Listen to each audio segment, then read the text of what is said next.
it's Jeannie from A1 Vacuum and Sewing, and I am getting ready to stitch, which is a big, huge accomplishment for me right now because I have not been sewing much. I've been going through my treatment. A lot of you know what's been going on in my personal life, and I am finally feeling like I can do this. So bear with me. I'm feeling a little rusty, but I've been dying to get started with the mini quilts. This is January, and we were lucky enough to have Carol Oakland stitch this out and do a video for us. So I'm not going to be doing that one, but I am going to be starting here with the February one. Just finished the spreadsheet. I've had a lot of you ask me for this spreadsheet, and quite honestly, I just didn't have the time or energy to do that because I like to sit down and like actually put things in the hoop and plan it out and see if it's going to fit. So, but this is ready. It's up on the website. I might be changing some of the colors like the mint for some glide color that's going to be a little bit more specific. But if you go to our Facebook page, and then go to our A1 Sew Along page, that's where these are posted, and you can find them under the Files tab. So for right now, I just have January and February, but as I go, I'll be doing the other ones as well. And I know some of you are ahead of me. I saw Ginger just finished, I think she finished the Easter one. I'm way behind. But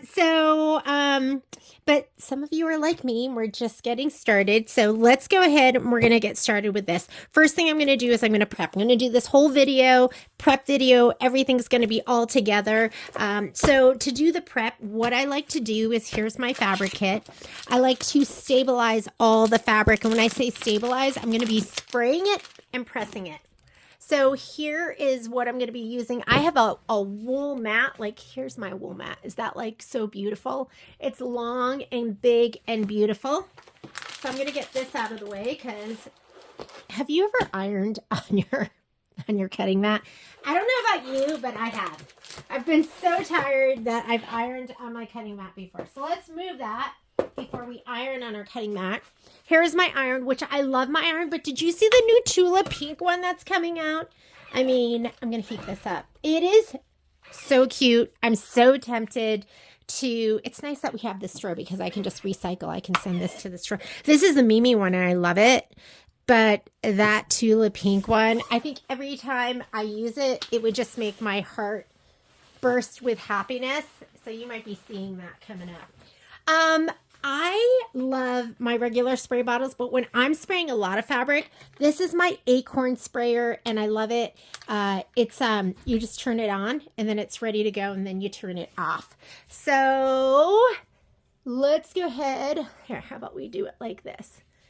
Set us up and lay it out.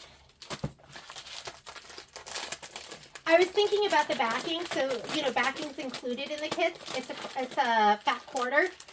I saw somebody, and I can't remember who it was, but they did theirs where they put January and February together and then bound it, and that's what I think I'm going to do. So I'm going to pull out that fat quarter of backing, which is going to be this fabric. I'm just going to put it back here in the bag. We'll use it for something else. I'm going to put this back, and I'm going to work with these fabrics right here. Okay, so my fabric's laid out. Let's go ahead and give it a spray. You want to stabilize your fabric because it'll make it less stretching and pulling. There'll be less stretching and pulling when you go to cut it. And same thing with sewing. It's a light starch. So I'm just using Best Press right now. And this is the difference. I don't know if you can see this. See? Like, gives it body. Gives it body. And I know some people, they don't stabilize, they just cut. I just, you know, drives me crazy when I'm using my rotary cutter and my ruler, and then it gets to the top and you cut and you can just see the fabric kind of pull. And I just love, okay, directional fabric. You're going to go in the direction of your stripes. Don't start moving all over the place. So be mindful of your fabric too. When it's like something solid, I don't care. But if it's something like this, the last thing you want to do is turn your stripes into zigzags. This is directional too. Start in the middle. Middle. And you could press if you want, which would just be like, lift your iron up, lift it up, press it down. So pressing, you're just going to take your iron and lay it on top. And when you iron, that's when you go back and forth like what I'm doing. And I know I should press, but I'm too impatient a person. So I'm just going to go in direction of the stripes. And I am picking up when I'm like moving over. Here we go. What do we have here? Okay, this is white. And every once in a while you get gunky stuff in your iron. So a lot of times with the white, I'll press it on the back side, not the front side. Just in case. You never know, right? Isn't that the worst? Have you ever like pressed something or ironed something white and then there was something gunky in your iron?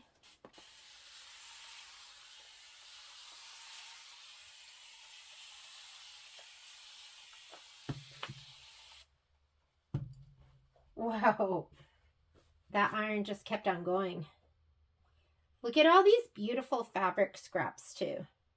We cut our fabric scraps at our store 5 1/4 by 5 1/4 because I don't know if you've ever gotten a kit from Kimberbell and it was just like 5 inches and it wasn't big enough because you needed the whole entire thing and you're like, oh my goodness, how am I going to make this work? So we always cut it a little bit bigger for you. Well, not always. I'm sure there's been a time where maybe we didn't have it to cut, but for the most part, we try to be really mindful of those kind of things. Because I stitch it out too, and I'm like, what? This doesn't fit. Because if it's a Kimberbell kit, I just buy the kit. But there's a lot of the kits that they don't provide that we have to cut at the store. And so when we cut them at the store, we try to think of everything. Whatever could go wrong that we don't want to go wrong. We want you to be successful and have the best experience ever.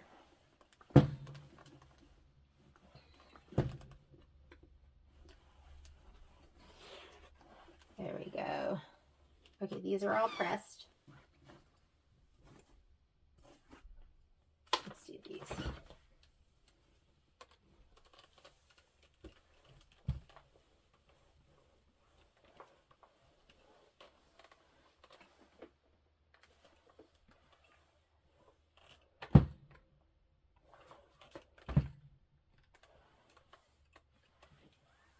The center part will be all stiff because there was so much best press there. I need to dust in here. My windowsills are really dusty. Okay, I think we're good to go. Now that we are pressed, we're going to go ahead and cut our pieces. And when I cut our pieces, I like to use this mat. Sometimes the pieces are a little bit bigger. And I like to use my rotating mat. Let me go get all my stuff. And we'll go ahead and we'll do some cutting. Okay. So what I like is I like a variety of rulers. So here are like some little small square ones. My medium rulers right here. I like my Stripology rulers. And I love the small to the big. So there is a mini, there's the regular squared one, and then there's the extra large one. And I just like whatever's going to be best for the job. So I have my cutting mat right here. That's my rotating cutting mat. I can't say enough about it. You just need one because it's going to help you have more accurate cuts, because you don't have to pick up your fabric and move it around. You can just leave your fabric and then spin your rotating mat. And not all rotating mats are created equal. The Martelli's the best. And you know what? There's a couple, there's another brand out there. I actually have it at the store. But the base is this. I know that looks really dirty. Sorry, there's threads on it and dog hair. But this is, it just gives you a nice spin. It's like a turntable, huh? I couldn't resist. Sorry. I was like, should I do it? I can't help myself. I just had to. Okay, let's go ahead and cut our pieces. And we are going to cut them as per the cutting diagram here on page number 5. This piece here, the 14 by 14, I'm not cutting because I'm going to go ahead and do my own thing with the back. I'm going to back it with the January piece. So let's start with...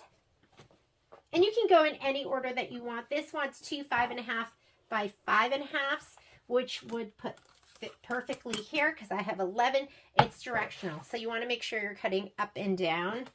And this makes me want to look in my scraps because I probably have like the most perfect scrap in there.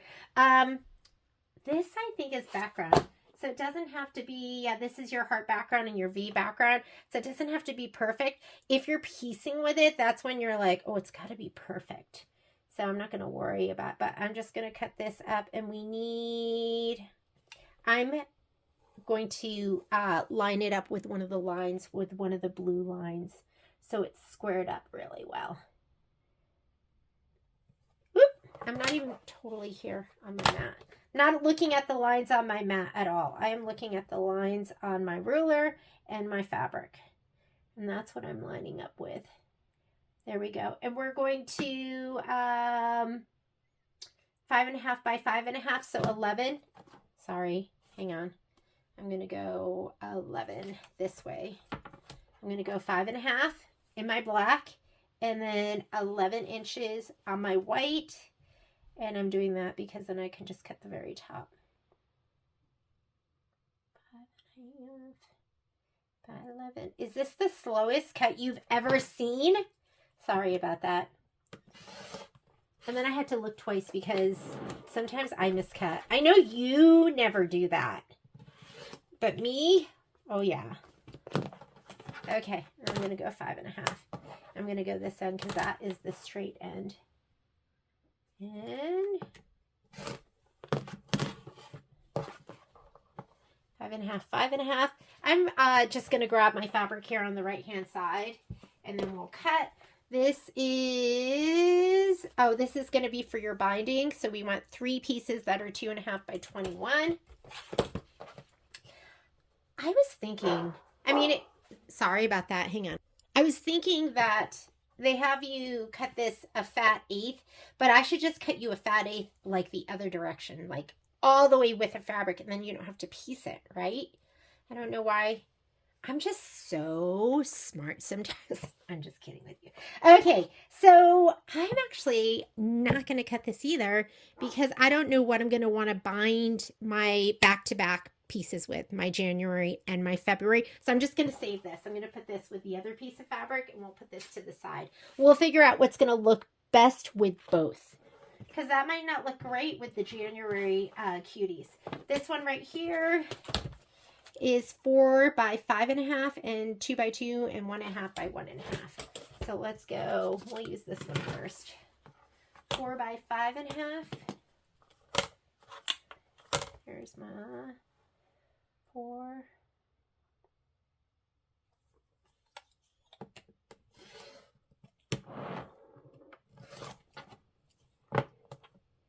And that was 4 by 5.5. Yes. And then we have a 2 by 2. I'm going to use this part over here. I don't know. This looks better to me. 2 by 2.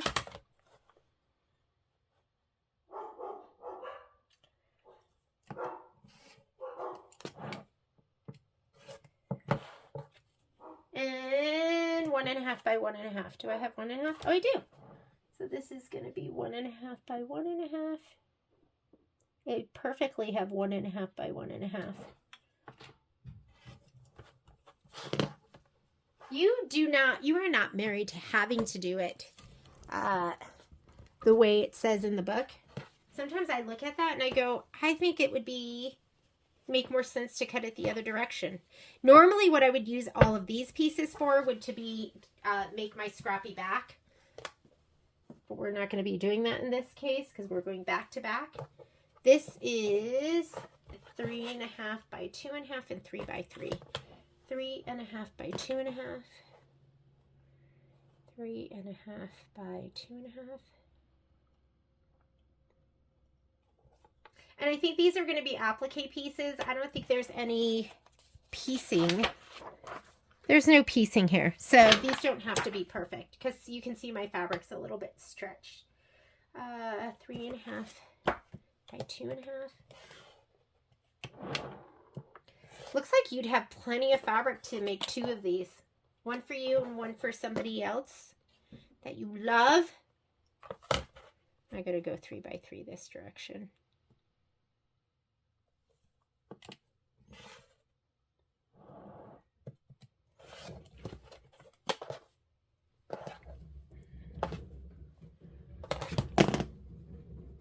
Three by 2.5.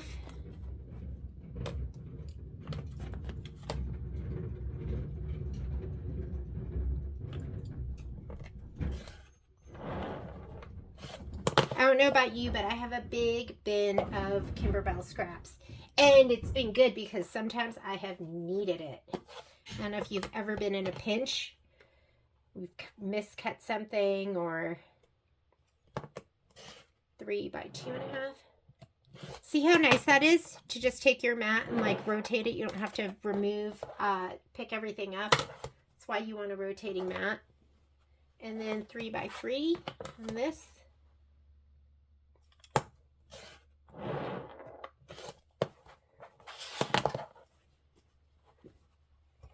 Three by 3.5. 3 by 3.5.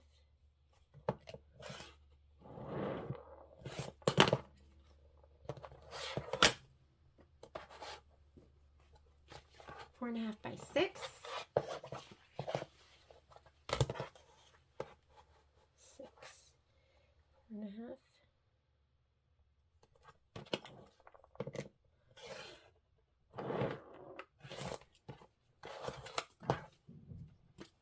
2.5 by 2.5.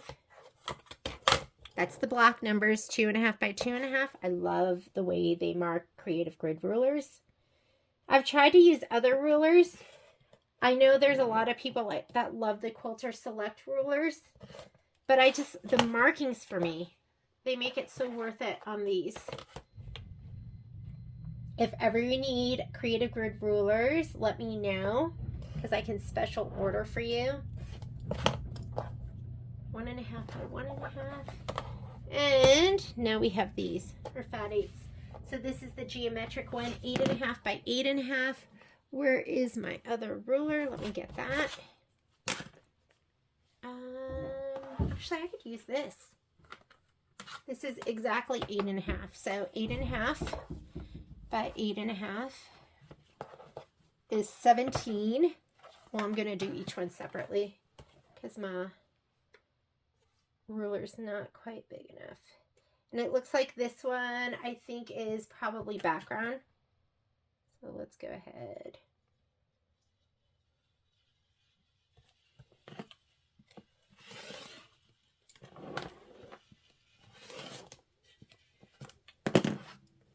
Where's my trash can?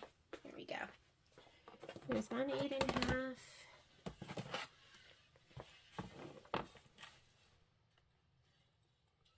I can hear Patrick outside. He's doing his husbandly duties right now. He's up on the roof.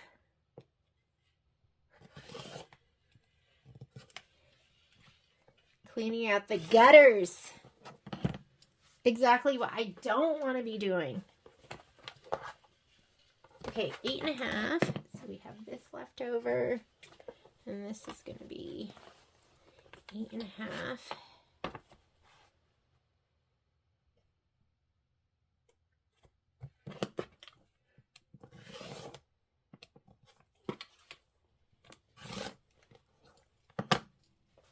Let's move this over here.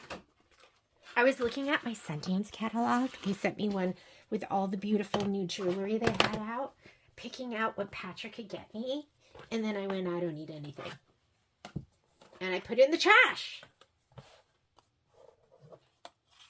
Do you ever feel like you just have maximum stuff? But of course, that doesn't pertain to fabric. You just need fabric. So beautiful. Okay, I'm going to line up with that bottom part right here. Fabric makes me happy. 5.5 and another 5.5.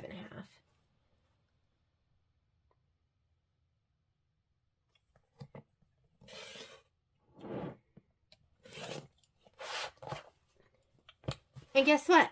That was it. How quick and easy was that? I just love everything about this project so far. Fast, easy. Well, haven't started stitching yet, so I don't know for sure. Oh, look at this. These, I forgot about these. Okay, so we need, right? You just want to have the right ruler. So indulge. Like for me, I don't really get many anymore, but I used to just kind of get one here and there. Like each month I'd get like a new ruler. I haven't done that in a while, unless there's like something really special that's out or specific. So 2 by 2, and then this is 3 by 3.5. Uh-oh, no, that's not. This one is 3 by 3.5. So there is one that's 3 by 3.5. And there's 2 by 2. That's when this is going to make a difference.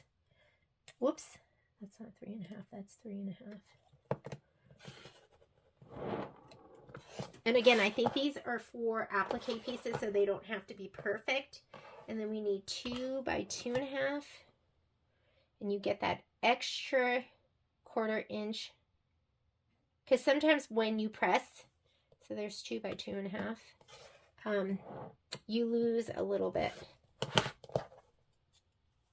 2 by 2.5, and then the last is 2 by 2. We'll just do 2 by 2. And what am I going to do with this piece? I could probably do something with this, but part of my therapy is throwing things away this year, or every year. Okay, now we are done. You're going to need your embellishments. So here are your embellishments. So we're going to need the red glitter, the light gold glitter, and the black embroidery. I have all of those scraps. So I'm going to look through my scraps first, and then I'll go ahead and open that up. I'm wondering if I even need anything in there. Do I?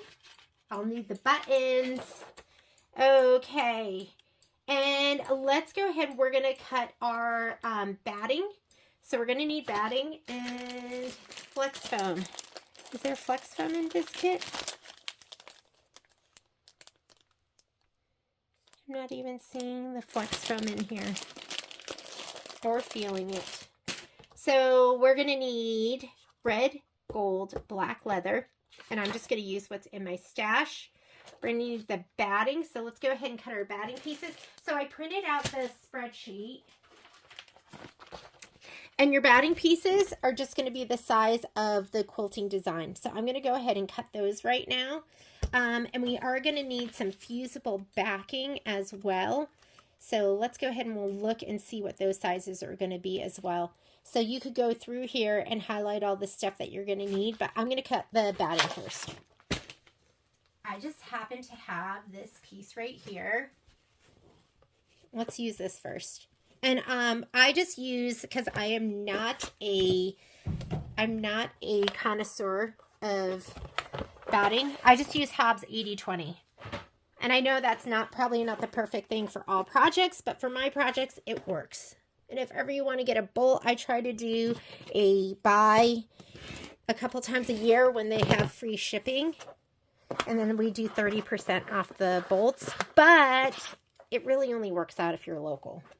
So we need our 6x6 first, and we need 3 of those.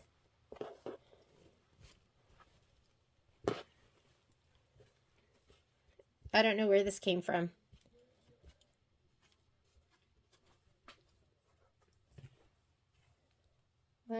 Let's just do these. So 6x6. Sometimes I cut it a little bit bigger.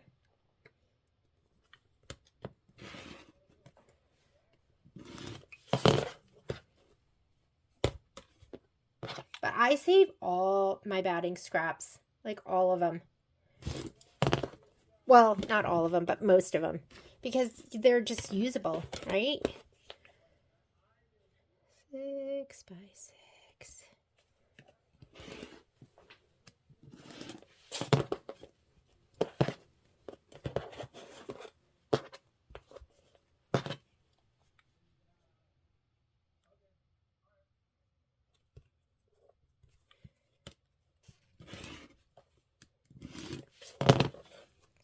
And then we need 4x4s. 1, 2, 3, 4.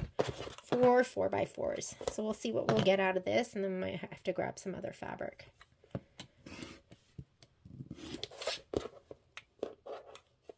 Does that just look crooked? It does. Did I not keep my ruler in line? What do I have here? Not quite. But I think it could fit here. 1, 2, 3, 4. Let's see if we can squeeze it in here. Oh, that'll work.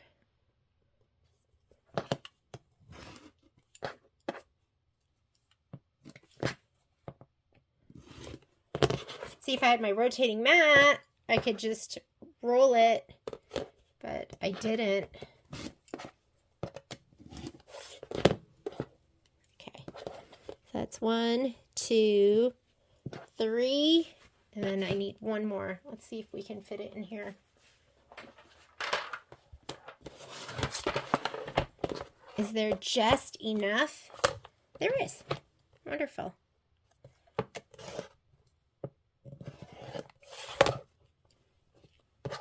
And we'll put this to the side. I have a bag here that I put all my usable scraps in. So there are my 3 6x6s, my 4 4x4s. That is done. And now we need our, let me grab a Sharpie. Not a Sharpie, but a highlighter.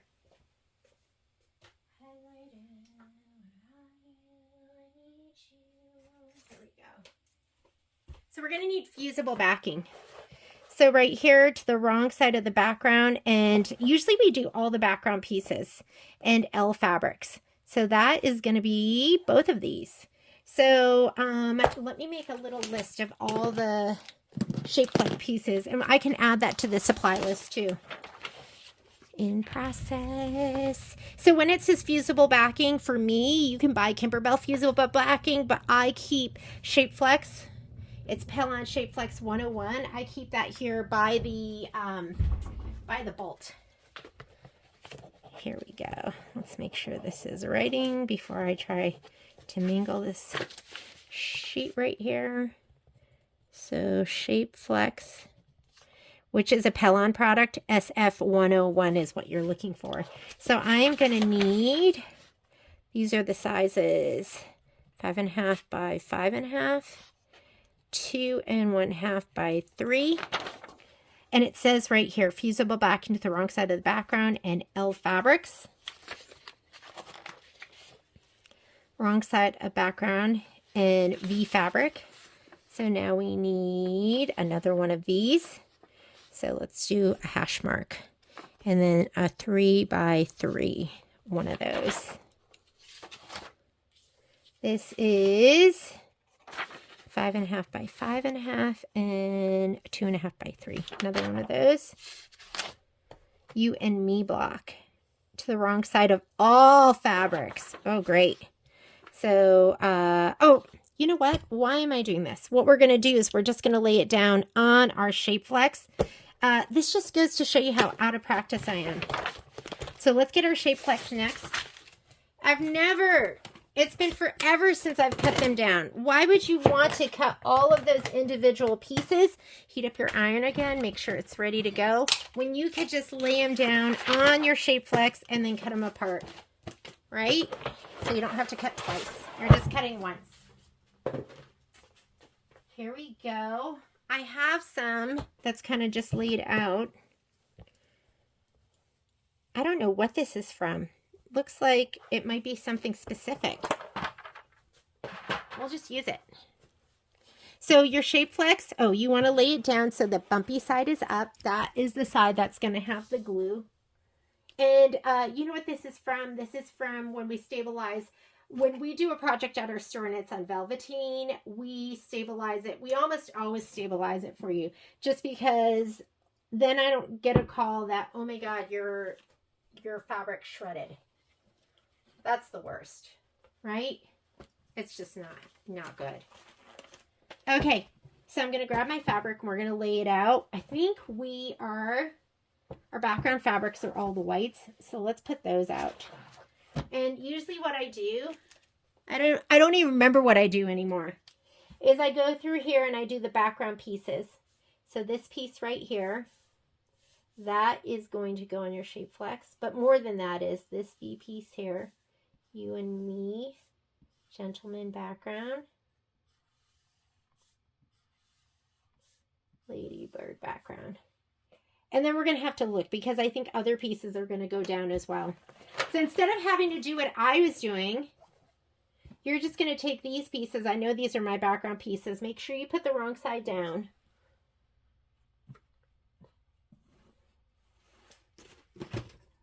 And I know I'm going to have a little bit of extra down here, but hopefully I'll be able to use that too.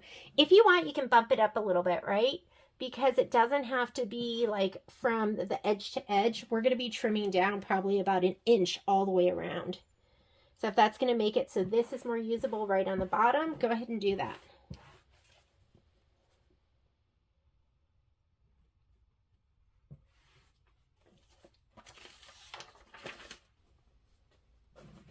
Okay, and we're going to be doing a whole bunch of these other pieces. So on the L, we need this piece right here. I mean, just lay it down. It's going to be an applique piece. I do want it to go more over to the edge. So hang on. I'm just going to put this down here. We'll use this for something later. We'll see if something else fits down there. Okay. I like to leave about a 1/16 of an inch, and that's where I'm going to cut these apart.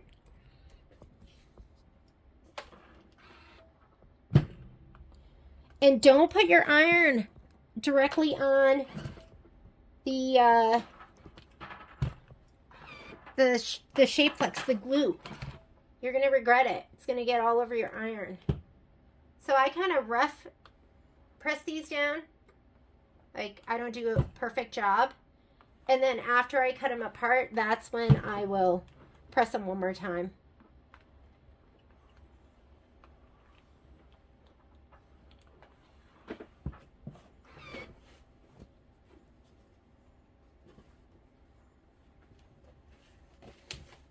These are background pieces too.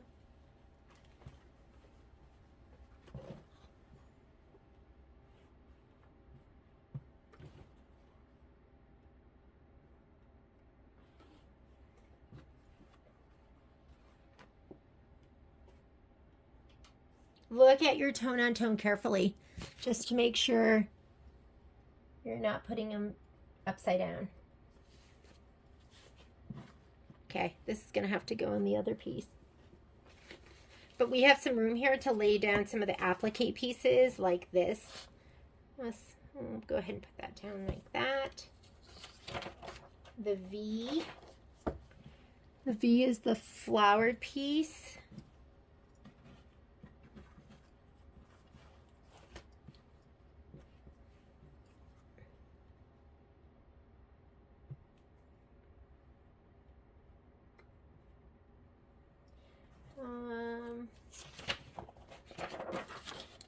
This is for the E.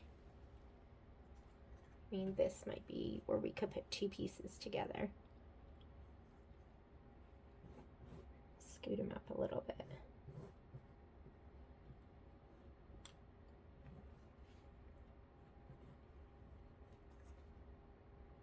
That'll be fine.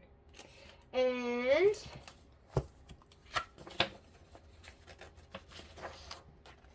okay, we need all of these little heart pieces. So we need, looks like all of these. We want fusible backing wrong side of all fabrics. Heart 1, 1.5 by 1.5, 2 by 2. Let's see what that is.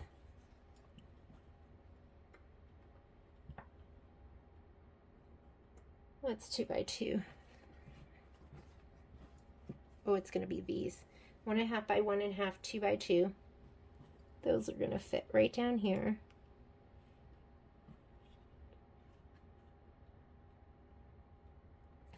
And then 2 and 6.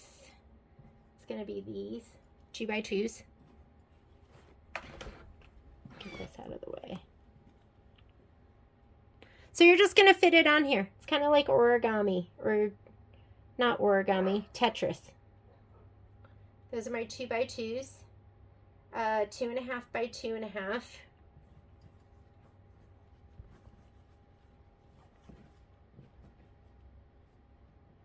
Wonder if that's 2 by 2. The light pinks, I'm going to just look in here. The light pinks, this, one of these. I'll have to put this on the other part. Then we need the glitter, and then we need this one here, which is going to be 2.5 by 2.5 is this, and then 3 by 3.5, which is going to be this, 3 by 3.5. So these pieces need to go down too, and this one. So let me put all of those down. And then we need this. Just looking ahead, I can see it's that fabric. And gentleman block, fusible wrong side of the background only. Fusible to the wrong side of the background, and heart 1 and heart 2. Heart 1, 1.5 by 1.5, and heart 2, 2 by 2. This is 2 by 2. Should have another 1.5 by 1.5. I will find it. And I think that's going to be it. It didn't want the... Where's the gentleman? This is for the gentleman. This and this are the gentleman. Just the background. So these aren't stabilized. And then the ladybird is going to be this and this. Of the heart and heart 2. Only one of the hearts. And then this. Oh, here it is. Here's the other one. Okay. So I think these are the only ones you're not going to stabilize. Are the ones that go with the bird. And if you wanted to go ahead and stabilize it, especially since this might shadow through a little bit, I guess it's okay. You could. But if you don't want to, it looks like these are the only things that would be easier, right, to look at. The only things that you're not going to put SF101 on. So just pull these aside, and everything else, go ahead and add the SF101. Don't cut the shapes down like I was doing in the beginning, or I was about to do. I haven't done that in so long. I don't even know why I would have considered it. You guys know me. It's been a long time. Put these on here.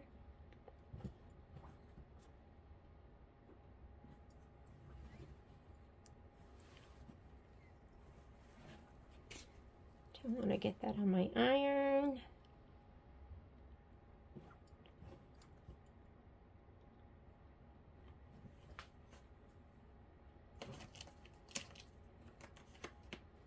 I wonder if I can, yeah, I'm just going to put this down here. That'll be fine.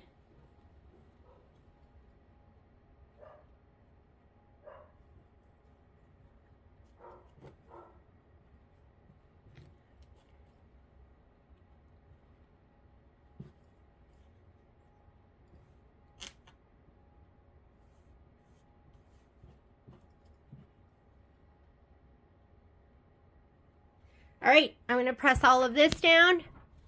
I'll use a Teflon pressing sheet over that so it doesn't get on my iron.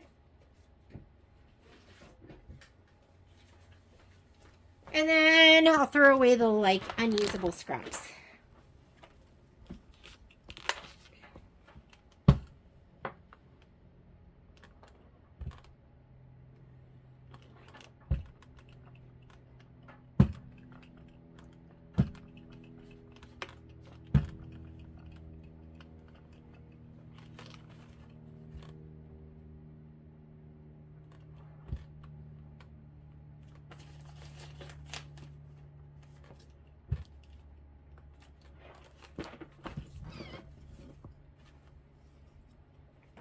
Don't these colors look so cute?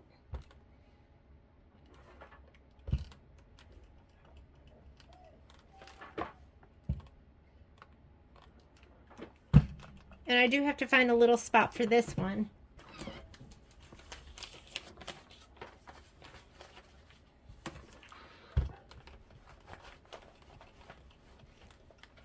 Okay, I'm going to cut these apart and then I'm going to press them again because look, I don't have that totally adhered.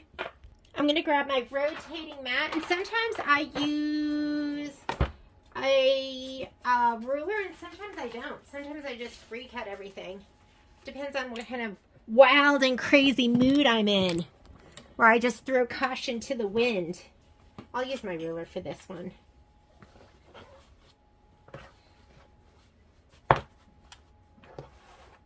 Well,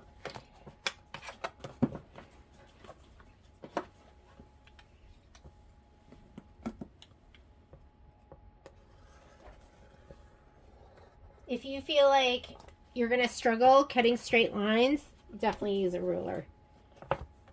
If you can just be slow and steady, and remember, you don't have to keep your ruler down just in one spot. You can move it as you go.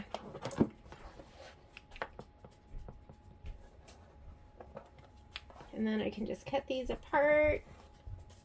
And then I'm going to press them one more time from the back.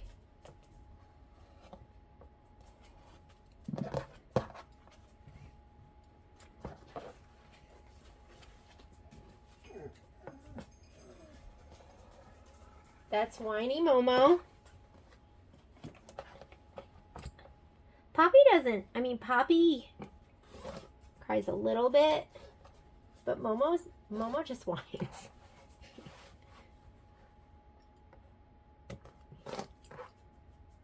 This kind of stuff I save. I have a bin that has all my shape flex scraps.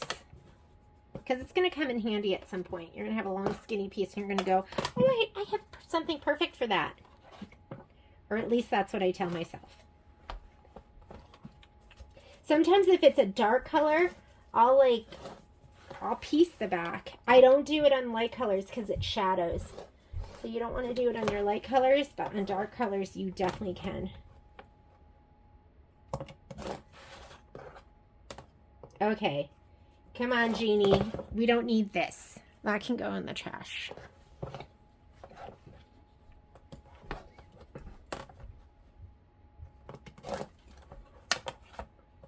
I can't believe I was gonna cut out all those pieces. That was even people always talk about chemo brain to me. Was that chemo brain? I haven't done that in years.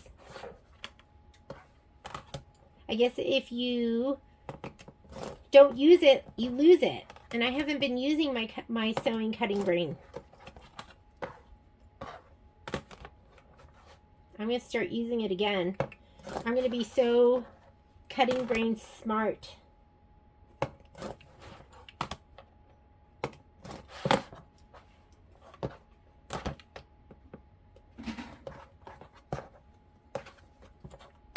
That sounded like the sound of Poppy being up to no good. I don't know if you heard that. But I'm going to have to go investigate in a minute. Because she does like coming into the sewing room and helping herself to stuff. This piece I still have to find a back for.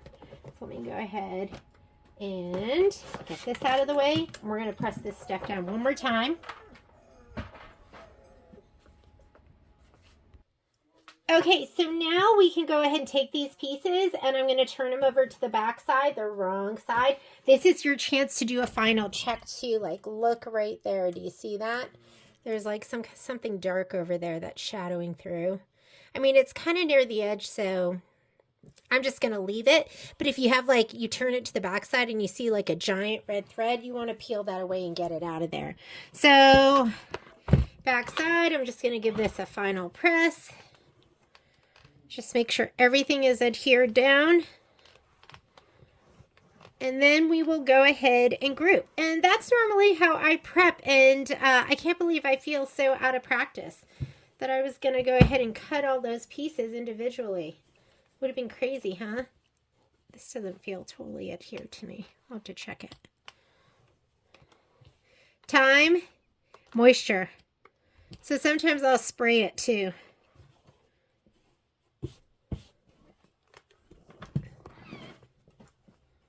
Like, look, this is totally coming apart. So you definitely want to go ahead and spray that.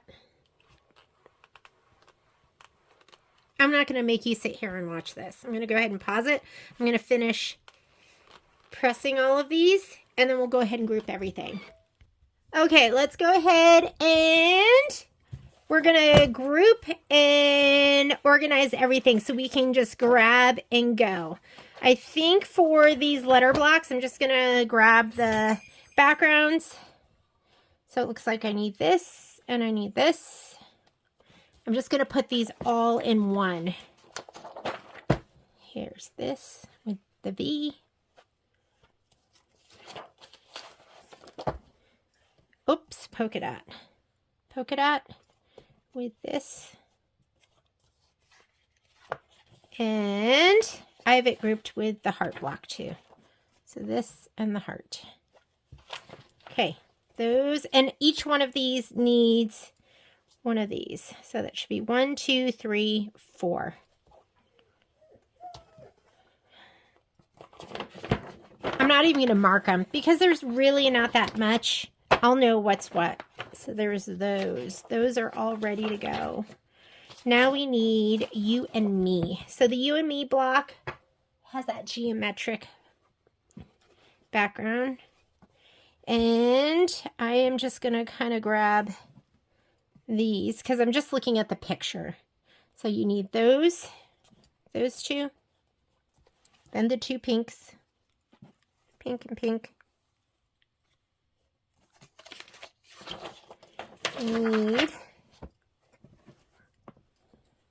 this, and then the glitter, and then we need this one, and I'm not exactly sure which one it is, but it looks like this one. It looks like kind of long and skinny. We'll put those to the side. They get one of these pieces of batting.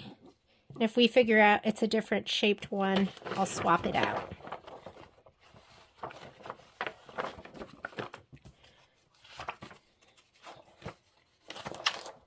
The gentleman block. He is also on the geometric background with one of these 6x6s. And it needs these two pieces of fabric. And we're also going to need some of the things from the embellishment kit. I'm going to see if I can work with my my scraps because I have so many of them. And the lady block. Here we go. This and this.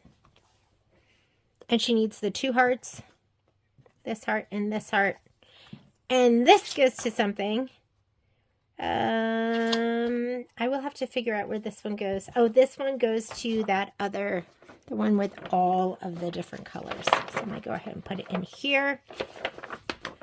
And that heart was 2x2, so this is right. And I was going to just do one big video where it's all together, but I'm going to pause this. This will be our prep video, and then I will go ahead and put the video together with all of the embroidery. As far as hoop sizes, and so we don't need this. Hoop sizes, I'm going to be using the 9.5 by 9.5, and I'm going to use my magnetic 7 by 12. I think those are going to be the best ones to use, and let's go ahead and get started. Hey everyone, it's Jeannie from A1 Vacuum and Sewing, and I'm getting ready to stitch out February's mini quilt from Kimberbell. Here are the colors I've chosen. I'll add these to the spreadsheet. I prepped everything this morning and I'm ready to go. I'm going to be using 2 hoop sizes. I'm going to do the first 4 blocks in my 9.5 by 9.5, and I cut my muslin 14 inches. You can cut it 14 to 14.5 inches. And then I'm also going to be using my 7 by 12 magnetic right here. Here are the magnets that go with it. And I cut my not my stabilizer. I cut my muslin to 12.5 inches. So, actually it might be a little bit bigger because I had a piece and I just cut it in half. But, what was I going to say about that? I was going to say people always ask why I use muslin instead of no-show mesh. And it's because when you're doing something like this, that is going to have background fabric that is stabilized with Shape Flex that you're adding batting to. You don't need this stabilizer, so to say. What you need is you just need a base that you can embroider on. And I love the feel of the muslin compared to the feel of the no-show mesh. At this point, I think the muslin's cheaper too because stabilizers just seems to get more and more expensive. So I would recommend giving it a try. People ask me what kind of muslin should I get? You don't have to get the most expensive. You don't have to get the cheapest. I just buy, this is just what we've been using in the store. It is a house brand from E.E. Shank. And it comes 90 inches, which I love too, because I'll just cut a strip of it with the fabric from selvage to selvage and just roll it up and just keep using it over and over again. And I love the way it feels. I don't pre-wash anything. I say pre-wash everything or don't pre-wash anything, so I don't pre-wash anything. So I'm going to go ahead and hoop up in my 9.5 by 9.5. How do you know it's 9.5 by 9.5? It says down here, okay? So the hoops, once you get into hoops that are 8 inches and bigger, then it says it on the inside of the inner frame. So I'm going to go ahead and lay this out. This might be a little bit snug, but that's okay. Oh, look. No, it's perfect. And I leave it. I don't pre-cut to fit. I leave the length of it, and that way you can just unhoop and rehoop and just keep snugging everything nice and close, and you don't lose the what's under the ends, the 2 to 4 inches that's under each end. You don't lose that. The other thing I love is my hoop tightener. Now, people have ordered hoop tighteners on the website. There's a blue one, and then there's the advanced screwdriver. This is the advanced screwdriver, and that's the one that you want to get. The blue one's great too, but it only works on this screw. So if you just want a hoop tightener, get the blue one. If you want one that's going to work as a hoop tightener, I'm going to hand tighten. Hand tighten, then pull all your creases and little bubbles and imperfections out, and then take your hoop tightener and tighten it just a little bit more. Don't pull it so tight that you distort the weave of your fabric, just so it's nice and flat and taut. Okay, so the one that you want to get on the website, look up advanced screwdriver set. I think that's what it's under, and that's what you'll come up with. It's going to have this, and it's going to have a little itty bitty screwdriver that goes with it. The blue one is just for this screw. Okay, we are ready to go. I'm going to go ahead and put this on my machine. I'll see you over there. All right, I'm going to put in a pre-wound bobbin. My recommendation is just buy the pre-wounds. These are Filtech. They are not all created equal, pre-wound bobbins. So we have people that come in and they buy cheapy ones on Amazon that are made by, I think the brand is Bro Thread or something like that. Those are not good ones. You don't want to leave that thread like that either. So let me go ahead and cut that.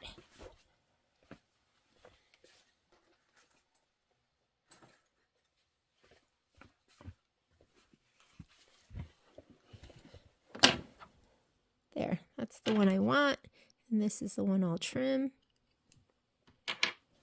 And should spool off of your thread coming off of the top like that. Go ahead and drop it in. Follow the groove, cut her right there, put your top on. I'm going to go ahead and slide on my hoop, and let's load our design. Okay. And there we go. What I like to do, and I did make my spreadsheet. Where is it?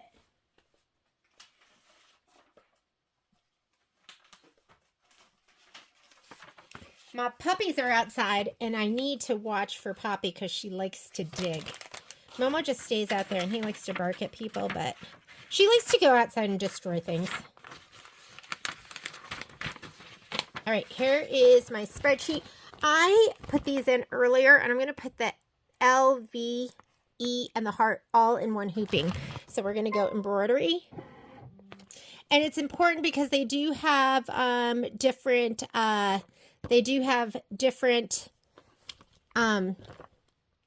quilting stitches. So let's go ahead and put the L in first. And I don't think I'm going to color group. Well, should I color group? We'll go ahead and color group. We're going to have to pay attention though and make sure, because if it has the same color, it's going to go without stopping. So we do need to pay attention to that. So I have everything in my lower report. I just leave it here in one of these. So I'm going to go down here. And here's my mini quilts. And background quilting for the L is going to be loops 3. Background quilting, loops 3. And the size we want is 4x4. I'm PES and 4x4. Okay, I did already select my 9.5 by 9.5 outline. That way you know exactly how much room you have to work in. Otherwise, I could just drag it here and that wouldn't even be in my embroidery field. So to do that, you go to your settings button. And here's my 9.5 by 9.5, but you could go ahead and select whichever size hoop that you're going to be working. If you don't have a 9.5 by 9.5, maybe you're doing these in the 5x7. Because you're adding the quilting, it bumps you out of the 4x4 because the design becomes 4.5 by 4.5. So I'm going to just do that. And I'm just going to drag it right to the corner. Use my edit button and go move. So finger for general placement and then the arrows for precision. Okay, so I'm going to go ahead and say okay. And I'm going to add the L design to that. So I'm going to go add. I'm going to put it in this order, and that way, because it stitches out in the order in which you load the designs. And PES, and we're February, and L. And, oh, actually, you know what I'm going to do? I am going to, because then I'm going to have to center everything. So let's take this design and we're going to put that back to center. I don't know. I'd be guessing if I did it with my finger. I'm just going to go edit, move, and that center button right there. We'll put it back to center. And now those are together because I want those to stay together, and then I'll move them up to the corner. I think what I'm going to do is I'll load each one and I'll stitch them separately. And that way I don't, otherwise if I load them each, I'm going to have to guess on centering them. So I'm going to go ahead and say, okay. 2 things you can do. I can either group it in this page, or the easier thing to do. And to do that, you would just touch this button. That's your grouping button. Because if I try to move it right now, see, they move separately. There's your undo button. Undo, undo. Now they're centered again. I can touch this button right here. I know it looks like 3. I can touch that. Turns it all pink.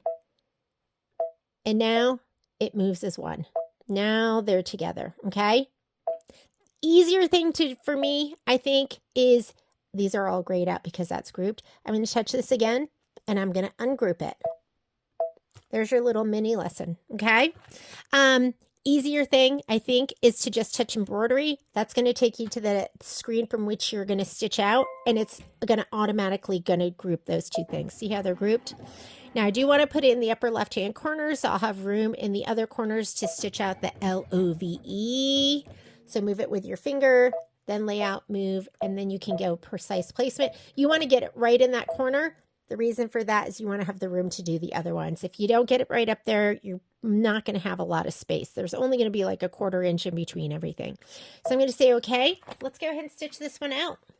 These will be pretty quick because they're tiny. All right. First color that's going to make a difference. Let me grab my fabric. Let's grab everything. So we're doing L. So you're grabbing that polka dot fabric, one of the pieces of batting, your applique fabric for the L. Here we go. Bright colors that you need, and I'm going to grab, peeking outside to make sure Poppy's not destroying anything. I'm going to grab my spray tent. This is my dime spray tent, and this is where I like to spray. The spray I like to use is my Ganold KK100. We sell this at the store. It's my favorite spray. Here it is. It's what the professionals use. Okay. That's what I use. I'm not really professional. I'm just a pretend person. Okay. When you look here at your stitch out, first thing it wants you to do is we are doing the quilting first. And we want to do that in white. I'm just going to put white in. I know it's going to be hard for you to see, but then I don't have to change it out later. And I know you can kind of see where it goes. We're advanced now. Right? I don't have to baby you guys anymore. Here we go. And remember, it's going to stitch in the upper left-hand corner. First thing it's going to do is it's going to do a placement stitch for the batting.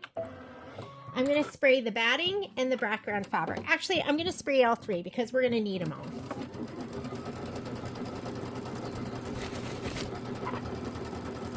So your batting has a right and a wrong side. The wrong side is the nubbier side. And then where the nubs come out. And this is your right side where the nubs go in. So you want to spray the wrong side because we're going to lay it down like that. So here's my spray tent. Here's all my pieces. I'm going to give it a shot of spray. I'm going to get all the icky things off that might shadow through too.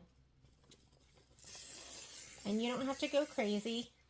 I always tell people it's not like your Aquanet in the 80s.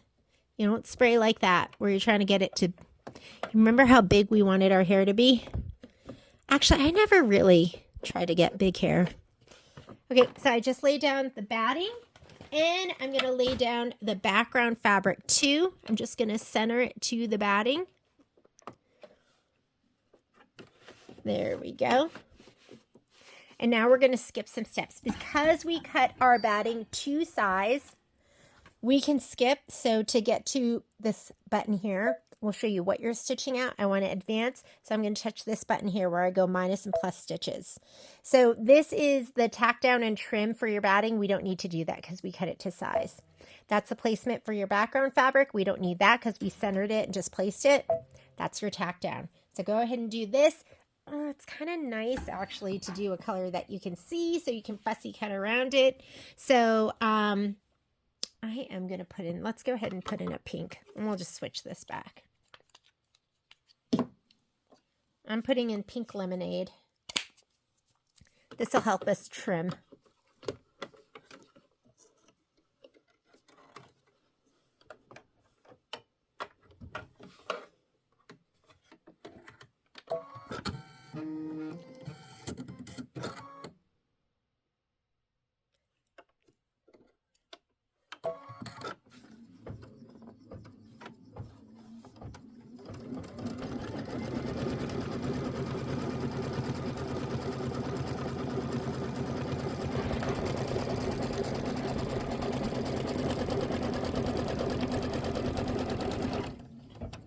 And then if you look at your screen, you're going to see that it shows the quilting stitch right here, or at least it should. And that's what we're going to do next. I'm going to take out my pink and I'm going to put my white back in. It feels like such a relief. I haven't stitched in so long. I'm like, do I even know how? Yeah, I do. Hopefully I won't make too many mistakes.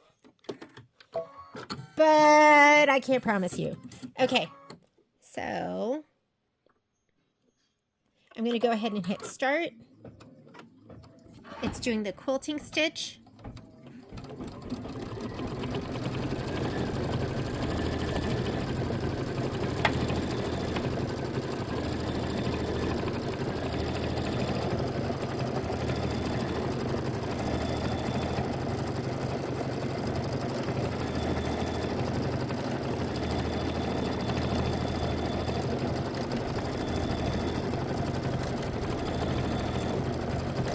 And after we're done with this, we're going to do the applique for the L. You want the color that's going to match this. So I'm using this, and the color I'm going to use is going to be, this is called Magic Mint.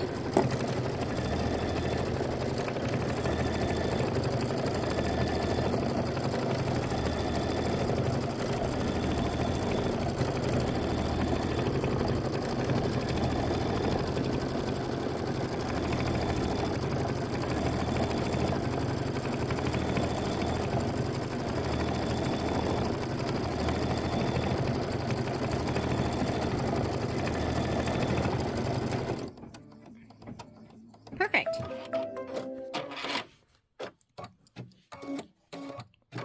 Now it wants you to do the applique for the L. So we are in step number 3, and it says stitch the L placement line.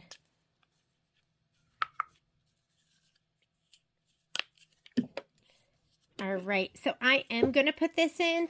When it has the little box with the lines through it, that means color doesn't make a difference. But since color is going to make a difference for step number 5, let's go ahead and put that color in right now. And that's going to be this Magic Mint. Oh my God, it's so pretty.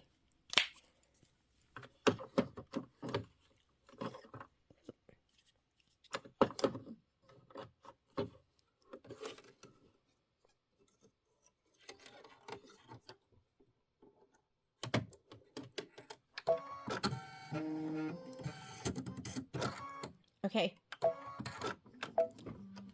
Hang on just a second. Oh, actually, you know what we have to do is we have to skip a couple stitches. So let me go ahead and put my foot up and get that thread out. Because what it's doing now is, if you look at your screen, is it wants to stitch the background placement line directly on the stabilizer. We don't have to do that step because we already put our background down. So we just finished all the quilting steps, which aren't here. This talks about after you're quilting. Go to machine step 2. Stitch the background tack down line. Do not trim at this time. We've already put that down. So we are going to go to this step right here. We're going to stitch the L placement line because our background is already down. So skip this, skip the tack down, and there you go. That's what you want to see on your screen.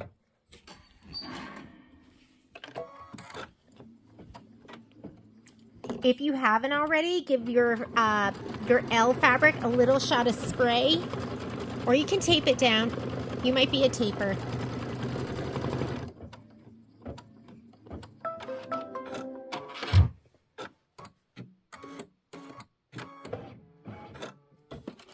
I'm going to bring this forward a little bit so you can see, and I'm just going to lay this down. And there's not a ton of spray on there, but there's enough just to hold it, keep it from moving around. If you haven't put this thread color in yet, go ahead and put in your Magic Mint or whatever mint color you want to use. And now you need your little trimmers. I'm going to be using these. I love these. These are my Havels. They're called Snip Ease. They're just strong enough to cut through the fabric with the backing on it. Okay, so we just went ahead and did step number 4, and now we're going to trim the fabric close to the stitch line. So let's go ahead and do that.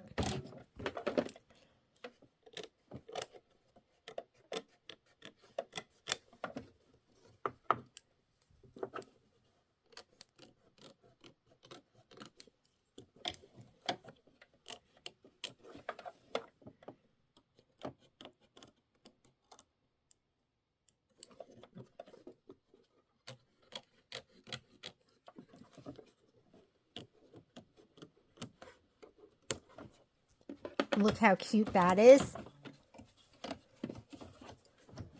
Hi, Pops. Hi. Okay.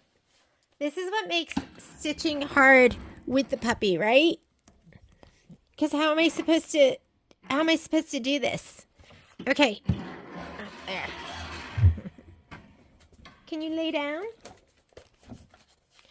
We are turning over. I'm going to let her out. We're going to go to page number 8, and we're going to stitch the L satin outline, and then we're going to stitch the L detail in white, and then we will be done with this. So let me go ahead.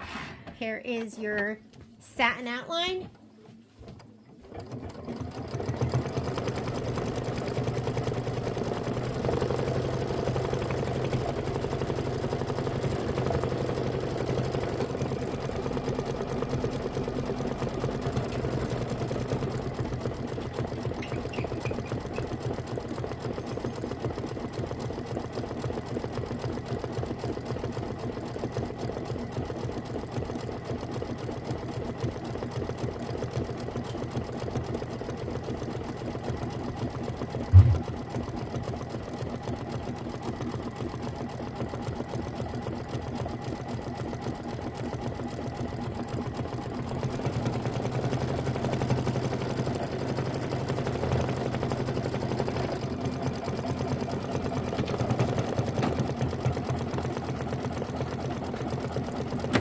So this, the block, once you're done with it, should be 3.5 by 3.5, and I can tell that this outline stitch here is much bigger than that, which makes me go, maybe I do need to do that background stitch, the number 2. So if you look at your instructions right here, I promise I'll be better for the next one. It wants you to do the quilting and then go to machine step 2, which is right here where it wants you to stitch the background tack down line trimming guide. I didn't stitch that, I went straight to here because normally we don't do that. But this looks like that's going to be your 3.5 by 3.5. And we want that for trimming. So, if you look right here, look how little that is. It's really close to the L. And if you look at my outline in the pink, it's not that close to the L. So I am gonna, after it does this, I'm gonna show you how to go back. We're gonna do that step.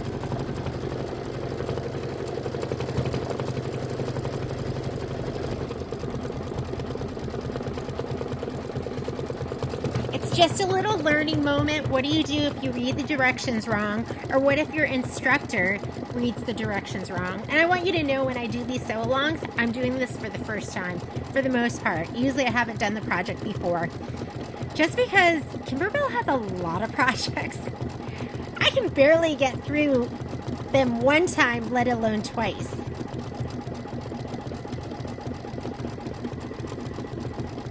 And the reason I'm going to go back now is because I have my Magic Mint in, and then you switch to white, so I just want to do it in this Magic Mint color so it'll be easier to use it as a guide when we're cutting.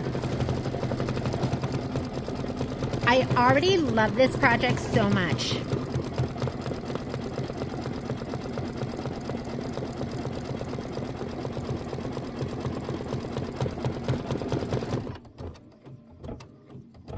So cute. Okay, this is how we can go back steps. Now the step we want to go back to is this outline stitch right here. So I'm going to, this goes forward colors, that goes back colors. So I'm going to go back. We already did that. We did that, and we did that. We need this step. And look, it's going to be inside of the pink line, so that's what I need. This is my trim. So if you've combined, it's step number 7. Because it looks like this is what we're going to be trimming down. And we're trimming down our block to 3.5 by 3.5.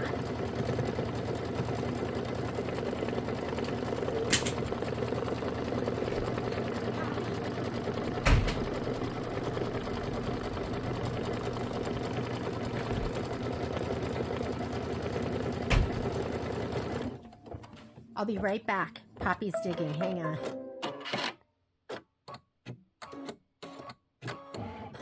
And just to make sure that's right, I'm just going to measure, and look, that is 3.5 by 3.5. Okay, so we won't disregard that step with the next one. I am going to go back now and change the thread out, and we're going to put white in. I like to show this to you. I do not cut here and pull the thread out. I unthread it. You got to make sure your little trap door is open. Do you see that? That means my tension disc is closed. So that has to be open. That just means the fit's up. And I'm going to unthread this to right here, and then it just comes right out. So I think that's an easier way of doing it. And you save thread, and you don't have to pull down at the needle. Because I know they teach you not to pull back, and you don't want to pull back. But you don't have to totally cut it and then pull the thread at the needle either. So I like to show that one time per project. Okay, we need to get to the right step. So if you look at your screen, you can tell that's not it. That's not it. That was the applique. And you can't see it because it's white on white. But that is the stitch, the little decorative stitch that's going to go on top. And then we're going to be ready to do our next letter.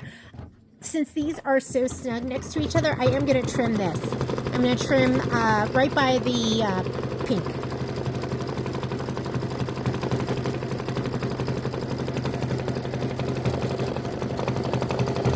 Cute. Let's get our fabric ready for what's the next one? The V.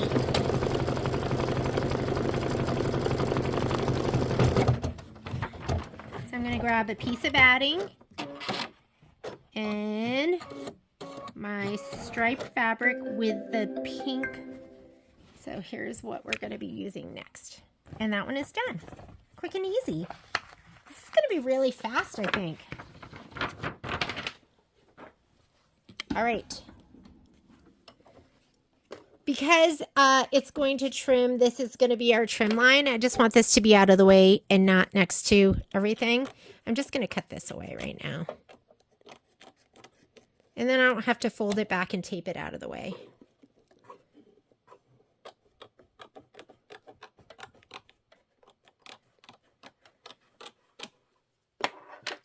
Okay. Finished embroidering. I'm going to go ahead and say okay. Now I want to load my next design right here. I'm going to say okay again. And I'm just going to clear the screen. To clear the screen, I'm going to touch my home button. And say okay. Okay, let's load the next one. Let's go to my pocket. I'm in my lower USB mini quilt. And the design we're doing is, we want Pebble 2. Background quilting. Pebble 2. I need the 4x4 size. 4x4, there's 2 of them. So you need the right one. Okay. Okay, Poppy. We want we want horizontal. Horizontal. She would climb on my lap if she could, but she's too big. Okay, here. I'll put you on my lap. You want to sit there? Okay. Okay. We're going to say set. Hang on. Let me get them out of here. Let me pause this. I just did the equivalent of handing my puppy an iPad. I just gave him a chew toy. So we are going to add, remember, we're not going to move that yet. We're going to add our design. And we're adding the V.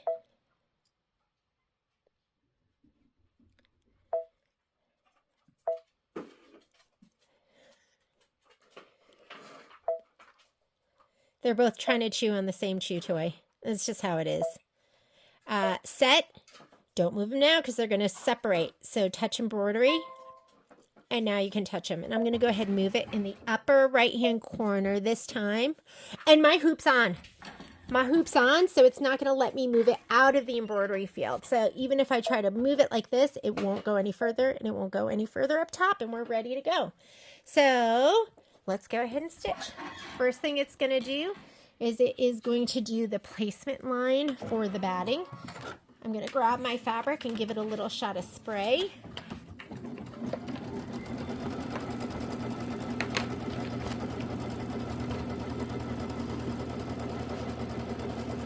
I'm doing my batting, my backing, and my applique fabric.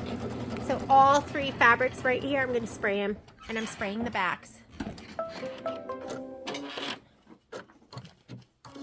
And I'm going to follow the instructions this time. So I'm going to lay down my batting right inside of that placement line, and I'm going to put my background fabric down too. Make sure that you lay it, wants you to have the stripes go up and down.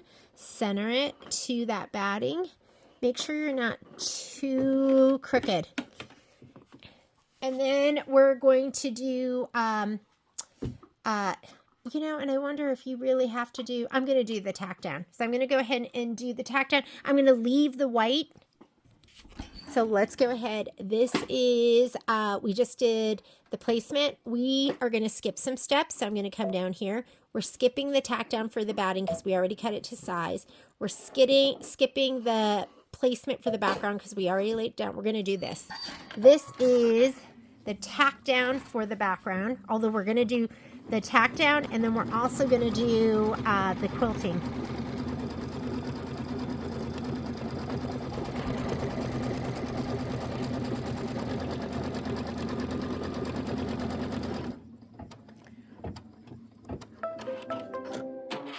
Let's go ahead and do the quilting stitch, which is so darn cute. It's like little bubbles. And let's see what color it wants us to do this in. It says it wants the magic mint. So let's go ahead, put our magic mint in.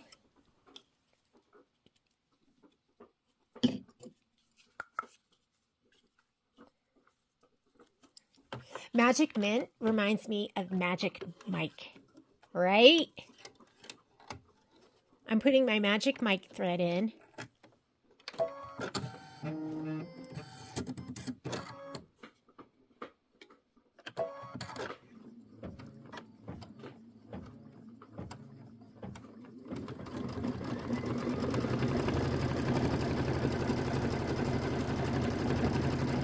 And after we do this step, we're going to follow the instructions, and it says skip to step number 2.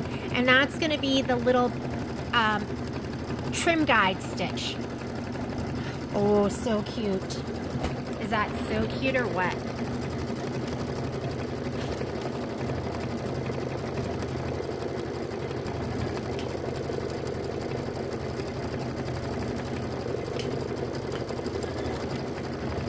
Okay, they are literally trying to chew on the same chew toy. I think Poppy's gonna take it pretty soon. She usually tells Momo how it's gonna be, and Momo just takes it, poor little thing. This is so cute, these little bubbles.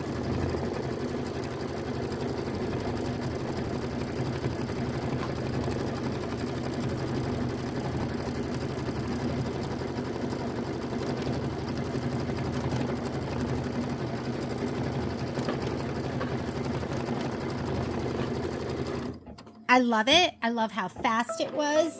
Okay, we're skipping to step number 2, which says stitch the background tack down line trimming. Do not trim at this time. I'm just going to go ahead and hit start again. And that is going to do the your guideline that you're going to lay your ruler down to trim.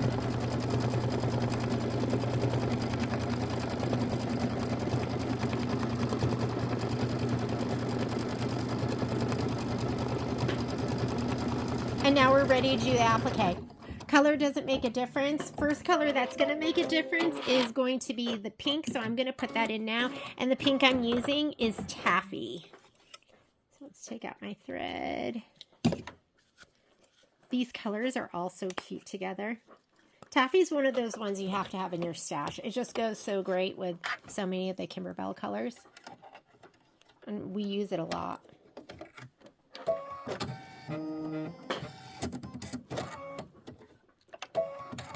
Whoop. Sorry about that. And take that out because we don't need that. We're going to skip some stitches. Okay, so that is actually the step number 2, but step number 1 and step number 2 are the same. So I'm just going to fast forward.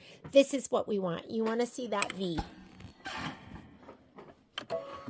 Okay, this is my placement stitch.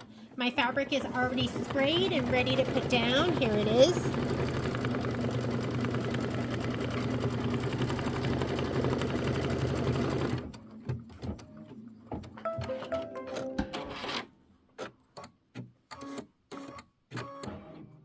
Okay, so I'm just going to cover the whole V. We're going to do the tack down and then we're going to trim. This is step number 4. Step number 4 says, whoops, stitch the V tack down line, trim the fabric close to the stitch line. That's what we're doing right now.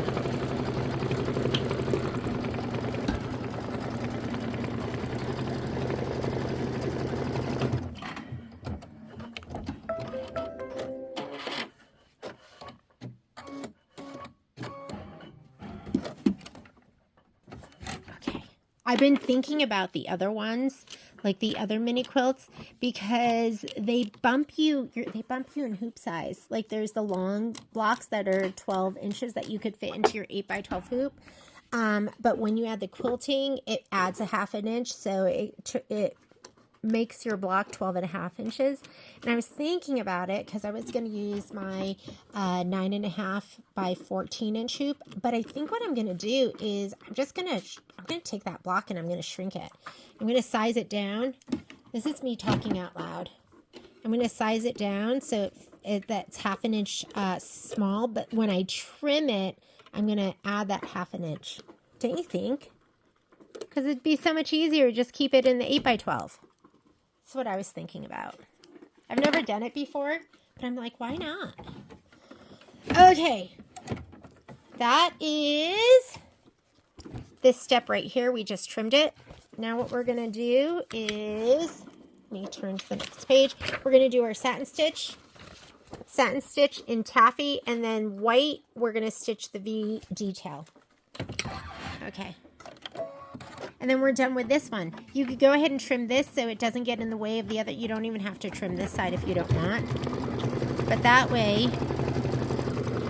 this is, you can get ready for the next one that's going to be down below.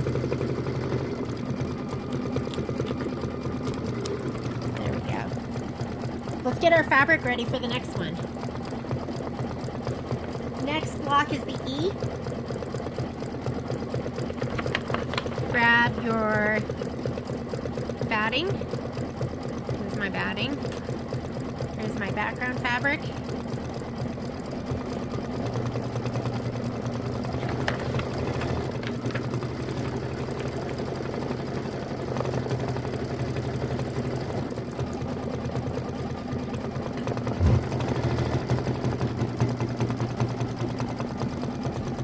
So this is for the next one. I'm going to go ahead and give these both a little shot of spray, or all 3 pieces.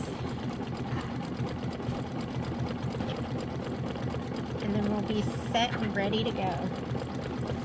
Oh my goodness, this is so much fun.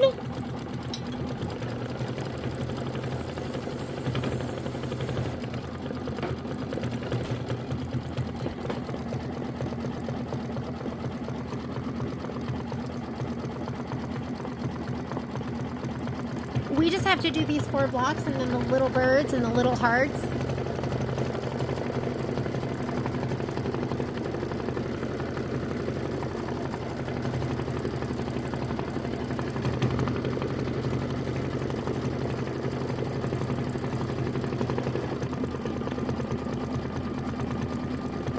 Okay, so Momo's got the preferred chew, and normally Poppy will jump on him and bark at him and harass him and then take it.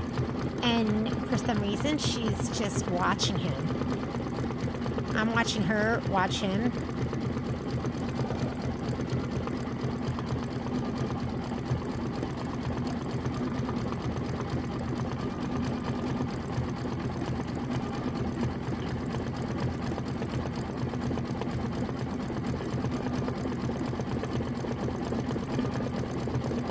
This line here, or this part of their fabric, is called Pretty Petals, and I absolutely am in love with Pretty Petals. This one's Pretty Petals too.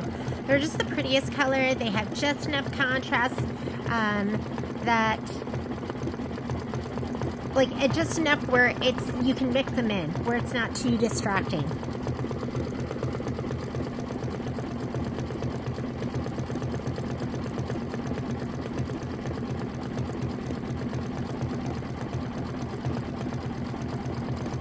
And you're going to get your white ready, because then you're going to do this little decorative stitch that goes down the center of the applique that just makes it look so special.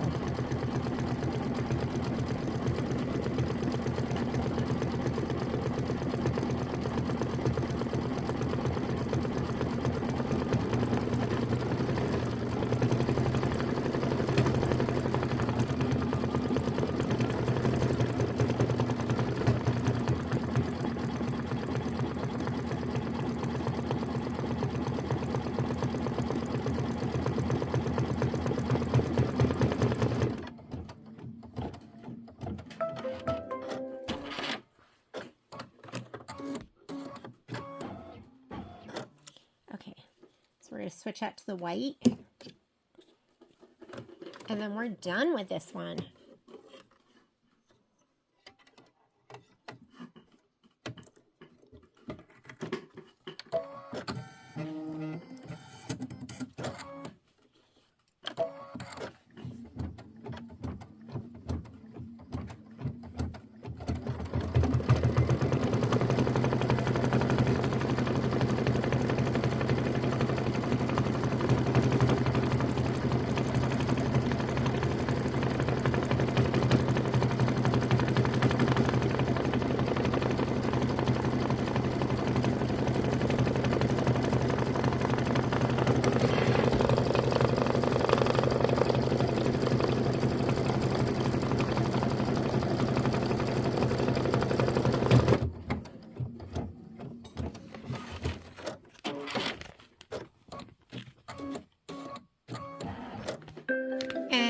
We are done. Let's go ahead and do the next one.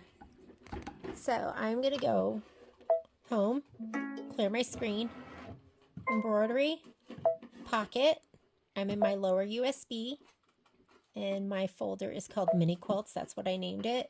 Background quilting for this one. Oh, you know what I should have done? I should have just done the hearts, because I already had the Pebbles 2 in there. And who cares? We can go out of order, right? But since I didn't do it, and I could have just done the 2 loops together, and then I would have just had to change out the back. I would have just had to change out the front.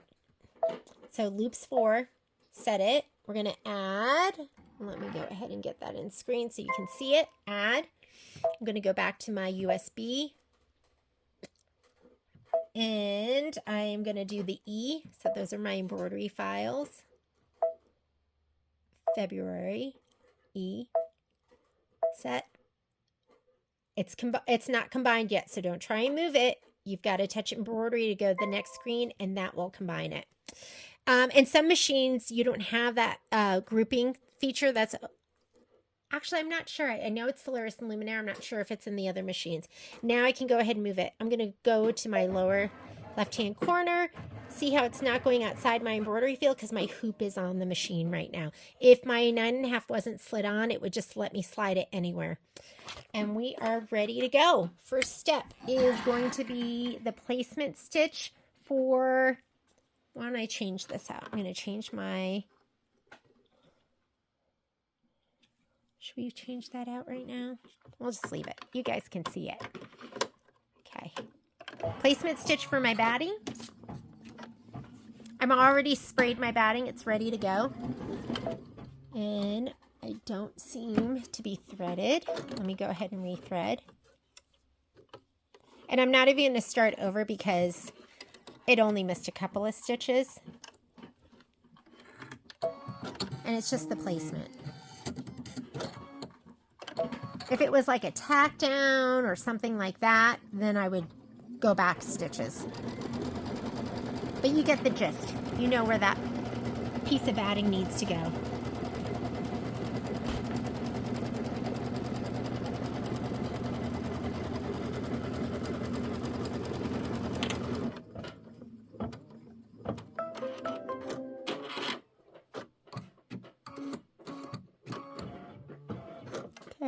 Lay down your batting.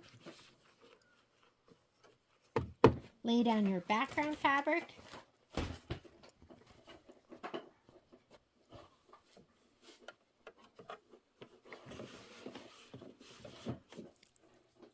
Do your tack down, and this stitch isn't going to be your trim line, so I'm just going to leave it with the white.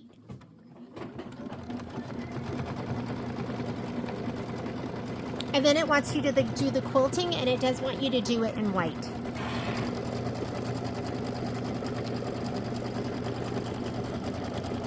Oh, you know, hang on a second. Sorry about that. That was actually the tack down for the batting, which we didn't need. So let me go ahead. I'm not going to undo it because we're going to be stitching inside of that and the trims inside of that. But let's fast forward. And I cut my thread. You want to cut your thread first. That is the placement stitch for the background. We don't need that. That's the tack down for the background. That's what we do need. So I'm going to go ahead and stitch that out. And it's usually outside of that batting. And a lot of times I would have to have torn that out. But you can see the 3.5 inch by 3.5 inch stitch is going to be inside of that. Another another 1/4 inch.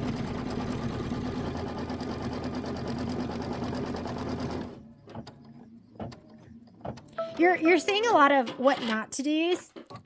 But they've been like easy what not to do's that we don't really have to fix.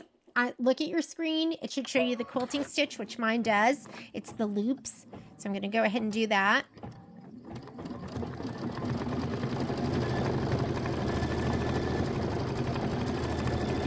And we're going to be using this color next, which is Tidewater. I'm going to put this in, and I'm going to use that for step number 2 and the other steps.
Okay, so what we just did was we did the quilting, this quilting.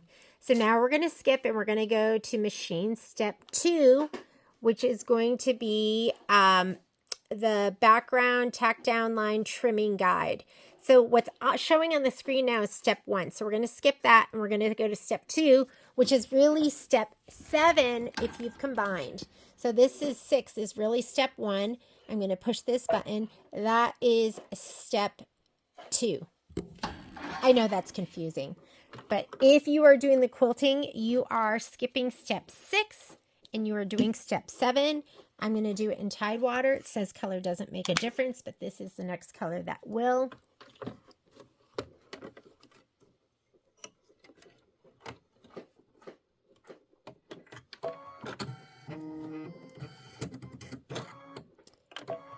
This is going to be your trim line.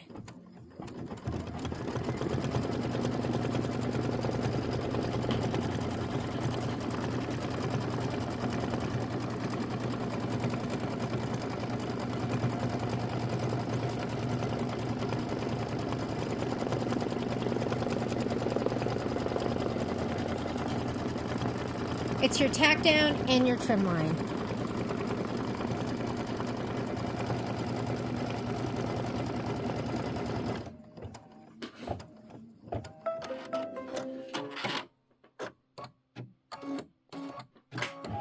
Okay, now here's your placement line for your E fabric. Mine's already sprayed and ready to go right here.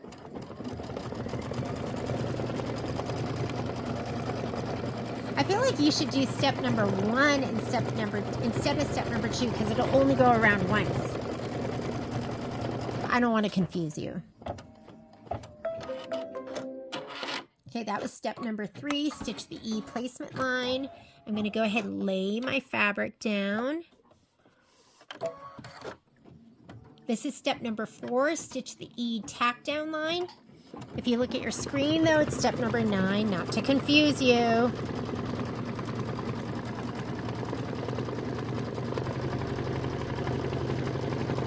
And then we're going to trim the fabric close to the stitch line.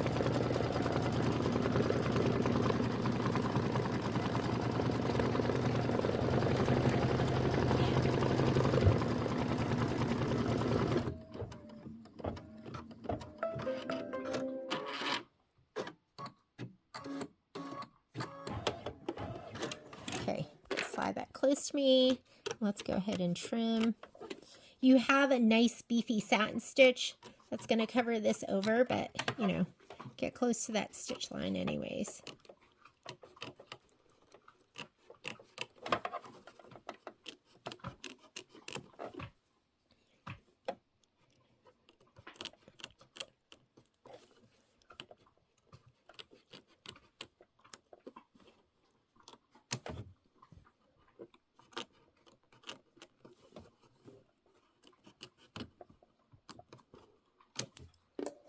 All right, slide that back on and go ahead and do your satin stitch.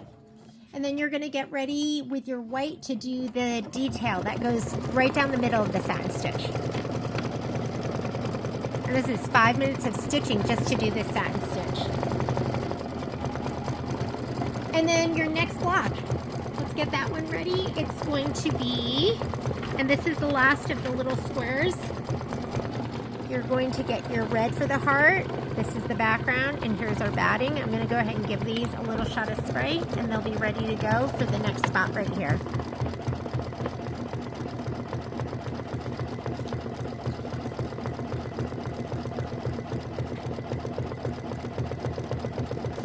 Just chugging along.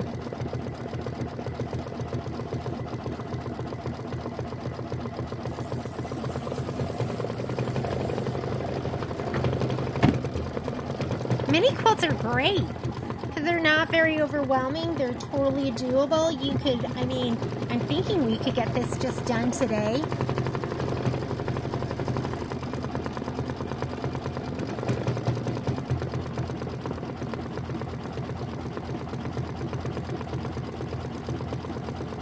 And while it's doing this, we can also get hooped up in our 7 by 12. So let's come on over here.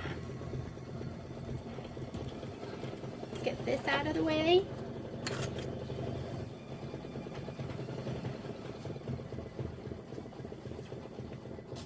Here's my 7 by 12 with my magnets.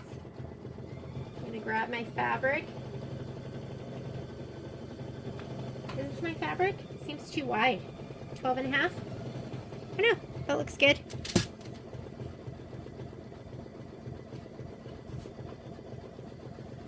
I'm going to lay it down. I'll put my top magnets in first.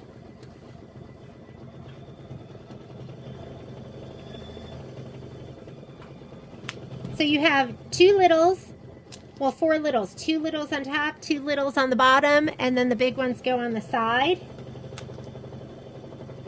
The part that goes over is on the inside, and I mean, they really just kind of find their way. Okay, now that I have those 2 on, I'm going to kind of gently pull down and do the bottom 2.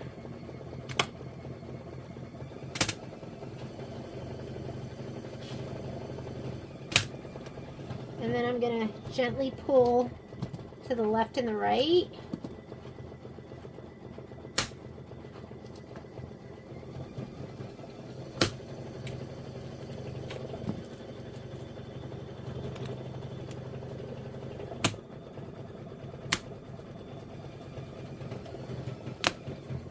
And we are hooped. Isn't that nice?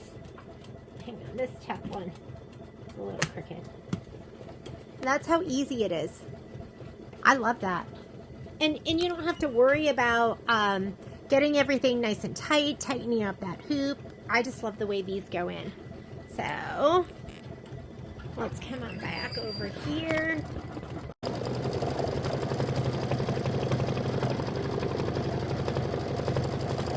We have about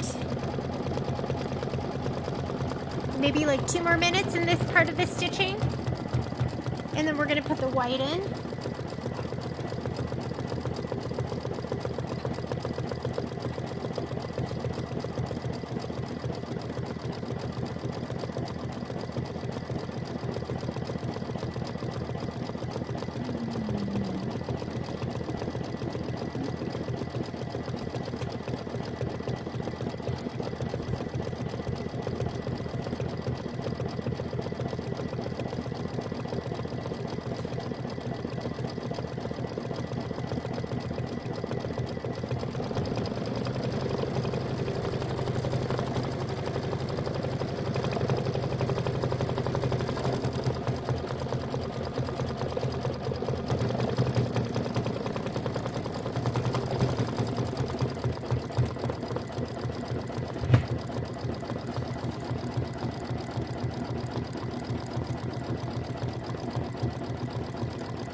Just the stitch that goes down the center just takes it from looking good to like looking great.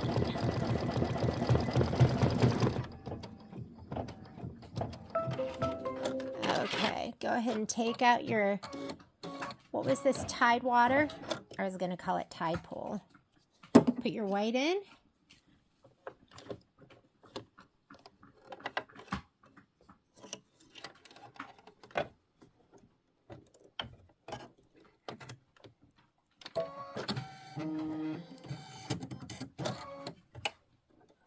And go ahead and hit start.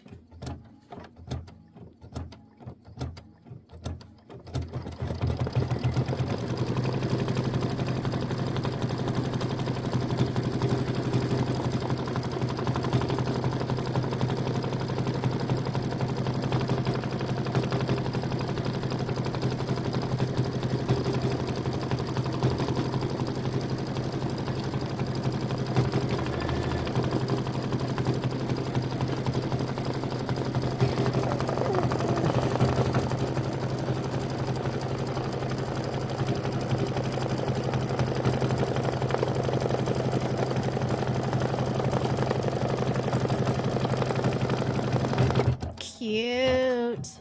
Okay, we have one left to do, and that's going to be the heart.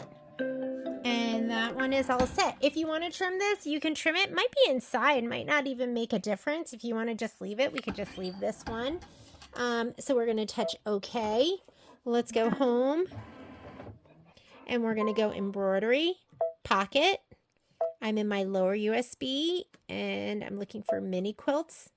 Let's do our background quilting first. And for the heart, the background quilting is going to be Pebble 2 4x4 horizontal. So Pebble 2, there's my 4x4. Horizontal comes first and then vertical. So 4x4 horizontal. I'm going to go ahead and say okay to that. Now we're going to add, and we're adding the heart design. So my lower USB for me, mini quilt, embroidery files, and I'm doing PES, February, and I'm looking for the heart. Go ahead and set. Don't touch anything because it's not combined here. Once you touch embroidery, it's going to be combined, and I'm just dragging to my bottom right, and we are ready to go ahead and stitch right there. Okay, so I'm just going to go ahead and hit start. That's placement for my batting. My batting is already sprayed.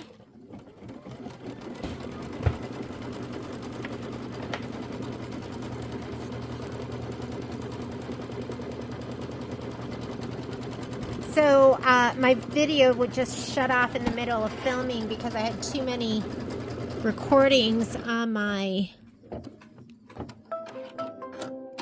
phone. So we're gonna lay this down, and I'm gonna put this on top. Just gonna go ahead and center it.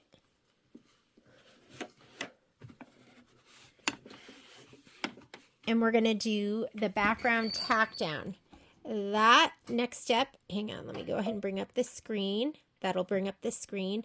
This is batting, tack down, background placement, background tack down. Remember, tack downs are gonna be the orange stitches, so we are gonna do this.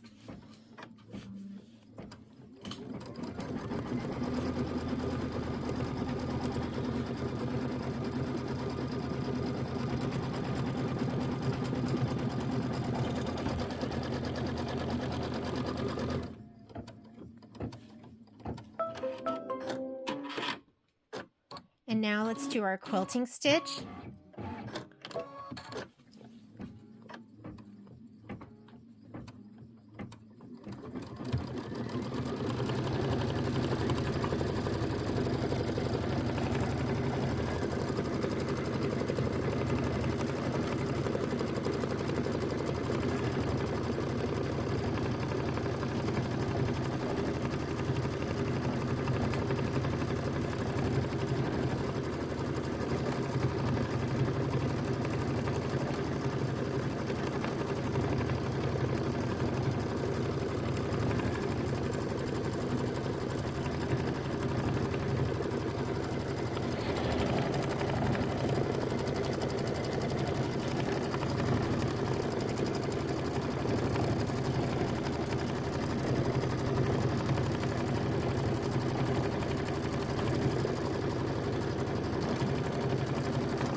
Okay, that was the quilting stitch. Now we have to skip to step number 2. However, step number 2 does 2 rows of stitching.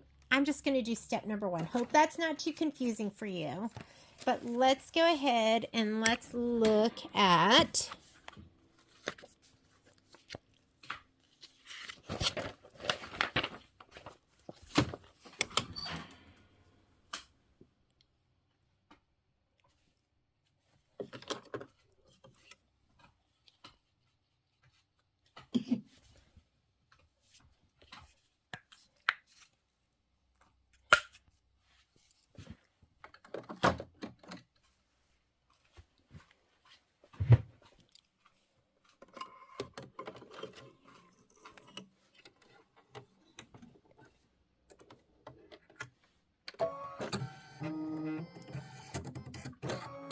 okay, I'm going to go ahead and do this step because these are right on top of each other. Button does not operate when... What? Not sure what that message is on my screen right now. We're going to go ahead and do this stitch.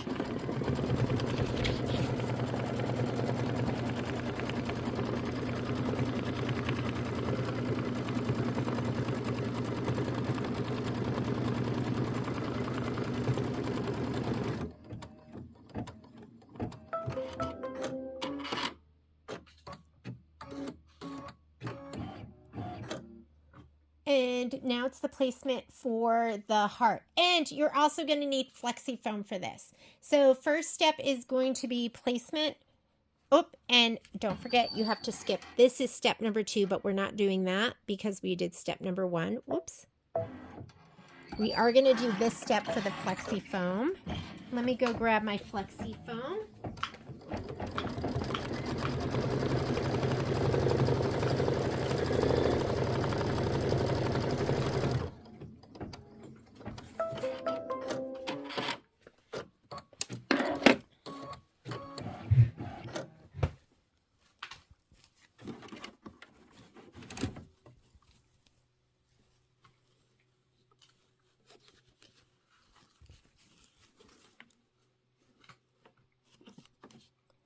All right. Go ahead and we're going to stitch this down and then we're going to trim. Whoop, my embroidery frame is not attached.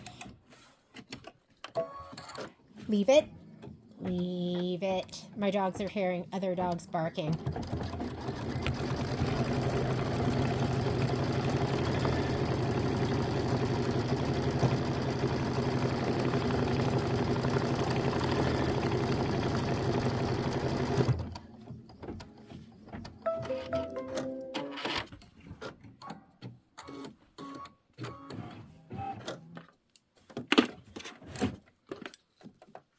We're going to trim that.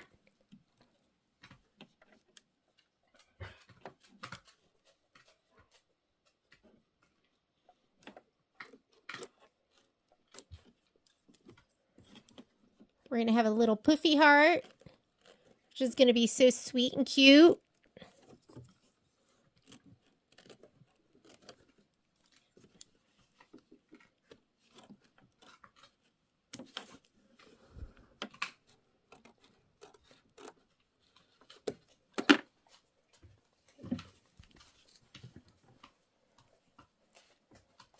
Okay, so that was step number 3, flexi foam, and then we trimmed. Now we're going to stitch the heart placement line. We don't need to do that.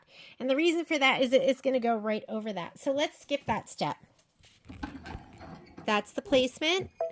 Now we're going to do the tack down. Let's grab our fabric. That's going to be the cute heart fabric. Oh, it's so cute.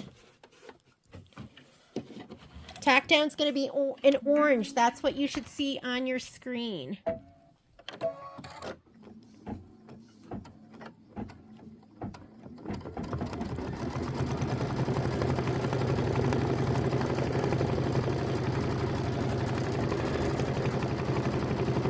Oh, how sweet is that?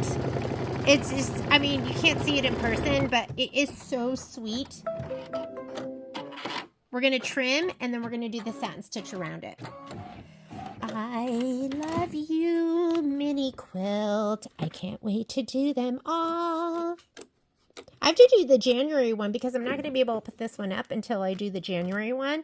Maybe what I'll do with the January one is I will just like, and I, you know, I'll stitch without filming. Oh my goodness. Because Miss Carol did such a fantastic video, we don't need two. But I do need to get it done so I can double side this. And that is so ridiculously sweet. You have no idea. And you're not threaded, I can see. And just pull that a little. Here we go. Okay, 2 minutes of stitching for the satin stitch. And then we're going to do the white that goes down the center of the applique. Oh my goodness. Love. My heart's filled with love with this. It's something that's so simple, but it just makes me so happy just watching it stitch out.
And guess what? We get to start, oh, actually not Gentleman Bird, because we're out of order here. We are going to do You and Me, which is this little waterfall of hearts.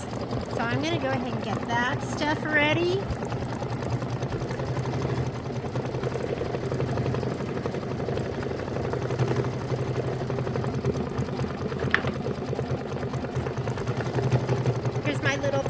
of goodies, and I'm going to give this stuff a little shot of spray so it's ready. We'll do the background fabric first. And batting.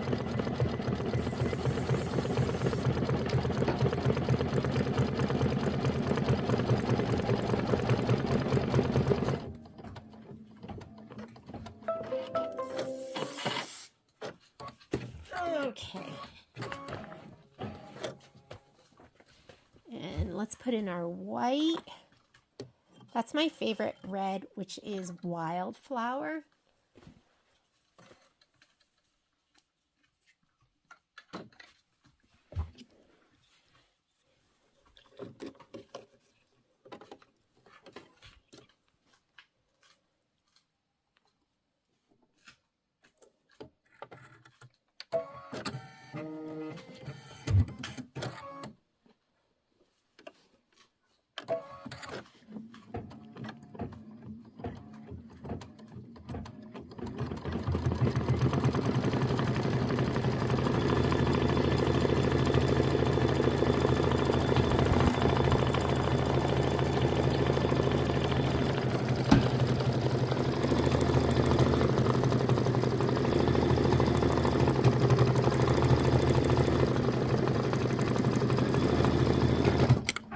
This will make your heart happy when you see it, and when you see it in person.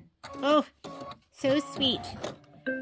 Okay, we are done with the littles. We have 3 of the bigger ones to do.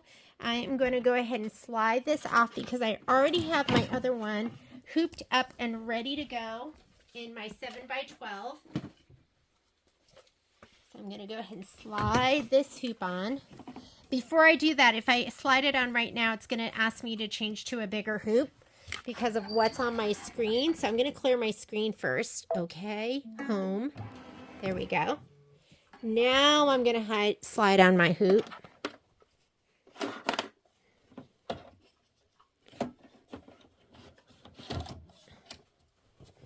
And let's load our design. So I'm going to go embroidery, pocket.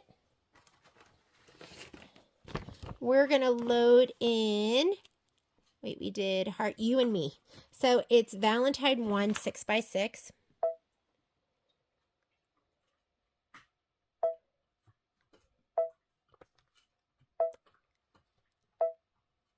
And I'm looking for my background quilting right here. Valentine's 1 6x6. Go ahead and set it. Now I'm going to add my design. So I'm going to add, and we're adding the you and me. So let me go.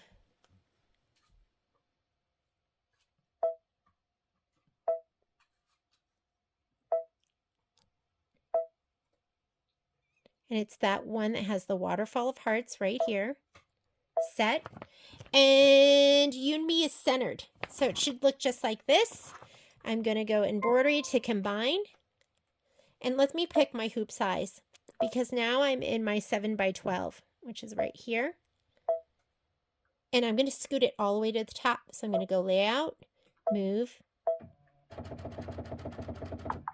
There we go. And that way we can save all of that muslin that's going to be below and the muslin that was on top. So let me go ahead and let's do our first stitch out. Let's see what color we should do. So when you look at your instructions, after quilting, go to the embroidery instructions. So first color that's going to make a difference, well, let's look at our quilting color. It's going to be white. If you're okay with it, I'm just going to put, actually, I do want to put a color in. I'm just going to put in the pink, and that way we'll have that outline. Because like I said, I like my tack down in a different color other than white, and that way I can see it when I'm fussy cutting. Okay. So first step is going to be placement stitch for my batting. I already sprayed my batting.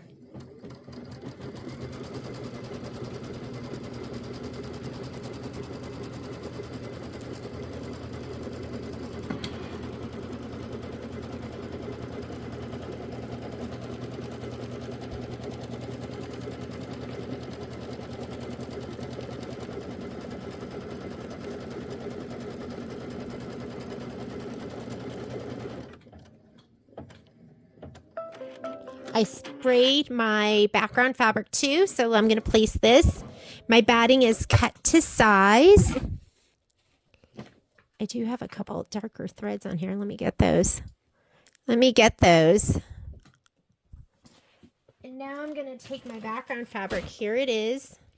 That other one, those blocks where it had you do the, I want to feel underneath. There we go. Where it had you go to step number 2. I've never had that. So this is more traditional, where we're going to do it this way. We're going to skip some steps right now. So I'm going to touch layout so it shows me the stitch out. I'm going to go here to where we go forward and backward stitches. This is tack down for the batting. Don't need to do that. Placement for the background. We don't need to do that. Tack down for the background. We do need to do that. So we're going to tack it down and then we'll do our quilting stitch. So I'll do it in pink so we can fussy cut to this line when we trim, but we're going to put in white for our quilting. But you can always put in a color if you want. It's cute quilting. I feel like it might be, let's look at it. Do you see? I feel like it might be busy if you did it in a color with the hearts on top of it. So I like it where it's just a little subtle. Now I'm going to put in my white.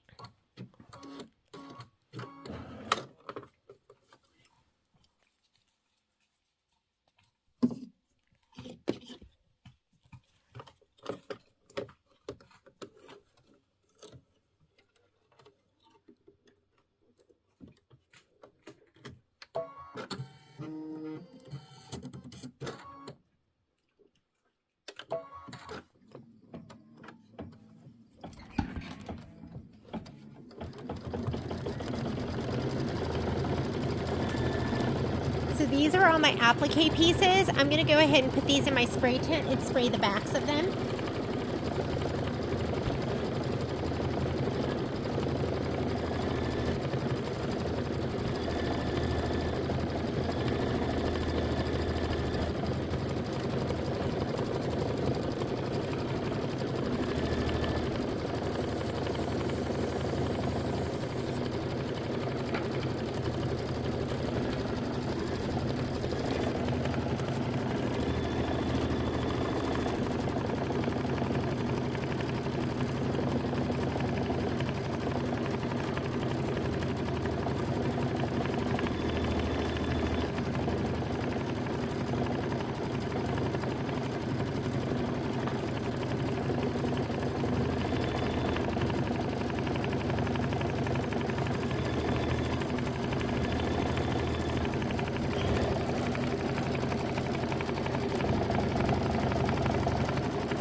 All right, so next step, we're right into the embroidery. It wants to do, I'm going to put in a color because it wants to do the little blue hearts first. So I'm going to be using Azure, this color right here.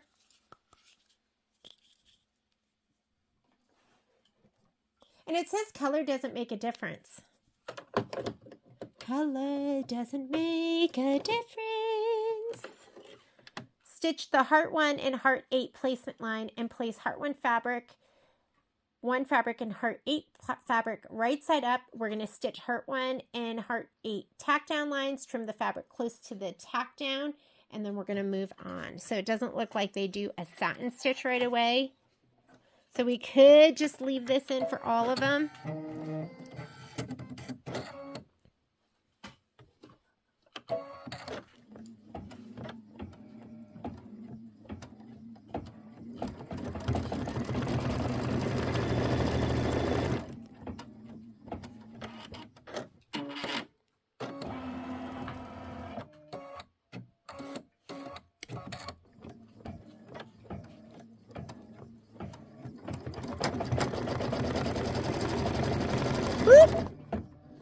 Have no idea what just happened there. I'm going to put this up and cut this.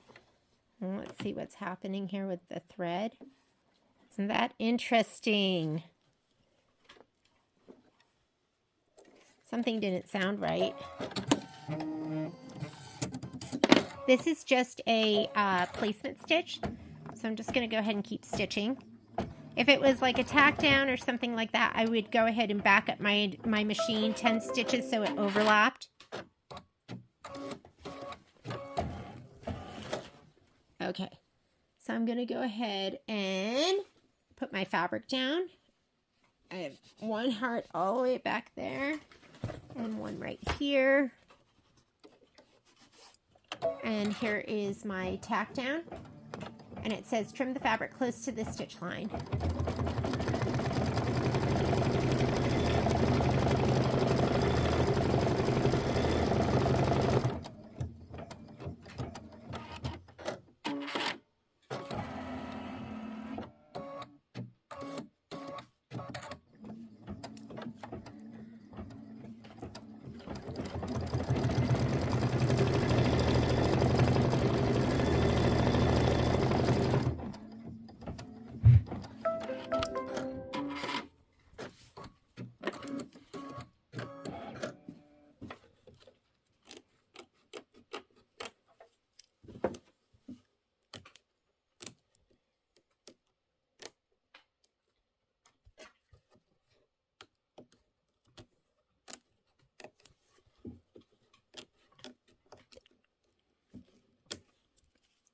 Trim. We're going to trim this one too.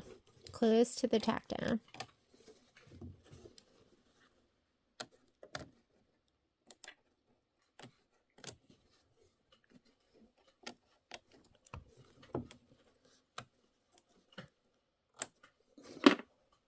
All right. So they're going to have fixed satin stitches, so I'm just going to leave the blue in. Now the next one's going to be the two light pink parts.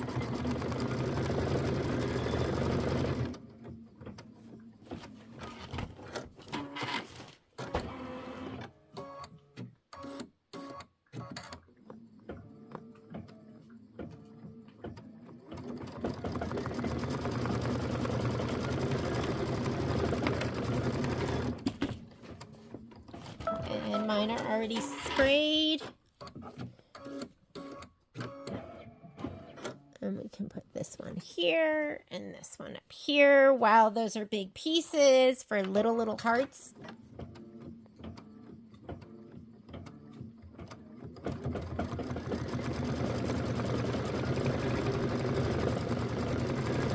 What I wouldn't do is I wouldn't use like black or red or something super harsh colored for this.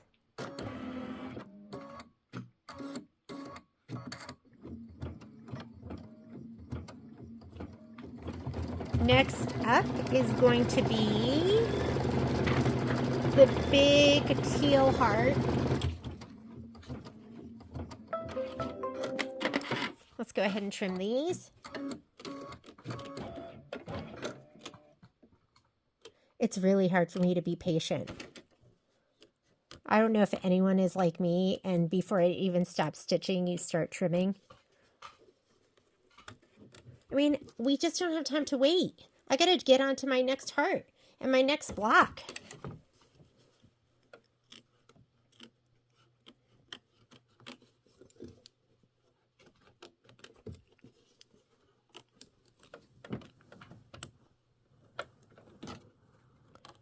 Sorry, that's my shoulder hitting the camera.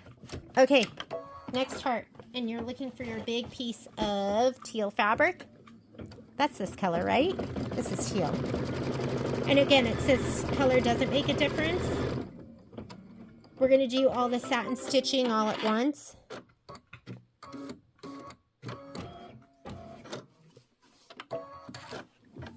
Tack down, and then we're going to trim. And then after this, we need red glitter. Oh my goodness, I have so much red glitter. Oh, red glitter, you're gorgeous. Which piece should I use? Okay, let's trim it. These hoops are so nice. They slide on really easily. Easy on and off, because I do have some hoops that are like sticky. This is when you're like, oh, I didn't know my hand could turn that far.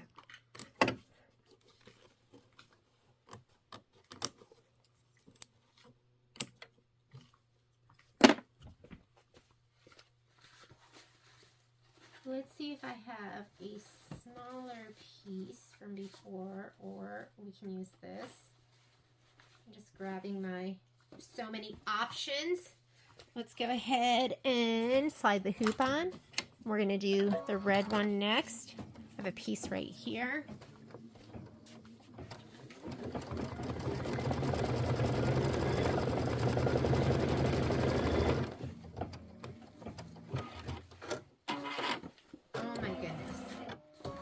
So many amazing colors in here.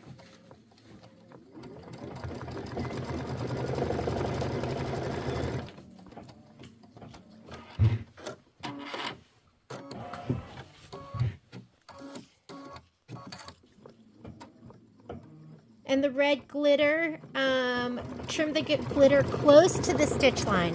So you're going to want to trim these close.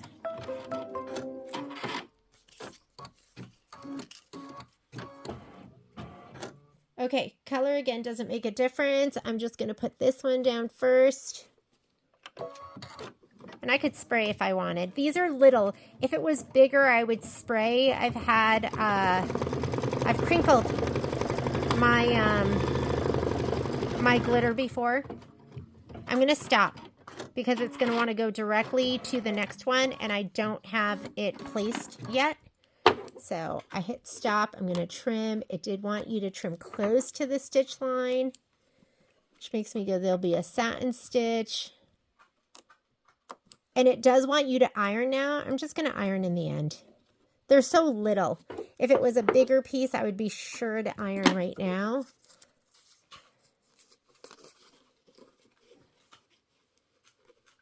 Here we go.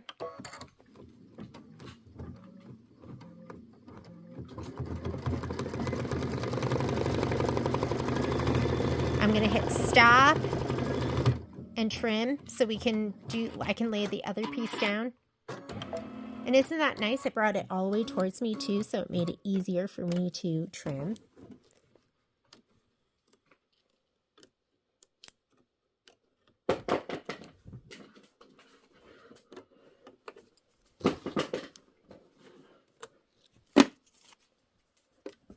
And let's do this one. Let's get this big old heart in the corner.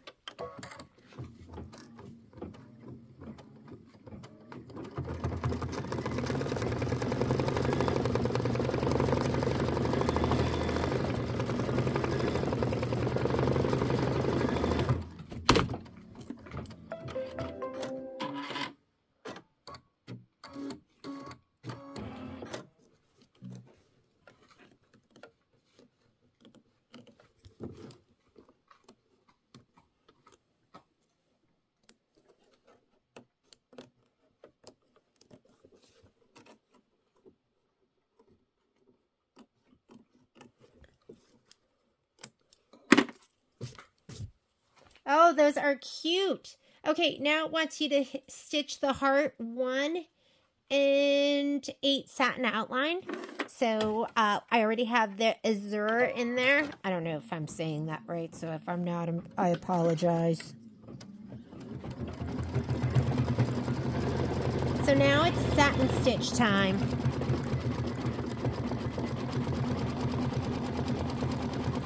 And then you're going to get your pink next. I'm using Pink Lemonade for these light pink hearts.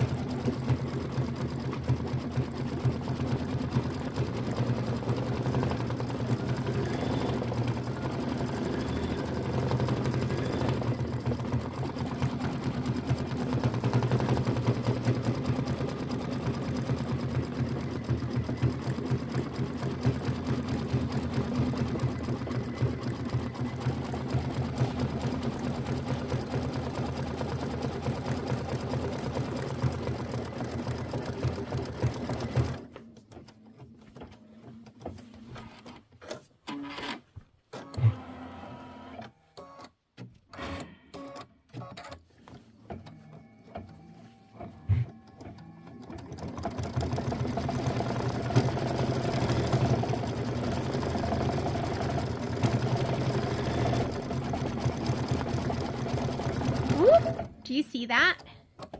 Hang on. Looks like this guy's wiggling off. Hang on a second. Let me get my screwdriver. It's really rare for that to happen for me. So makes me go, did I not tighten that on enough? Okay, there we go. I thought I saw a little wiggle there.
Right, let's go ahead and put your pink lemonade in.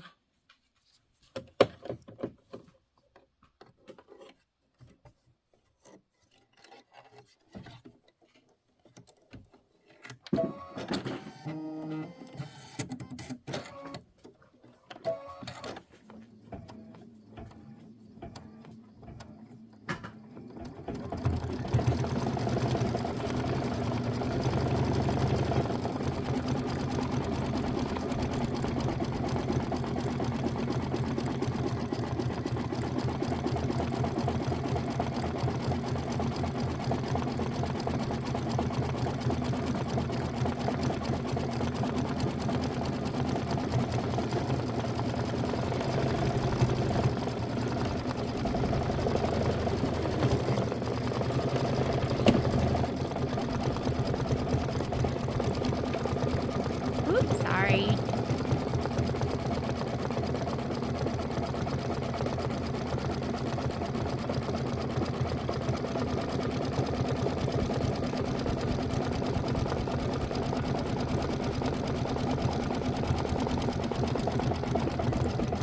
And this is going to outline this heart and then that little itty bitty in the upper right hand corner.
Okay, now it says stitch the heart 5 placement line and place heart 5 fabric right side up. I'm just going to go ahead and leave the light pink, and then we'll place our fabric.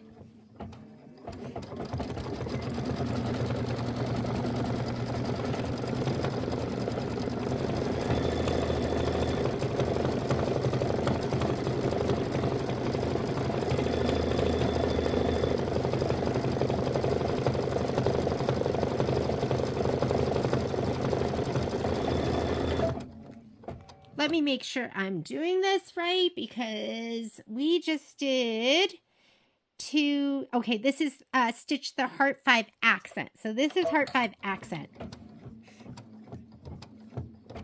And then it'll be step 12, which is the heart 5 placement line.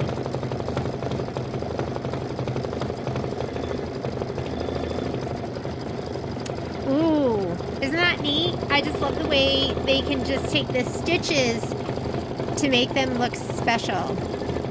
Like just turning them one direction or the other. And you can't really tell by looking at the picture.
You know something I love about Kimberbell instructions, because when we combine designs like this and you're combining the quilting with the embroidery at the same time, then your numbers don't necessarily match. But what does match is they show you a picture of what's stitching and the steps. So here's step 11 and here's the picture. And so I can know that that's what I'm working on right now instead of guessing. Kimberbell, you've got it. This is an 8-minute stitch out. I'm about a third of the way done.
Poor little Momo.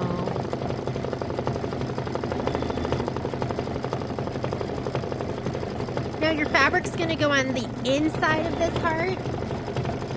So step number 12 is the placement stitch. I'm going to skip that step because we know where the inside of the heart is.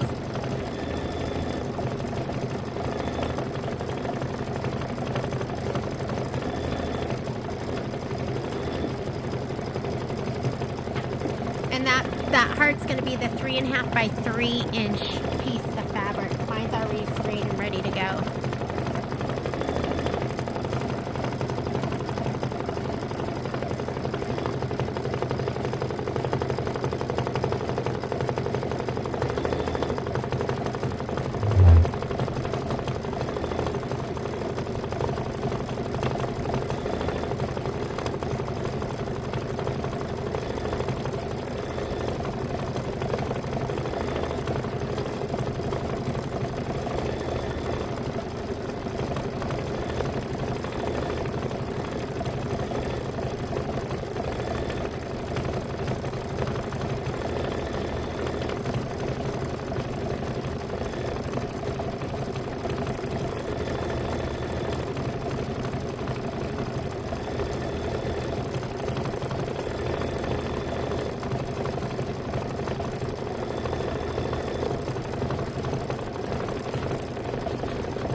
Oh, and that's so cute. That's just like the tiniest little satin stitch.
Okay, I'm going to skip the next step, which is the placement line, because I know it's going to be the inside of the heart.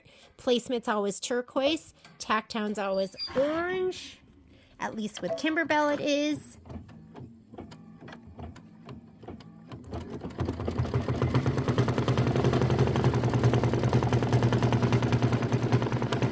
And I should have changed that to taffy, and I didn't. Hang on. Because it does say that it wants taffy, so let me go ahead and change that really quickly. In case it does some like decorative stitching. I think it's going to be doing, it's kind of like, I call it the Kimberbell stitch. The Kimberbell decorative stitch.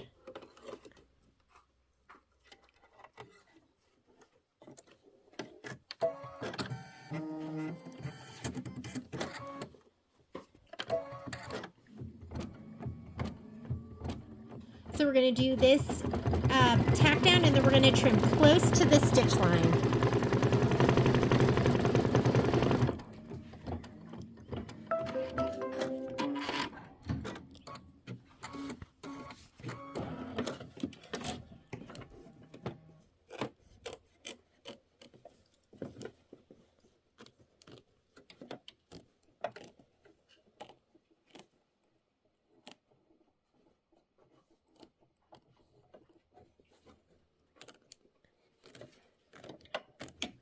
Oh my goodness, it looks so cute with that pink stitching behind it. It looks just adorable. I just love it. All right, I'm going to slide this back on. Now it's going to stitch the heart decorative outline. And then we're going to stitch the heart 3 satin outline. Heart 3 is going to be the big teal heart. So after this, we're going to use Tide water. I have a dinner date tonight with 2 of my girlfriends, but I'm in the mood to, you know, when you get in the mood to stitch, sometimes it takes me a while to get in the mood, but then when I'm in the mood, I don't want to stop. And I feel like I'm so close.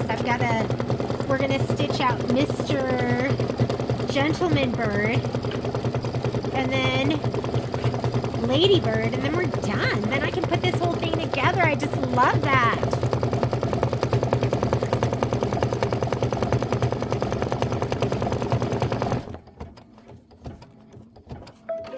The whole stitch out on this is 26 minutes. Of course, it always takes longer, though, because you have appliques and things to trim. Okay, Tide water next. I'm putting you in Tide water, and you're going to be gorgeous, outlining my heart.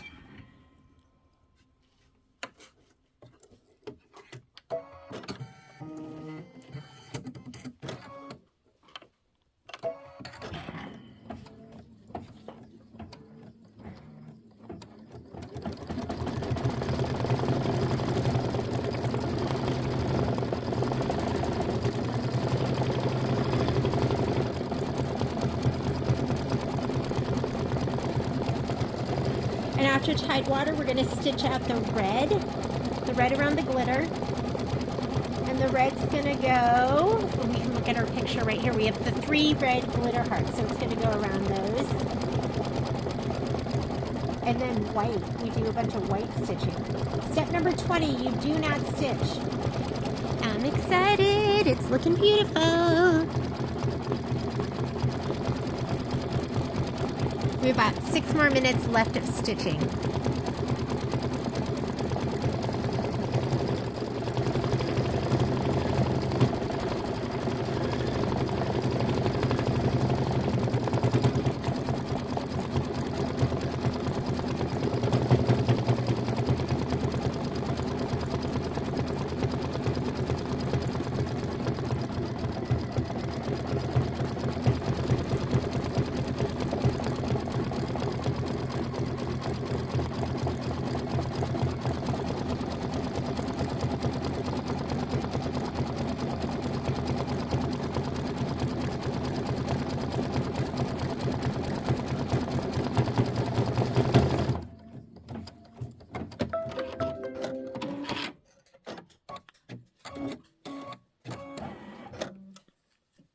Oh, that looks so pretty together. Okay, let's put in the red.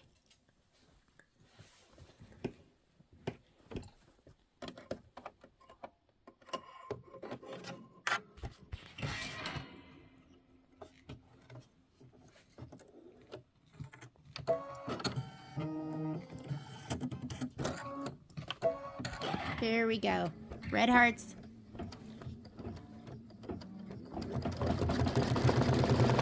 And then we're going to be putting in the white, and the white is going to do that little stitch that goes down the center of the appliques that just makes it look so sweet and special.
Okay, get your white ready.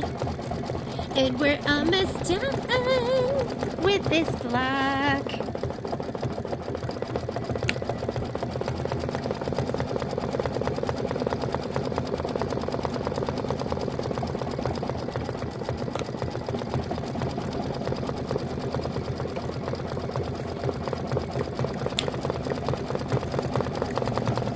Time to tidy up.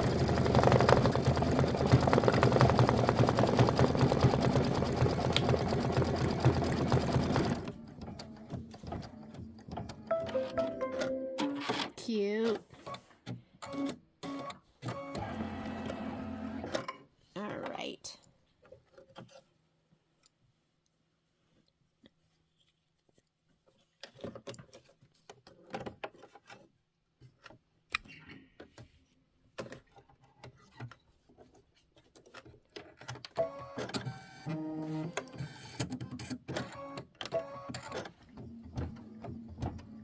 So this is stitching the heart 1 and 8 detail.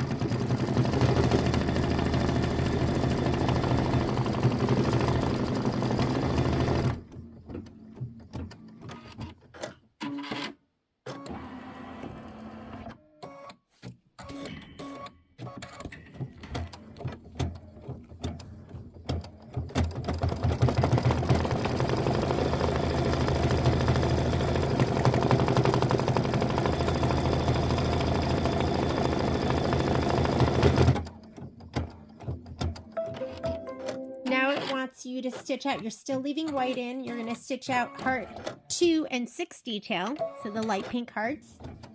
And then finally for 19, you'll stitch you and me. Ooh. Okay, you and me, which is going to go into the big pink heart.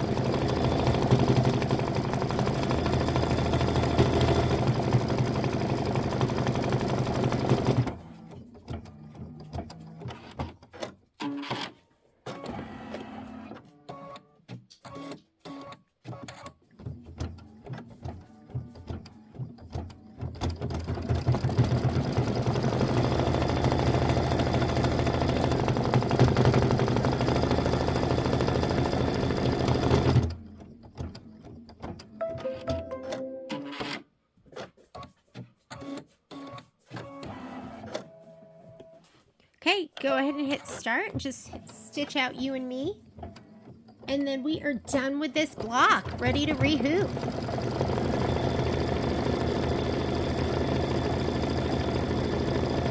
I'm gonna go to dinner with my girlfriends and then I'm gonna rush home so I can finish stitching the last 2 blocks.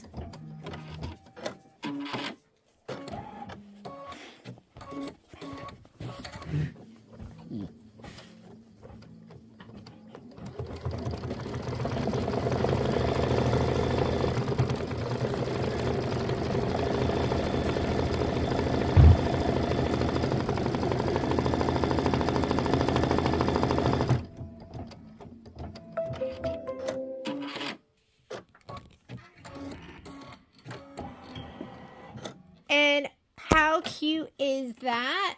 There's one more step left, but we're not going to be doing that. Actually, yep, that last step, step 20, it says do not stitch. And here is you and me, and it is absolutely adorable. Look how cute the quilting is. Is that like so cute too, with like the little hearts and the little tweetheart birds? Love it. I'm going to end here, and I'll get started in just a little bit to finish off those last couple of blocks. See you later.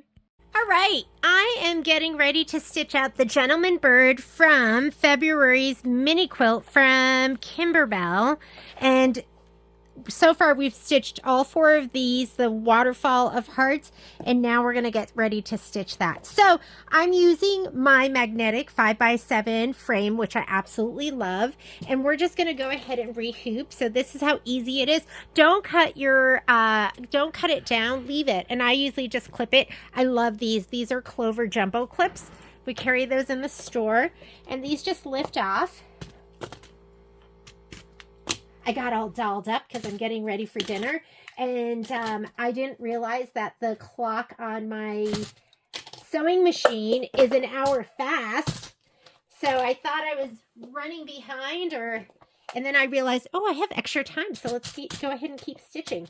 So I'm going to just go ahead and take those off. And I'm going to scoot this up, leave that on. You can scoot it. I'll scoot it so it's right in there. I'm going to put the top 2 magnets on first. My magnets. Okay.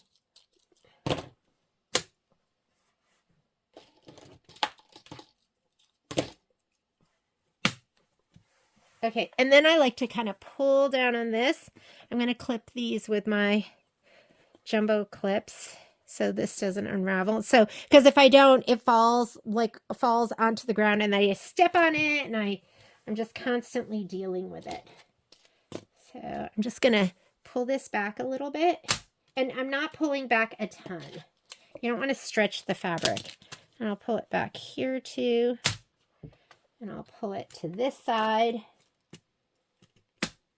and I'll pull this. Oop. Okay, maybe he's not up all the way. Okay, I'm going to pull these back. And I'm filming. Sorry. Okay, and it's nice and flat, and we are ready to go. I'm going to go ahead and slide on this onto my machine. By leaving this on here, then you really are able to utilize as much of this as you can. Once I get another embroidery, then I'll cut the top one off. So you'll have 2 on top, cut the top one off. There's always going to be 1 on there when you rehoop, if you're doing it the way I do it. Okay, I'm going to go ahead and slide this on my machine.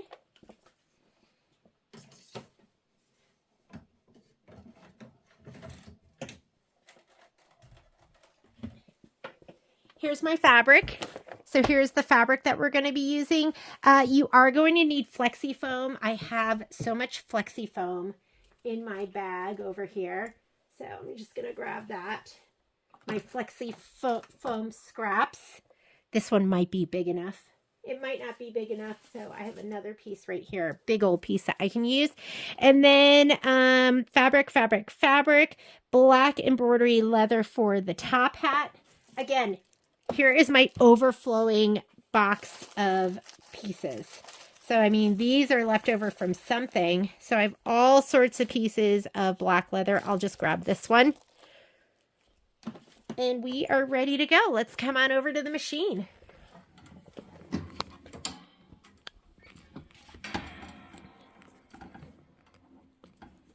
Hang on 1 second. There we go. So I'm using the same hoop. I'm just going to go home. All right, afternoon sun is flooding in right now, right into my eyes. I'm going to go embroidery, pocket. I'm in my lower USB, my mini quilt folder, my quilting stitches, and the one I need for the gentleman bird is Valentine's 1 6x6. That's actually what I just had in there. So I could have just backed up and just deleted the embroidery pattern. So Valentine's 1, and we're doing 6x6. I'm PES. There's my 6x6 and set. I'm going to add my other design, and the design we're adding is going to be the little gentleman bird.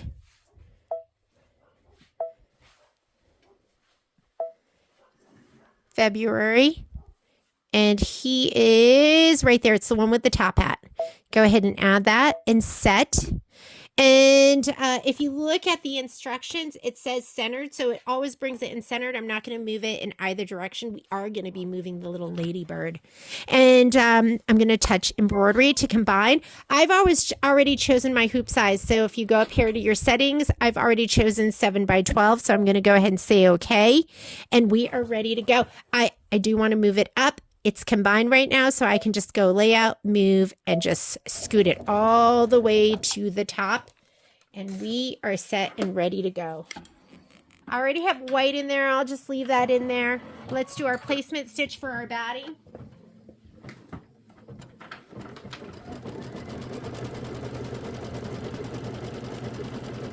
Let me grab my spray tent. Here's my pitch for my Dawn spray tent. I love it.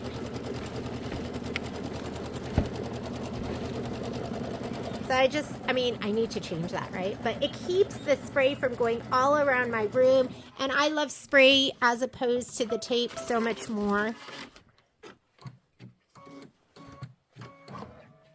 So I'm going to spray the nubby side, which is the wrong side. Here's my KK100.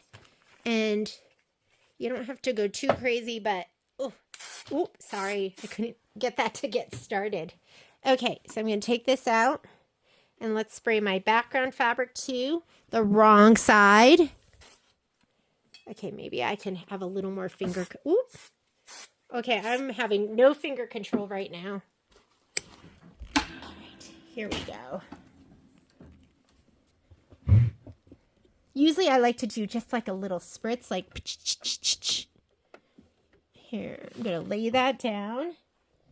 And now I'm going to take my background fabric. I'm going to lay this down. I'm going to center it to that. Feel around. Feels good. And now we're going to skip some steps. So what it wants to do next, sorry, we have the sun. Hang on. Let me move my curtain a little.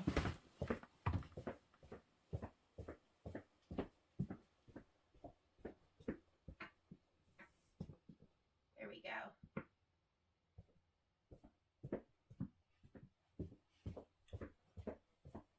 Think that's a little bit better? Yes. Oh, well, kind of, but not really. Okay, so I'm going to touch layout. Layout again shows us what we're stitching. And down here on the very bottom, this is where we go forward and backward stitches. It did turquoise, which was our placement stitch. This is our tack down in orange. I'm skipping that. I'm going to go to the next step. Placement for the background. We already placed our background, so we don't need that. That's going to be tacked down for our background. And I'll go ahead and do that in Magic Mint, just so there's some contrast. So we can fussy cut it a little easier.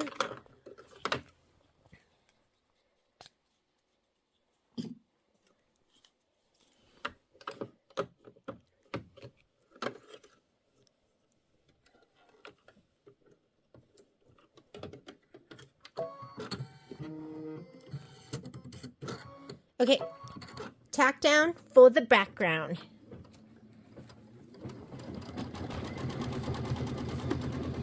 And then it says here, after quilting, go to the embroidery instructions. So we're going to go straight to the embroidery instructions. First thing it wants to do, I want to make sure my fabric, hang on. I just wanted to make sure it didn't pucker and bulge. We are going to load the body base placement. We're going to be placing flexi foam. And color doesn't make a difference. Oh, but before we do that, we have to do our quilting. I'm going to do our quilting in white.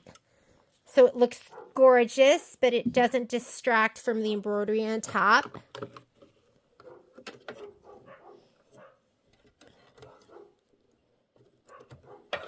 I got to go get my dogs. They are being disruptive in the neighborhood. Okay, so here's our quilting stitch, which is going to be that adorable love stitch with the love word and the tweet heart and the hearts. And then we'll see how big a piece of flexi foam we need.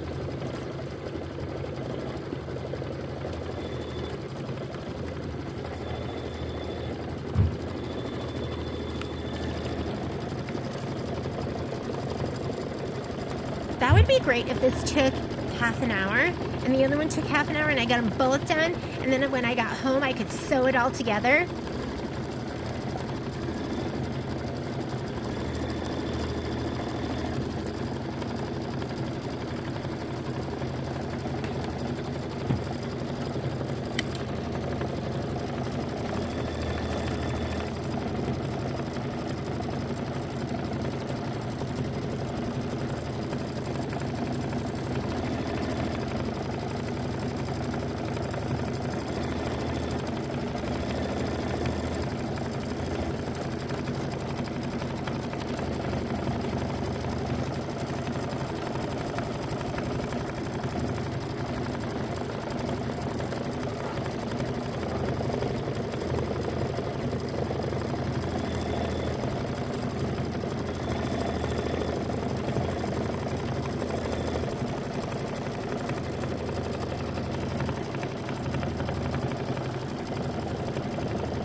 Okay, flexi foam's next, not fabric.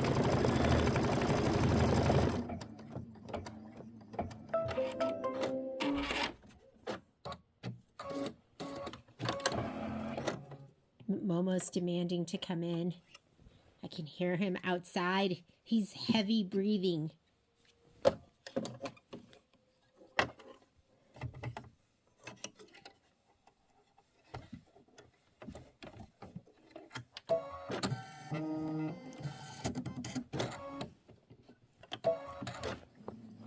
I'm going to do this in a color so we can see it.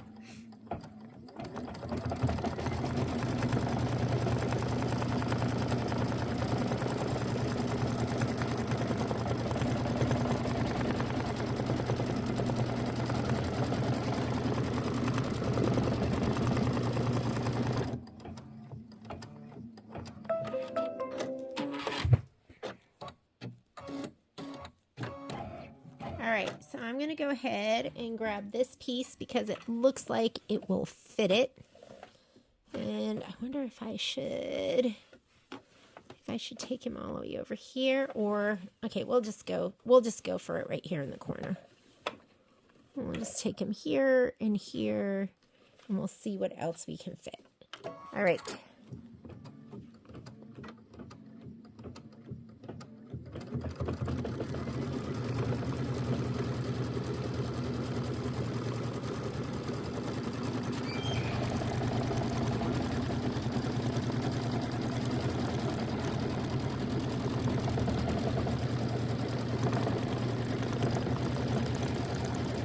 So this is our tack down, and our instructions right here. This is step number 2, tack down, remove tape. I don't put any tape.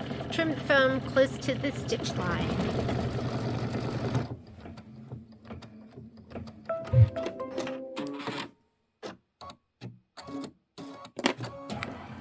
Okay, let's go ahead and trim this.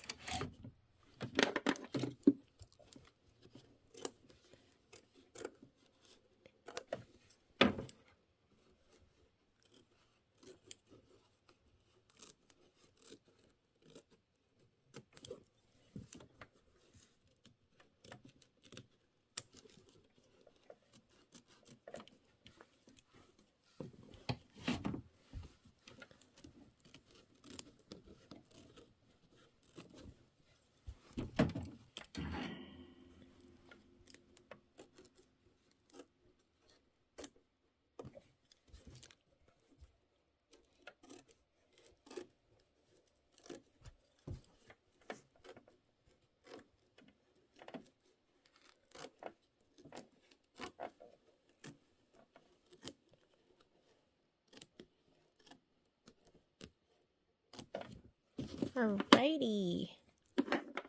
And next thing it wants you to do is it wants you to stitch the body placement line. We know that that fabric is going to go right over this, so I'm going to skip that step, but I am going to do the tack down. So let's go ahead and turquoise's placement. We're going to do the tack down, which is orange. Let me spray. I have 2 pieces of fabric for the bird. I have this teal, and then I have the mint for the wing. So I'm going to go ahead and give both of those a little shot of spray. This is my can that's broken in. The other one is like, and we don't need a ton of spray. Do you hear that? Like, there's not much coming out. I know before I was really heavy-handed. I was like, oh my goodness, I can't stop it. That's how I felt. Alrighty. So I'm going to go ahead and slide this on, give my fabric a little pusher downer, and let me see if its color makes a difference right now. Color does not make a difference. So I have mint in there. I'm just going to leave it in there.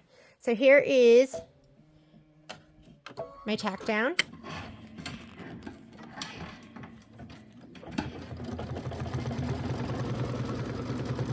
Cute.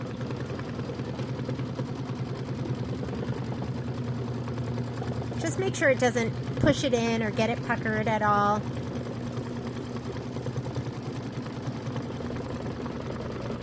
And this is stitch the body tack down, step number 4. Then we're going to trim the fabric close to the stitch line. And then we'll do the wing placement.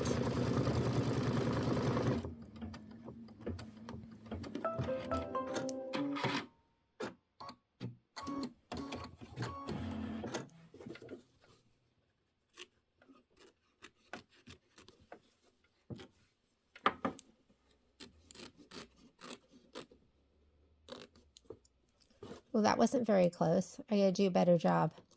And there's a big piece of, I don't even know what that is. I thought it was a dog hair, but then it was like kind of scraggly and icky looking. Okay. Focus, Jeannie. Let's get nice and close.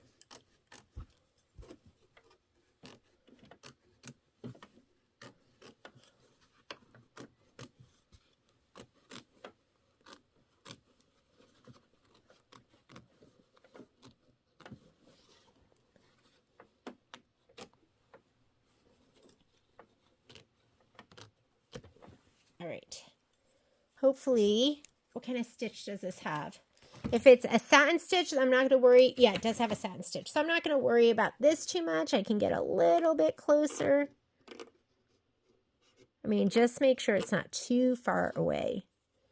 And there we go. Wing placement. Color doesn't make a difference. Go ahead and just leave what's in there.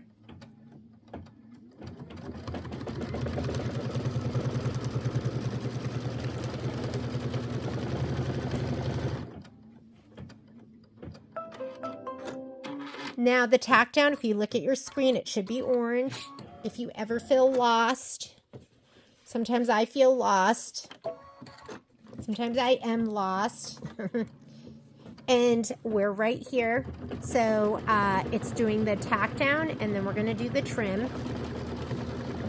That's page 17. I'm going to go ahead and turn to page 18. I also want to do save the date. I haven't done any of those yet. I did bring it home with me.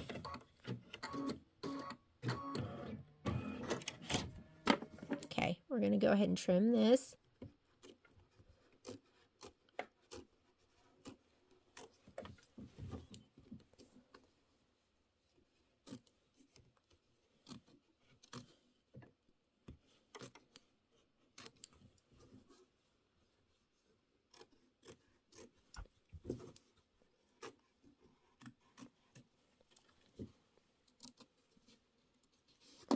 Alrighty. And then it wants you to do stitch the inner wing placement line, and then we're going to place the inner wing fabric right side up and tape in place. Okay, so go ahead and slide this on, stitch it, and your inner wing is going to be this fabric right here that we like to stitch with taffy.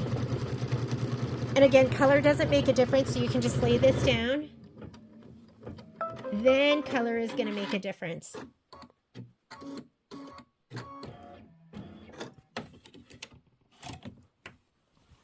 Oh, it's a heart.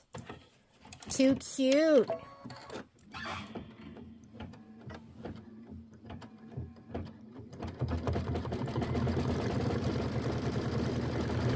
And then we're going to be stitching colors. Get your black, because black's going to be the legs. Where is my black?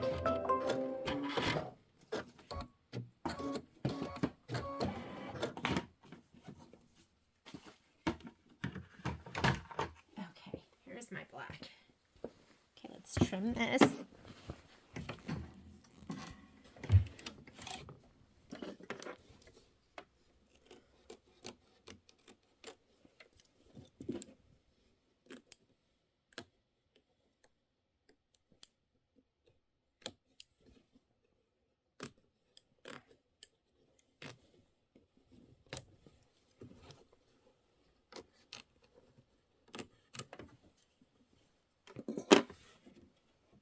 It looks like it's all satin stitches.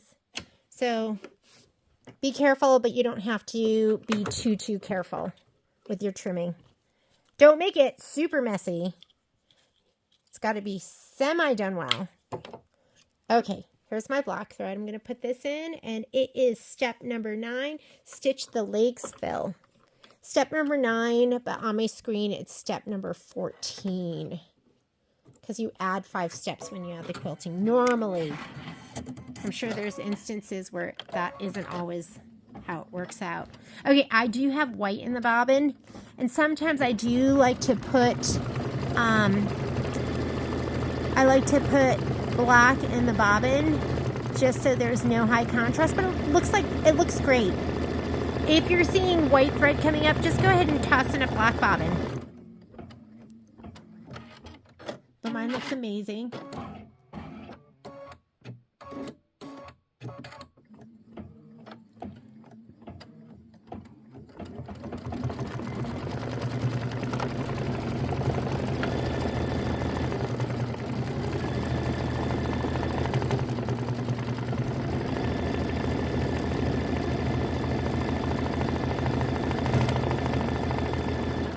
Next color you're going to need is you're going to need some green to stitch out the flower stem fill. I chose, what color did I choose? I chose sage. Let me grab that. It's just kind of like an avocado green, kind of chartreuse-ish.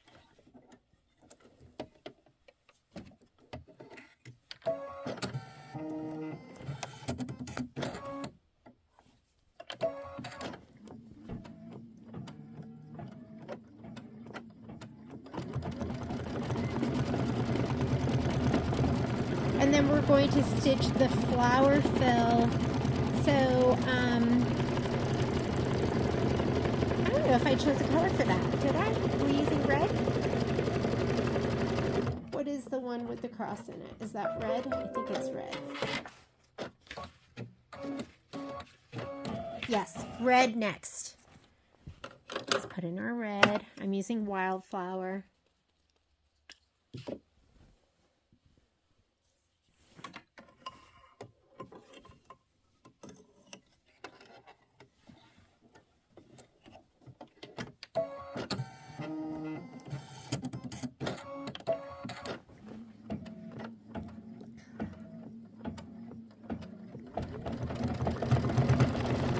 Then let's get your taffy ready to stitch the inner wing satin outline. Let me grab one. So here's my inner wing right here.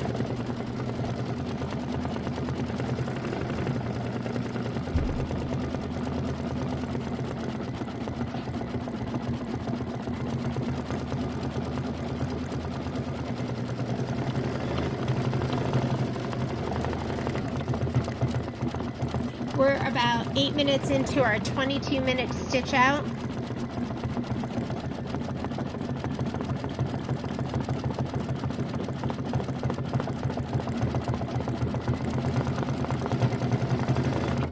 Look how cute that little red flower is. Put your taffy in. Okay, I'm going to take out my red.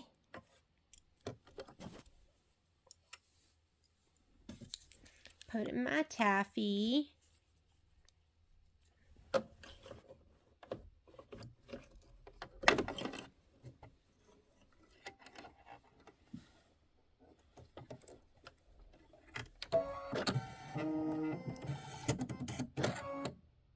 Stitch the beak fill.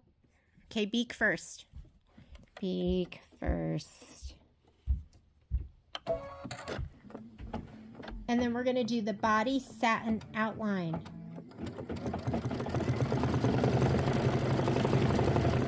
I thought we were doing the wing, but not yet.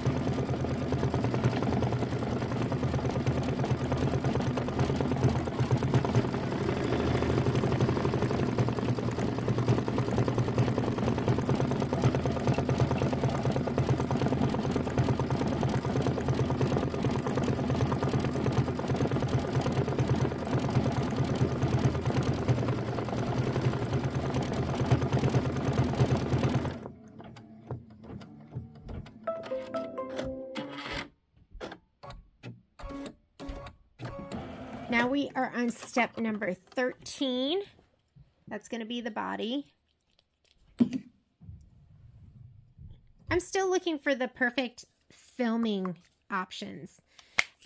Sometimes I see other filmers, but like they have like serious studios. And they switch their camera angles, and I don't know if I'm smart enough to do all that. Okay, here is the body satin outline, 5 minutes of stitching. I'm gonna tidy up some of my thread right now.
After this, we're going to stitch out the wing satin outline and tail detail, and those are going to be in Magic Mint or whatever mint color you're using. Something I love about the Luminaire is that it does the satin stitch at full speed. Because I know some people have other machines where it's more like dunk, dunk, dunk, dunk, dunk, dunk, where it's a little bit slower, so it's nice that it does that satin stitch so fast.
love that color combination. Isn't that so pretty?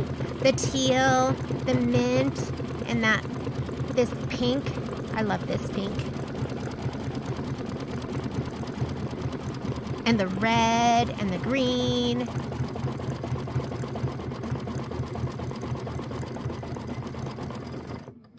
All right, so I'm gonna go ahead and take this out, and you're gonna put your mint in next.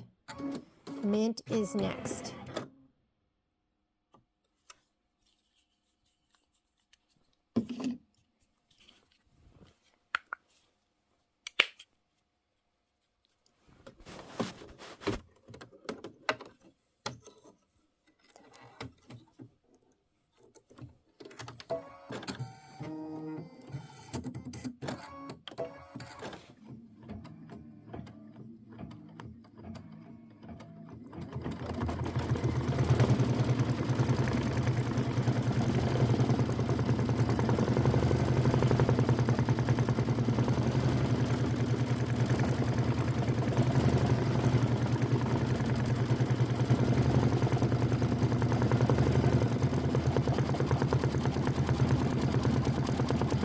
So it's going to outline the wing, and then it's going to do some little detail right here in the tail.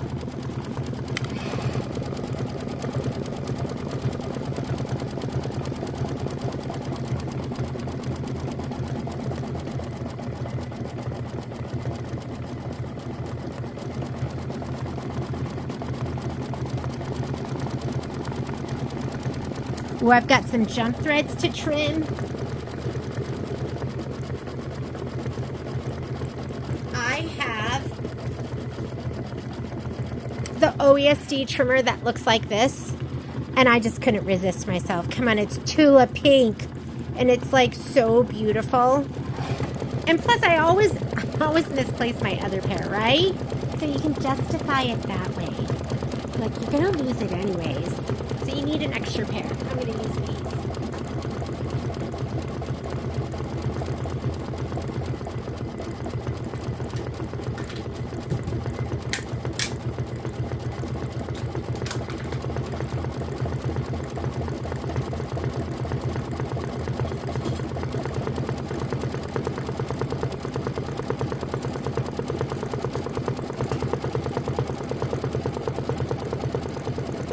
Tula Pink also has these tweezers in the same, like, this titanium. I call it oil slick color. But I'll show you how I trim my jump threads. I think I'm going to have to lose my tweezers so I can get new ones.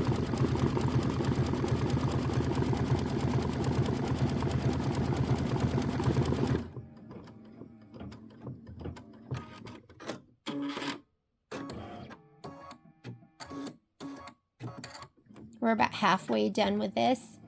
Next color we're going to be putting in is going to be, we're going to go back to the taffy.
Cute. Okay, I'm going to go ahead and take out the mint. And let's put in the taffy.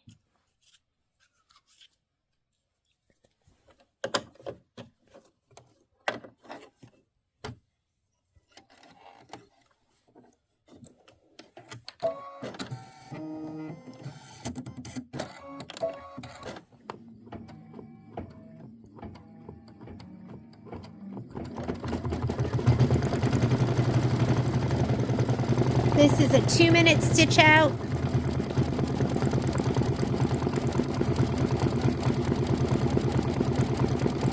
And then it looks like little white dots, eyes, eye fills, and the hat.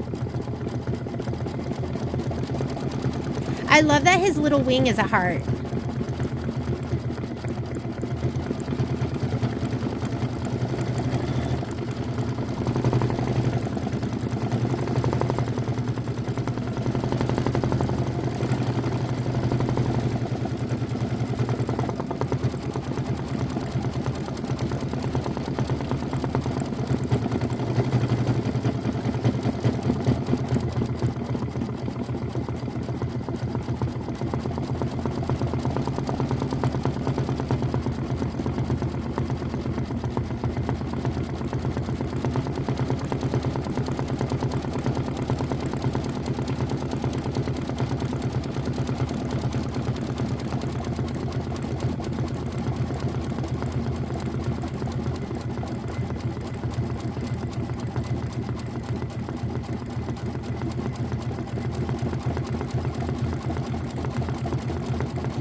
Cute.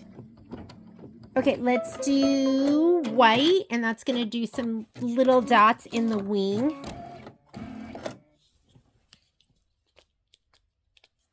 And we're almost done. We've got 3 more minutes in our stitch out, and that means I have 1 more block to do.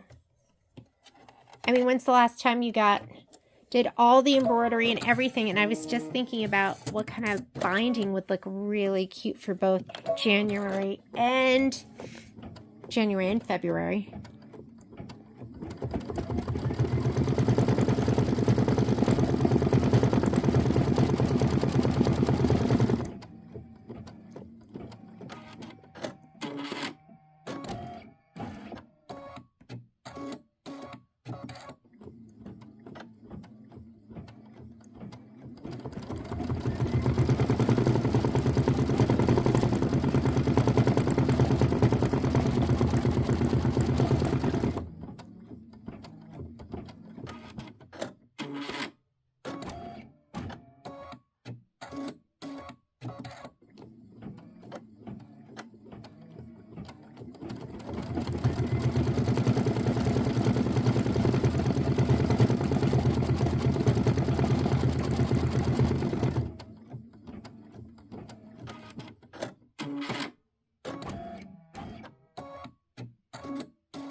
Then we're going to do the outer eye fill. We're doing that in white, so you're just going to go ahead and hit start again.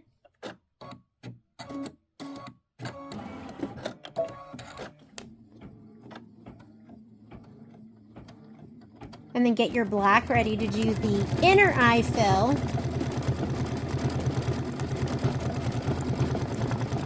Oh, that's a big eye.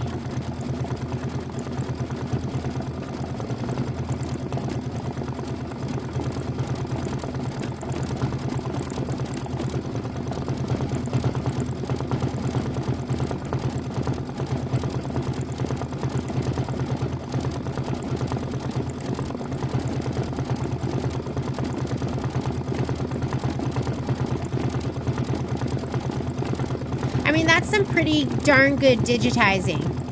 That you can do that, all that white, and you don't see any of the fabric underneath with all that undersewing.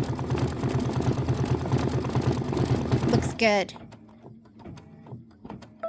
Okay, we're going to change out to black.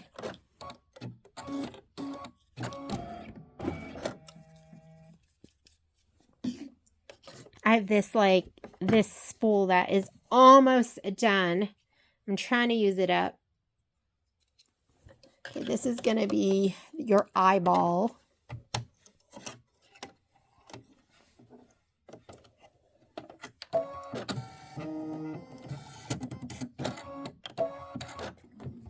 And then we're going to do his hat.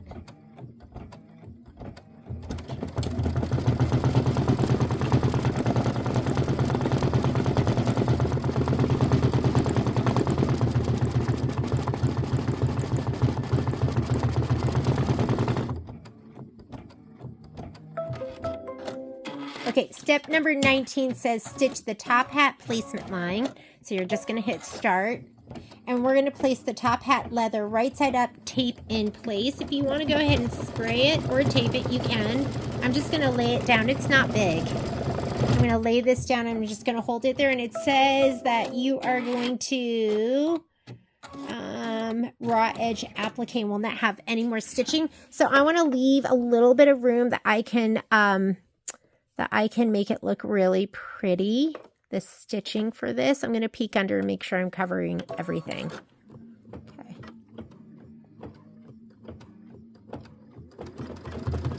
And it's small, so I don't think you necessarily need to tape or spray it down.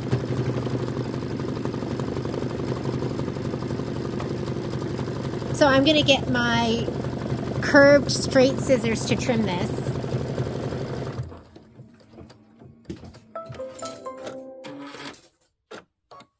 To me, this would be the equivalent of trim as desired.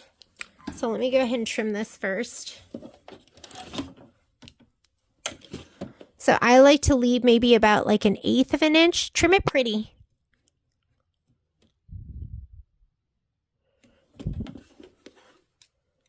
I give myself a little extra room when I have like lots of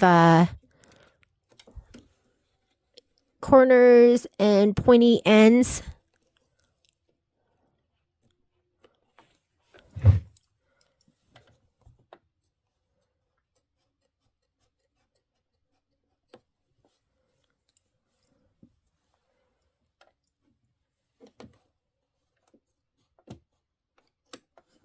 Oop, I might want to get a little bit closer with that one.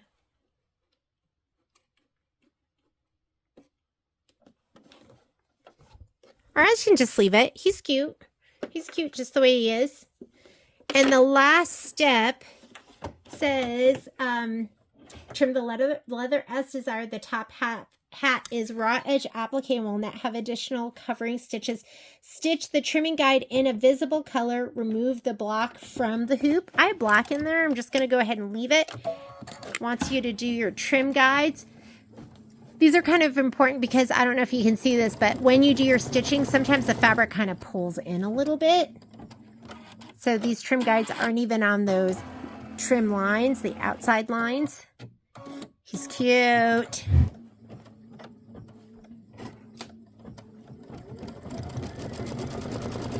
That one's right on it. And those are your trimming guide lines. That's what you're going to be using when you go to trim. Okay, when you go to trim your jump threads, I like to use tweezers, and I really do like the scissors that have the hook. So, like for instance, this one right here. Let's see if he'll pull out. So you can grab it and pull it taut and up, and then just use that hook to get it nice and close. Let's see with this one. That one, this might just pull out. There we go. And you want to get these little stitches in between. And so I like to lay my hook down one direction and then flip it the other direction. Use the tweezers to pull that up and get them nice and close. And tweezers, hold him up nice and close. He's pretty short, but let's see if I can get him. And if not, just do your best. What's this guy? What's he all about? And that looks great. I don't see any, whoops, you didn't even get to really see all of that. I don't see any other jump threads. It looks fantastic. We are done. There's Mr. Gentleman Bird, and all that we have left to stitch out is Ladybird, and we'll do that next. Hey everyone, it's Jeannie from A1 Vacuum and Sewing, and I am getting ready to stitch out the last embroidery in the February mini quilt, which is Ladybird. So let's go ahead and get started. Whoops, there goes my filming arm. Here's my fabric. I'm just going to go put that by my machine. And it's time to rehoop. So you don't want to cut this one off, but once this one goes up, then I can cut that one off. You always want to keep one of them attached.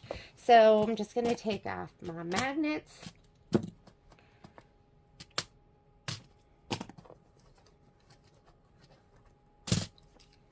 And don't get me wrong, I love my other hoops too. I just like the way this I don't know, you just scoot it up. I keep this folded just like a roll of stabilizer. And if I was doing this with no-show mesh, I would keep that on my, oh, let's see how close that is. Perfect. So this goes right on top. Let me put this on.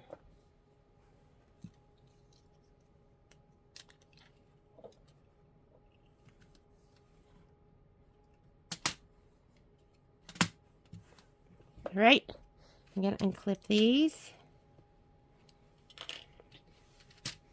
Just roll that down. Make it a little bit taut. I'm not pulling it too tight, but making it a little bit taut.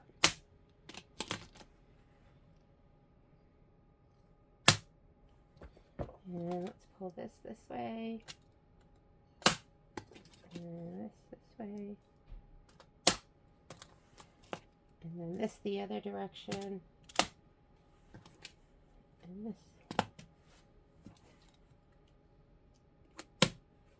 And we're hooped and ready to go. I'm going to slide this on my machine. I'm going to re-clip this so it's not all over the place. Making a big old mess. And if I want, I could cut this top one off. I like to cut from the back side, but I'm just going to leave it. Let's leave it. Ooh, my bobbin's getting small. Okay, and let's go to the machine. Here's my thread ready to go.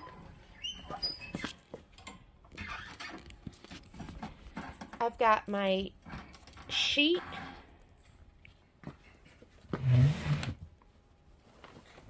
Let's load our design.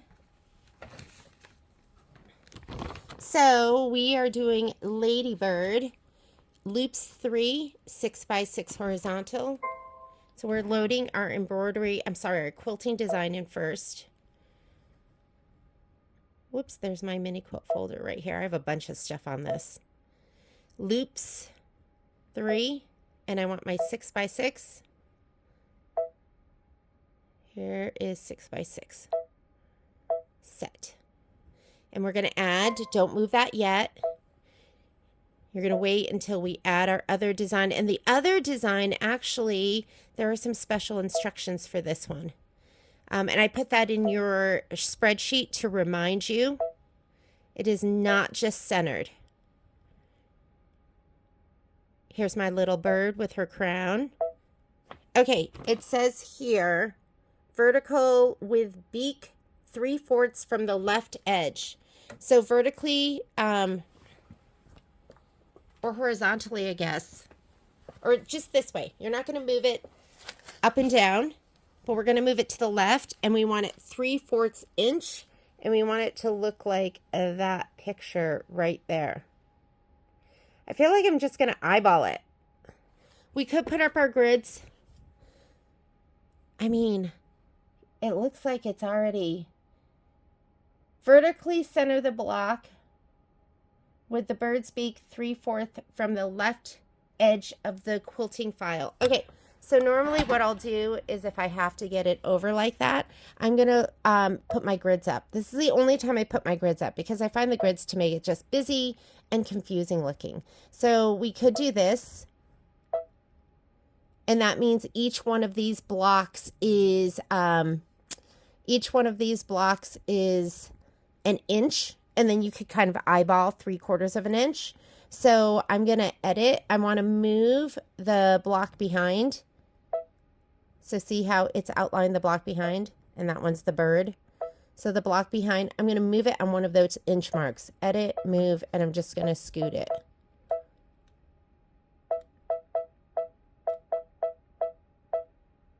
Okay, now I know that that line over there, we can zoom in a little bit too, so you can see it.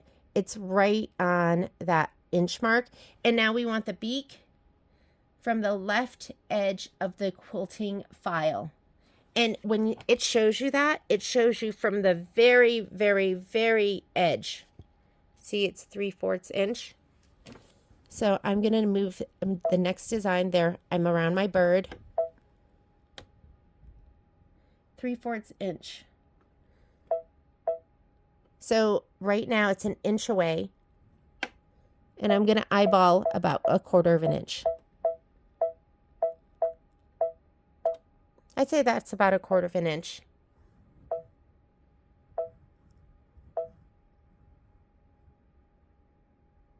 Here, maybe we'll zoom in 200%. Do you see it? So I have it right here.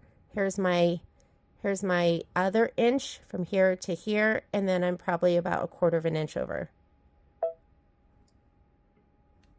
I think that's good, which is 3/4 of an inch from the edge.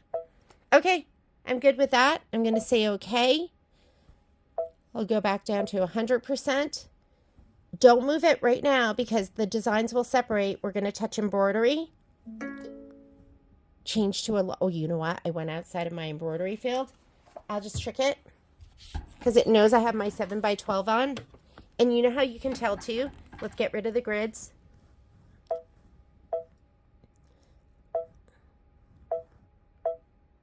Do you see how I'm outside my 7x12? I'm just going to take my hoop off. Let's just take it off. So I took it off so it goes, okay, I have more room now. Now I'm going to touch embroidery. I'm still not in my embroidery field. I'm going to go layout, move, and I'm going to hit the little dot, which will center it. So now I'm inside my 7x12. I'm going to slide my hoop on, and then I'm going to move it up. If I move it up right now, it'll let me scoot it right outside of my embroidery field. But now with hoop on, there, it won't let you go any further than your embroidery field. Okay, we are ready.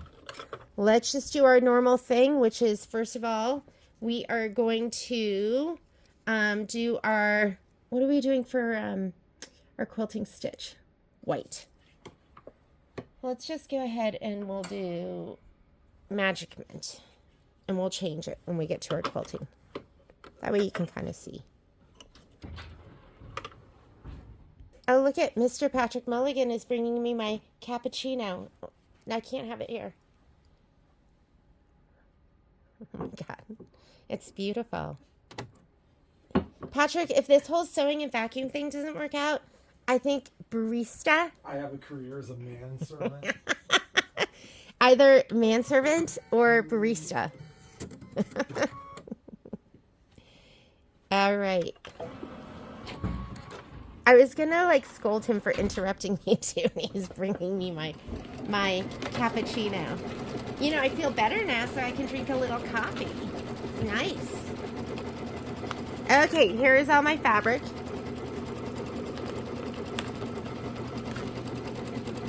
I am going to spray my batting and my backing right now. I woke up this morning and I was like, I need something to show after this weekend. I can't just be showing up with nothing.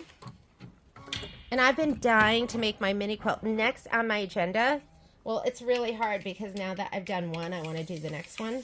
But I think I'm going to do save the date, and I'm going to do January and February. And I am, okay, so I'm going to lay down my batting. I'm going to get that dog hair off of there. I'm sure everything I make has like a little bit of Momo and a little bit of Poppy.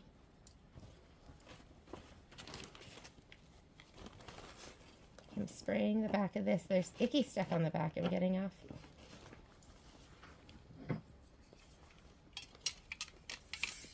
Well, what I really want is I want to be able to sew it together too.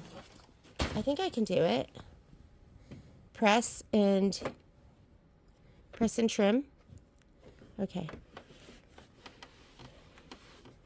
After quilting, go to the embroidery instructions. Nothing special there. So now what we're going to do is I am going to go layout so I can see what we're stitching. I'm going to go to this button here where we go forward and backwards stitches. And I'm skipping this. Orange is the tack down for the batting. We don't need that because we pre-cut it. That is the placement stitch for your background. And that's the tack down for your background. We are going to do that. And I like that in a different color so that when we go to trim, you can fussy cut around it.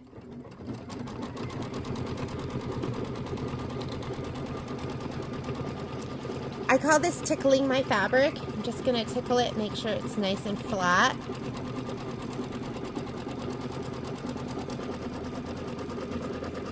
And then we're going to do the quilting. We're going to do the loops in white. So go ahead and change out your thread now. And if you want, you can just do it in everything in white. Color doesn't make a difference for this, but the quilting does. And a lot of times I just don't want my embroidery design to fight with my quilting as the focal point.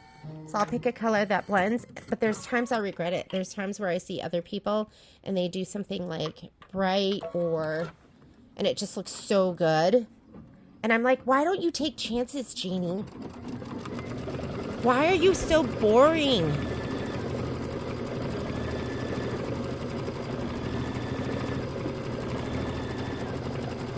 This is 3 minutes of stitching. And while it's doing this, you could just go ahead and take your applique pieces. I'm going to put this in my spray tent and I'm going to spray them all so they're ready to go.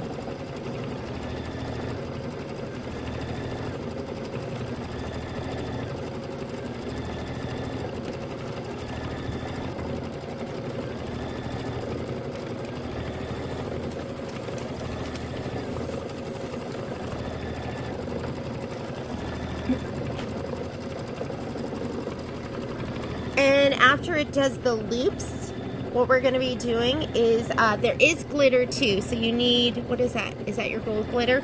We need gold glitter for the crown. I'm just using everything from my scrap bin because there's so much.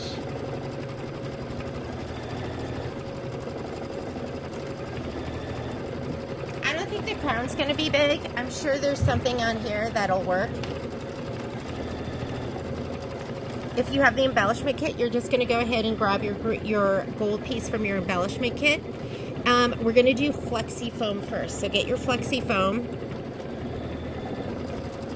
And then we'll do the body.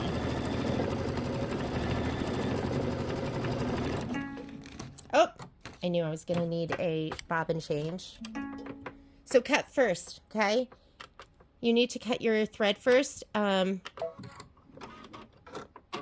You don't want to drag it around. That's not bad. So we've gone through, it's been what? Just one. Can I reach in here? Get it?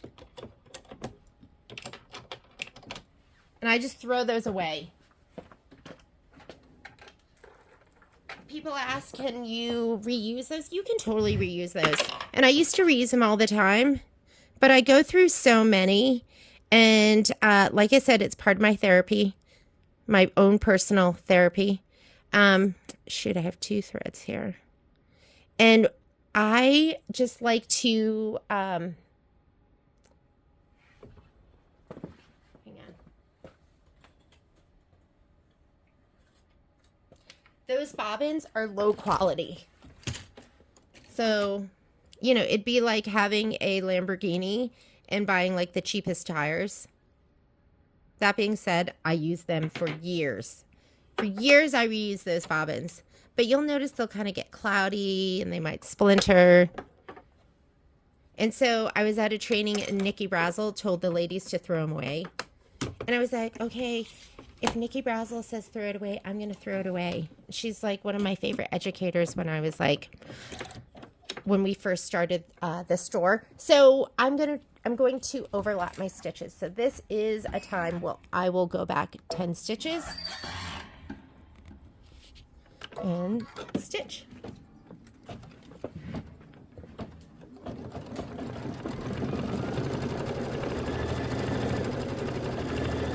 Look at, this is the cappuccino Patrick brought me. Isn't it lovely? Look at that. My goodness.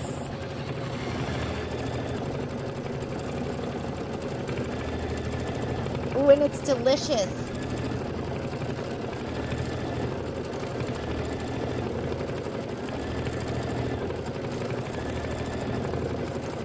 I don't know about you guys, but I grew up with, like my parents drank like Folgers, and they might have even had like coffee that you just like had on a spoon and you just like mixed it in. Could that be right?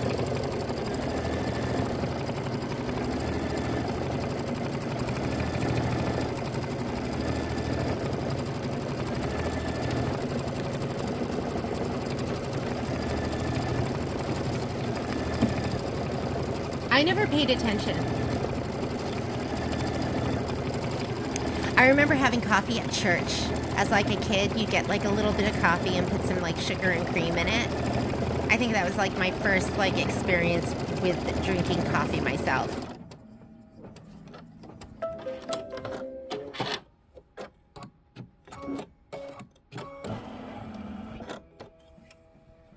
But my parents had like the cheapest coffee maker. Like, I can't even remember what it was. I can't even believe how much money we spent on our coffee maker. But it does do some amazing things. All right.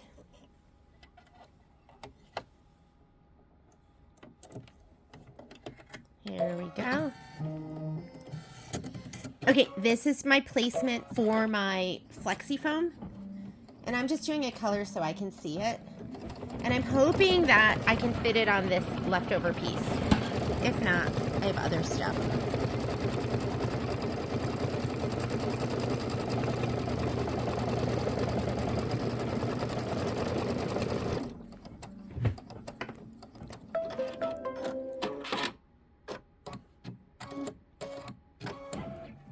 She is so cute already.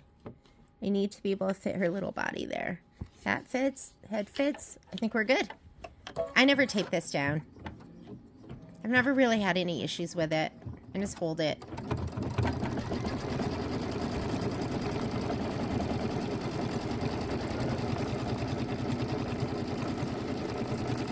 Ooh, it's close. Perfect.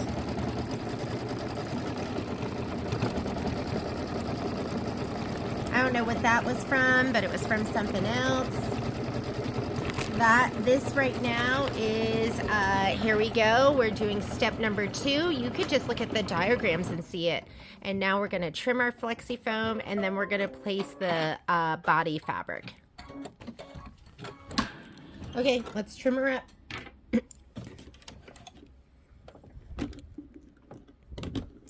Coffee's come a long way. I mean, when did everyone start drinking fancy coffee? I didn't even start drinking coffee until I want to get close to the stitch, but I don't want to cut it. And if you cut it, it's okay because you're gonna have fabric that goes over it. Sometimes your scissors get too close. This is my dilemma. Do I keep this? I'm gonna cut off these little stray pieces.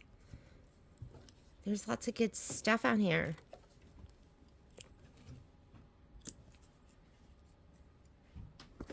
Whoop. Patrick is back again. Did you want to ask how my cappuccino was? It was amazing. You're so talented.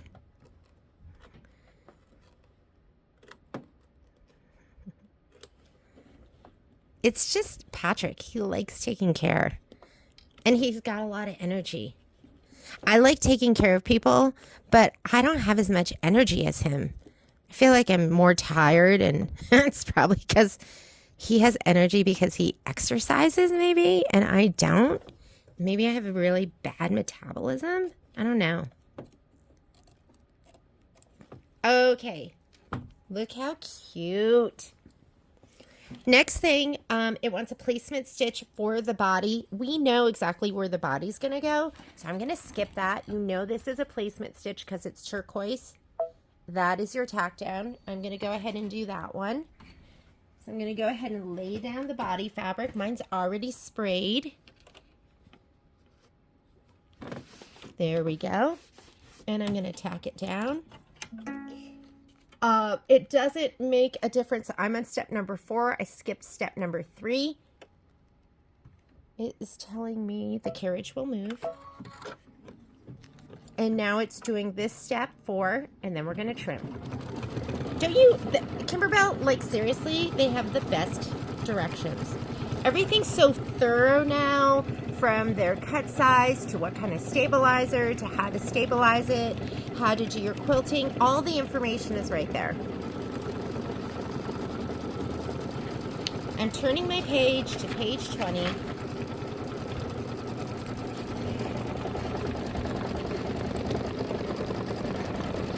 And then we're going to go ahead and trim.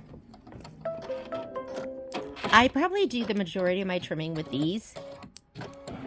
People go, can you sharpen these? And I don't know if you can get this out. You have to, at this state, you cannot, because you have to be able to open it more than 60 degrees. And this is probably, I'm guessing, maybe 35. You know, so it needs to be open enough so that Patrick can get it into, or wherever you sharpen your scissors, so they can get it into the blades, the sharpening machine. But if I can get this back part out, then we could open it up, and yes, you could sharpen these.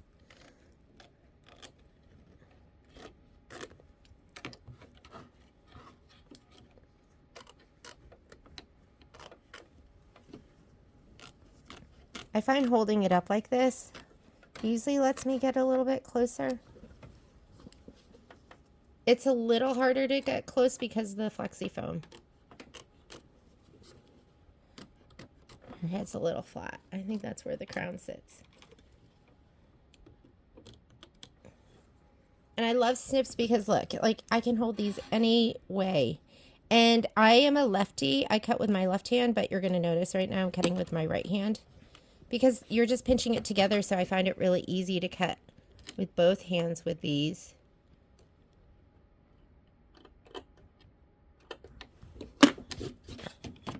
Okay, next step. What's the next step? Wing placement. Color doesn't make a difference. I still have my blue in there. Your wing is mint green, so get that fabric ready. Oh, and it's a little hard again. I love that. I think maybe I used the wrong fabric. Because look, it should be long and skinny, but still, this is going to work. So it's okay. Maybe that was supposed to be for the other wing. This is step number 6. Stitch the wing tack down line, remove the tape, and trim the fabric close to the stitch. Again, I spray mine. So mine has a little Gnold KK100 on it.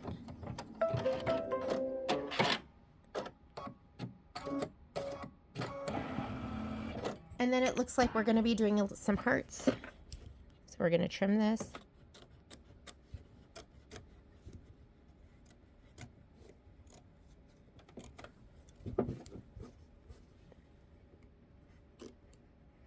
And the puffy foam is so cute. Do you think I can finish this before I go to the store today? Wouldn't that be fun?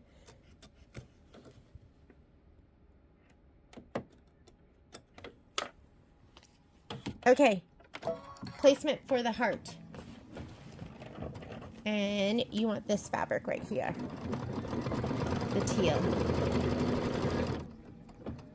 Again, color doesn't make a difference. We're gonna have some applique stitches.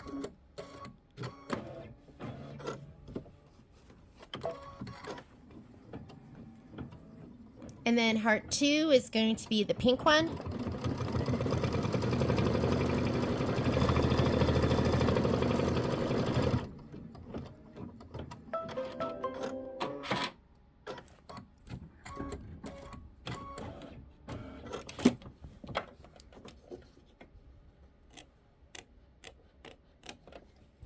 Isn't it funny to think about how we grew up and like how not fancy we were? So I went out to dinner last night with my girlfriend and she just moved downtown. So Reno has a little downtown. We don't have a crazy downtown like some cities. But her apartment or her house has a lot of windows. And she loves cleaning. So she just bought a little machine that suctions to your window and cleans your window. And I was like, just thinking about that. I don't even remember. Maybe we were dirty birds.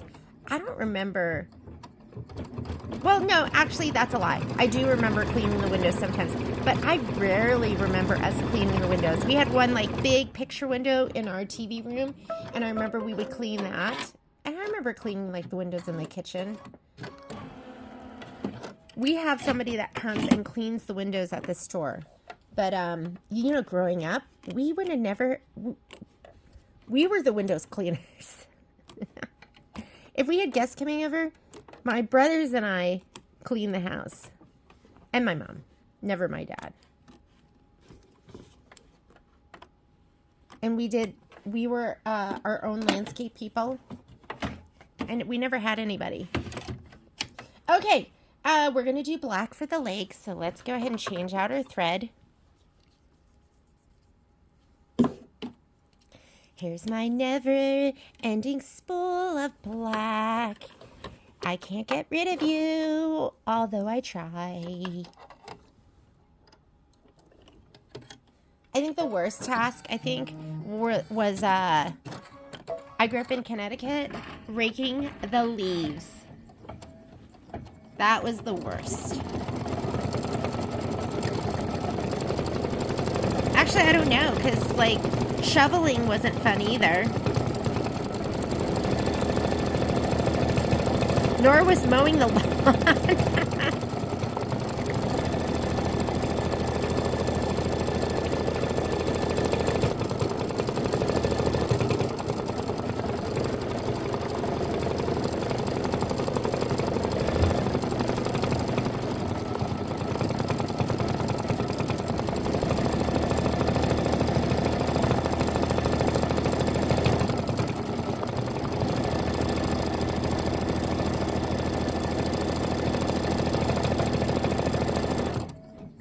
Cute. Now we're going to do the beak film. I'm going to do that in Laffy Taffy. It's not really called Laffy Taffy. It's just called Taffy. But I don't know if you're from back east. Or I guess it doesn't even have to be back east. It could be here in Reno. But we had tons of big, huge trees in our backyard. And we would have these big blue tarps. And you would rake all the leaves and pull them on the tarps, and then you would drag the tarps to the street and you dump them on the curb. And then a giant truck with a big sucker thing would come and suck up all the leaves. They don't have that in Reno. People don't have, I guess, I mean, some people have trees like that, but they don't have a big sucker upper that comes around.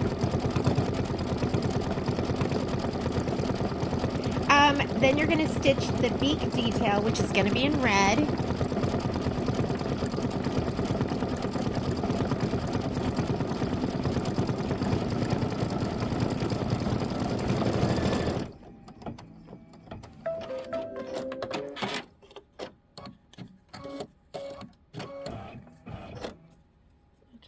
where's my red? My red sits up on my machine because I have a giant cone of wildflower.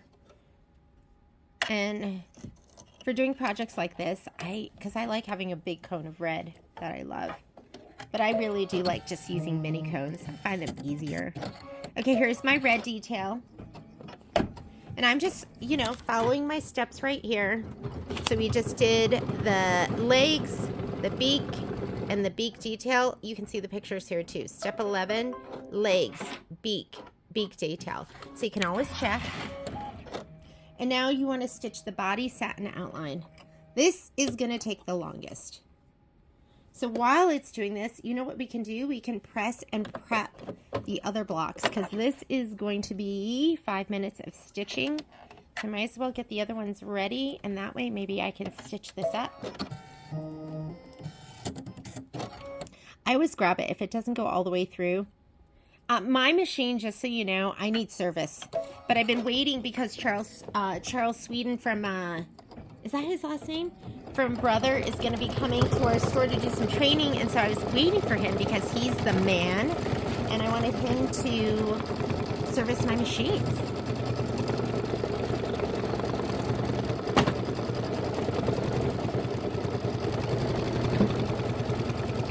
Okay, 5 minutes. Let's see what we can get done in 5 minutes. I'm going to heat up my iron. Let's start with these. How cute. Normally what I like to do is attach another embroidery, and that way I don't waste, but who knows what we're going to get done next. So I like to cut from the back. Whose hair is that? Not mine. I don't have any right now. And it was light colored. So I'm going to cut from the back side.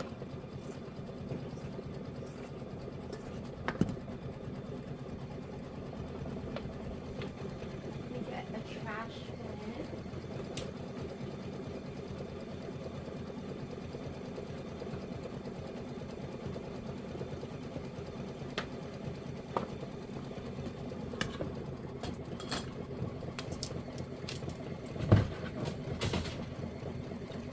Okay, I'm going to press from the back side, and I like to press with, this is just water in here.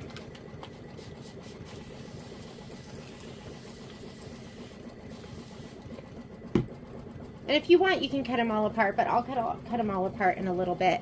And vertical, so I'm going to go up and down first. And my iron is still heating up. I was like, I'm going to cut my other embroidery off so I can do that one too. Let me do that. So I'm going to cut the hearts off. It's attached.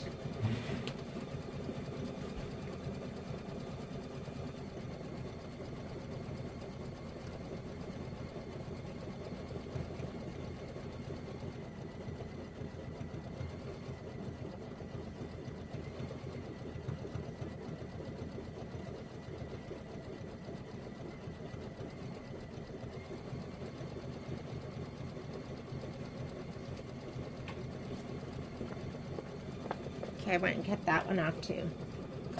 Okay, you want to press into a wool mat because a wool mat has a little bit of give, and you want everything to lay flat.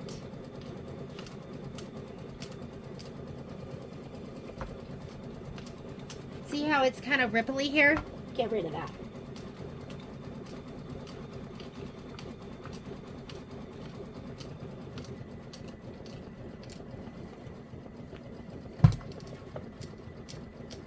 And I am on my tippy toes right now.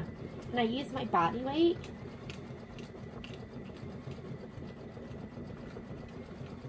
Now that these were pressed one direction, they're not really going to move that much the other direction.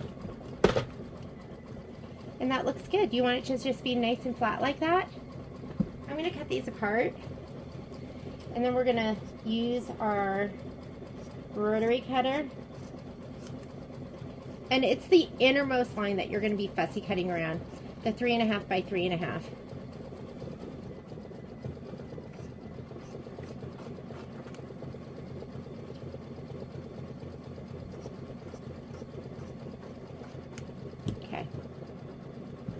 They look fantastic. Let's do this one. See how this is not laying flat? It's all ripply. I like to go from the back side. I like moisture.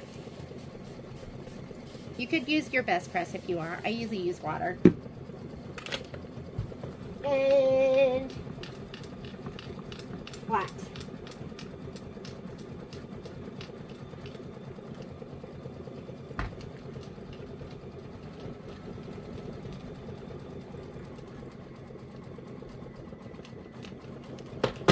Okay, let's fussy cut those.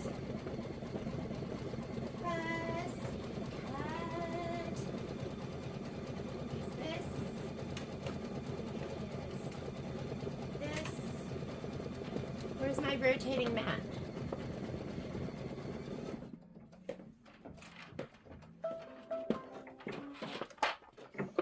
Rotating mat, some rulers, and we're ready for our next color. Looks like it wants mint for the wing. So I'm going to go ahead and take this out. We're going to get Magic Mint. I like Magic Mint. The other one I really like is Pistachio. Those are the two mints I really, really love.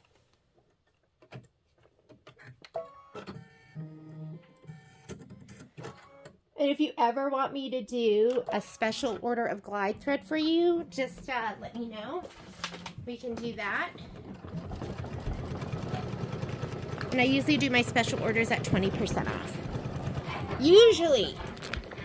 Okay, now we're ready to trim. So, I have a 3.5 by 3.5 inch. Do I? Maybe I don't. All right. My 1/2 inches are in black on these, so I can just lay it down here. And I am going to frame it to that teal line. That's why it's nice to have a color that you can see. And look from above and just have it fit the best you can. You don't want to cut just those lines. You want to frame it. It's never going to fit those lines perfectly. All right, I'm just going to rotate this, lay that back down again.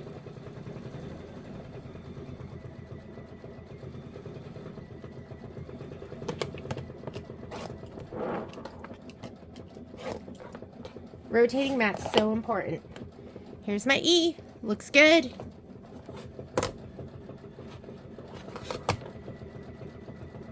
Sorry if my big noggin's in the way.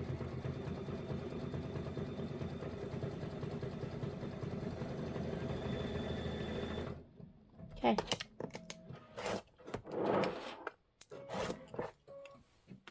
The less you have to move your project and your hand, the better, right? The more accurate it'll be. Moving it just gives you opportunity to misplace and make mistakes. So this is, you have to move it twice, right? Your hand and your stuff twice. Oh, these are cute. And that, the background quilting and then the little applique satin stitch with the little bean stitch down the center just looks adorable. This I think is 6.5 by 6.5, so my ruler is perfect. And just lay it down. I'm just making sure I'm framing it the best I can, which looks good.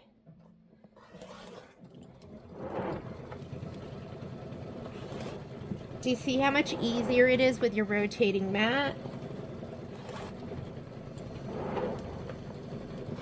And you need a good one.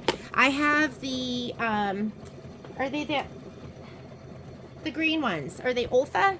And I love those mats. They're the square ones, but they'll get like dead spots where they kind of like will sink down and they don't rotate as smoothly. Whereas this one is just smooth in every direction. So cute.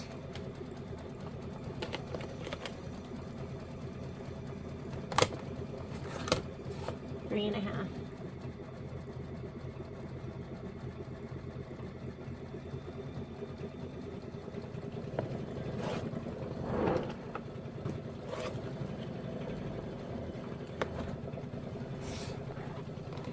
Oh my goodness, I just love it.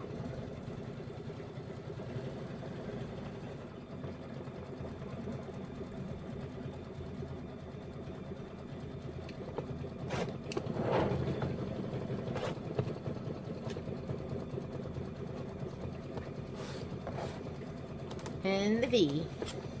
And the V.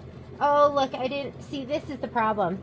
I did this in that Magic Mint, but you can barely see it, so it's harder to cut.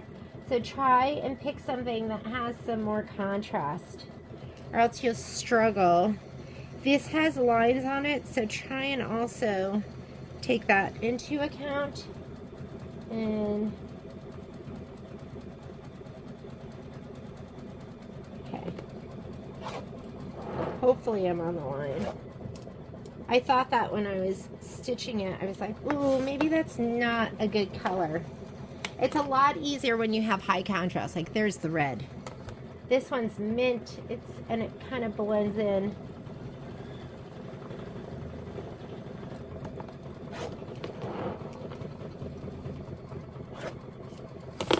And we did it. There we go. So now we're ready to stitch these together too. So this is gonna be, is it like that? Or was it like this? I'll have to look. All right, let's go back to our embroidery. We have we'll have two more blocks that we're gonna have to trim down. That won't take long. I'm gonna have something to show you. Okay, now it wants us to do, let's go back to our instructions. We just did the wing and the tail. Now we're going to stitch the wing detail, which is in white. Okay, let's put our white in. And you can always check your screen, because this is always going to show you what's stitching out next. And so there's been times where in my head I go, okay, we're doing this. And then I look at that screen and I go, oh, wait a minute. That is not what we're doing. Read the directions, Jeannie. Sometimes I just get so excited, though. I'm just ready to go on to the next step. Okay, stitch out the wing detail. Then we're going to do the little heart. And we're going to do the Tidewater heart first. And then we're going to do the taffy heart.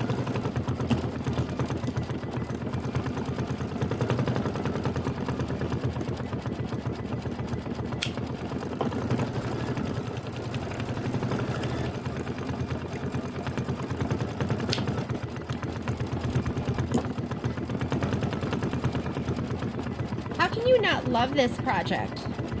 Quick and easy. I feel like I could come home, and that's kind of motivating, don't you think? When you're like, when you have like big bites and you go, oh my God, that's going to take so long, as opposed to something that's kind of quick and easy where you go, oh, I just finished that one. Now I'm going to do the next one. So after I do this one, like I said, I'm going to do save the date because can't wait. I'm going to do this one. And what I'm really excited about is I've been thinking about it, and these, when you add the quilting, become 12 and a half. And what I'm going to do is I'm going to leave it the right size up and down, but I'm going to shrink it 1/2 inch. And that way I'm going to keep it in the 12-inch hoop. And I think that's going to be fine. And that way I don't have to bump up to the 9.5 by 14. You can do that on a machine that does 9.5 by 14. You can't do it on an 8 by 12 because it's going to put the design in bigger than your embroidery field to begin with. You could do it in software. And then when I trim it, I'll trim it the right size. I'm going to do that. We're going to see how it works. Because I hate having to bump up to that bigger hoop size just for that 1/2 inch.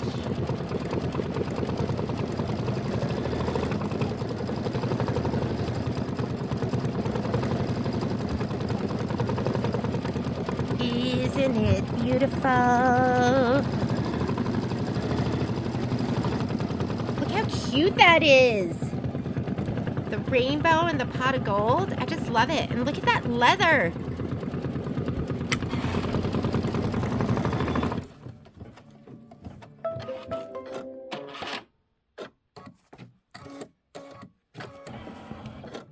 Okay, next. Tidewater.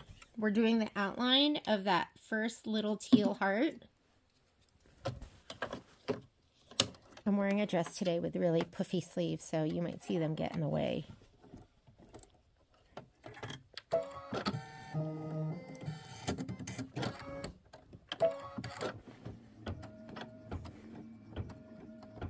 And then you need gold, or not gold, but sand.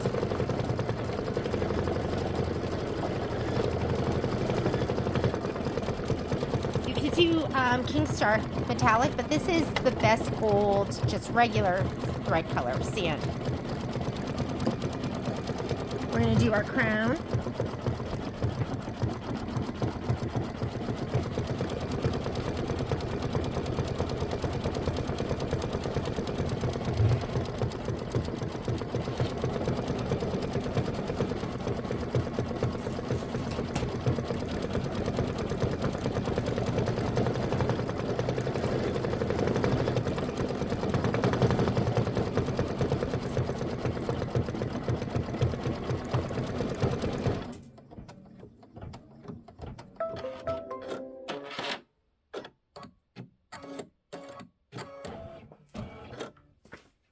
Okay, I'm going to put taffy in. I was just updating the spreadsheet. I'm going to add in the thread colors, the glide thread colors that I've used. Because I think that's kind of fun, right? That if you are a fan of the glide thread, which is what Kimberbell uses in their thread kits. Because sometimes I struggle picking thread colors. There are ones that they use all the time, so it's totally worth getting. Like Tidewater and taffy and the red. So, wildflower. Whoops. Okay, wrong. I was talking and not thinking. I just put the sand in. We want taffy. Good thing I looked before I hit go.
Hang on, just writing this in.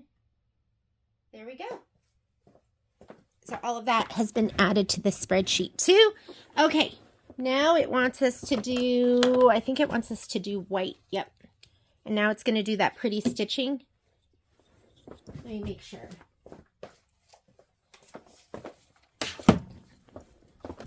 White.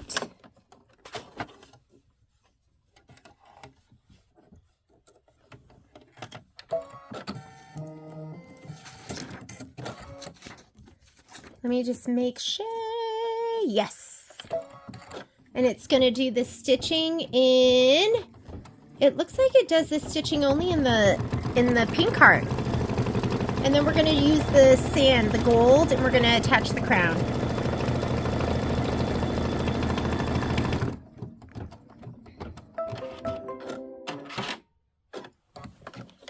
It'll be so nice to like do a project and get it done. I'm finishing this. It won't have the binding on. Like I said, I'm going to put the binding on once I finish January, and I'm going to do them back to back.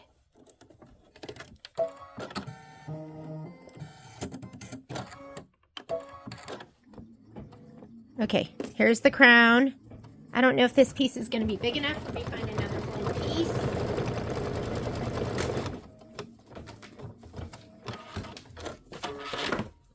Sorry. This is stitching the crown point detail.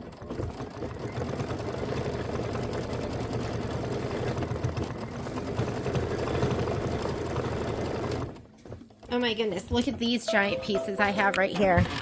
That'll be plenty. Okay, now you're going to stitch the crown placement line. If you're using your gold from your glitter kit, make sure that you take off the protective coating. I know when I was brand new, I left it on there. I was like, oh, I didn't even know you were supposed to. I didn't know you could even take that off. Yeah, that was me. That was me. What should I use? I'm going to use this piece. I'm going to use this corner right here. And I want it to be over about 1/8 of an inch because I'm going to trim it.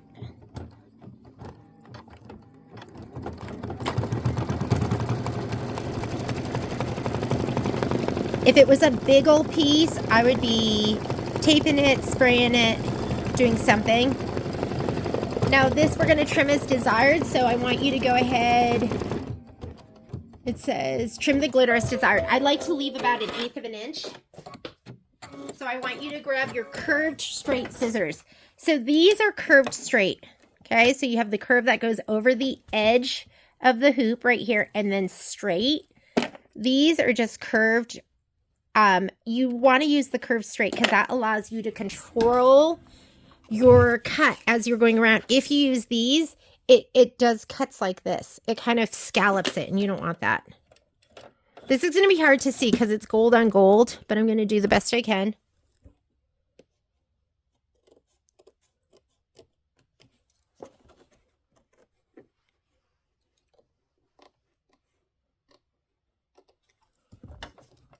I'm just kind of winging it.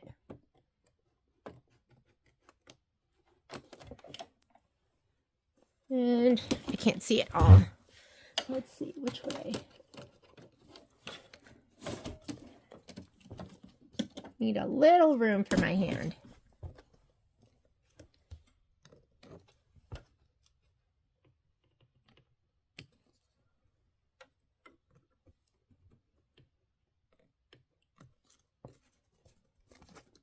Well, I feel like I should have gone up a little further with that last one and not as far with this one.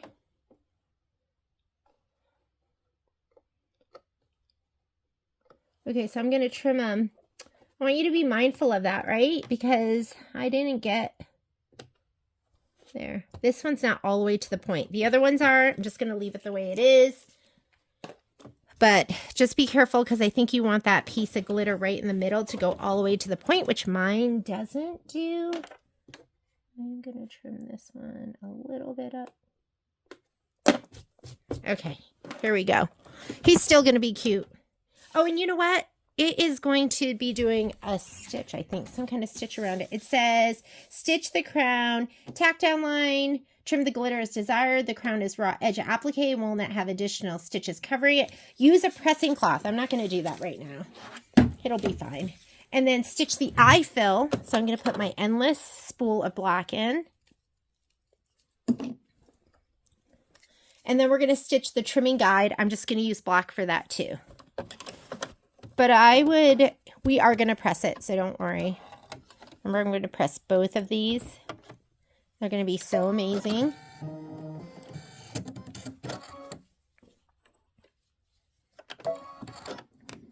Oh, she's going to have just eyelashes. So I was thinking about that 12. I'm still thinking about those 12-inch, the 12-inch blocks. Because you're going to see with this one, I'm running my my muslin this way. With the 12-inch blocks, I think I'm going to run my muslin left and right. That'll make the most sense. I'm going to tidy up because I'm going to press these and then we're going to sew them together.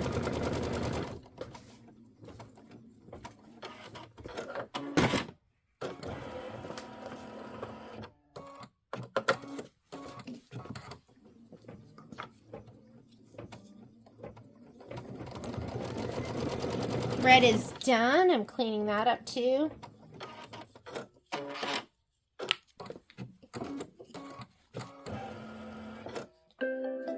And we are done. Let's trim it and let's sew them together.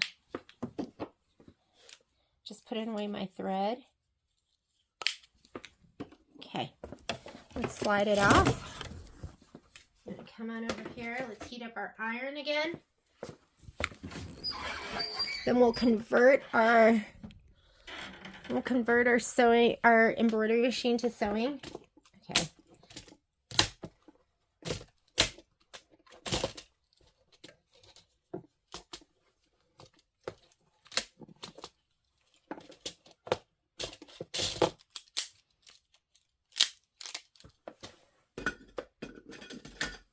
I have a little, like, pretty piece of pottery that I just leave up there.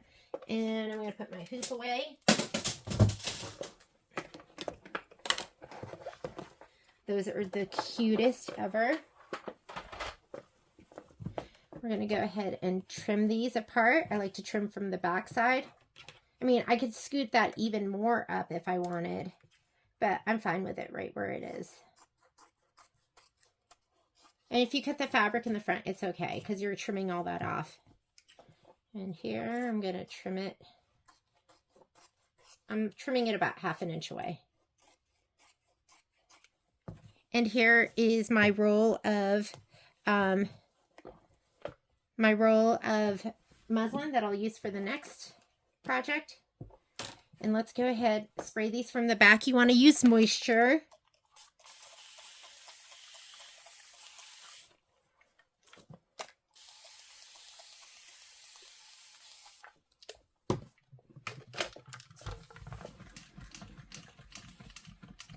I call myself an aggressive ironer.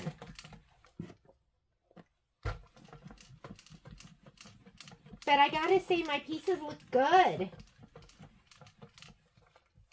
Okay. That one's done. Flat. You want it to be flat. You want it to look good. So I ironed both directions.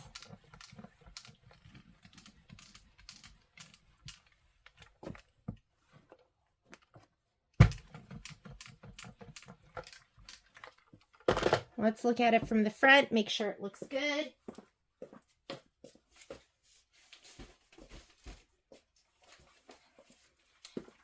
Got my Teflon pressing sheet so we can give the crown a little better press too.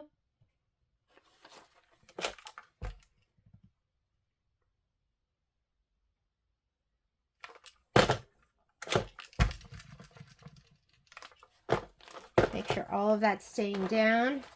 I'll trim my jump threads in a little bit.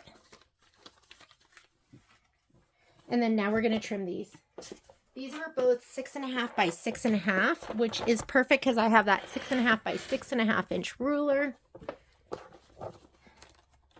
Get yourself the Martelli rotating mat. And fussy cut it to that outline.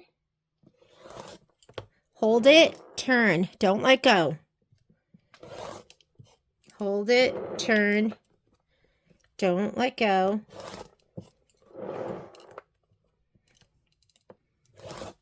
There we go. Perfect. Let's do Mr. Bird.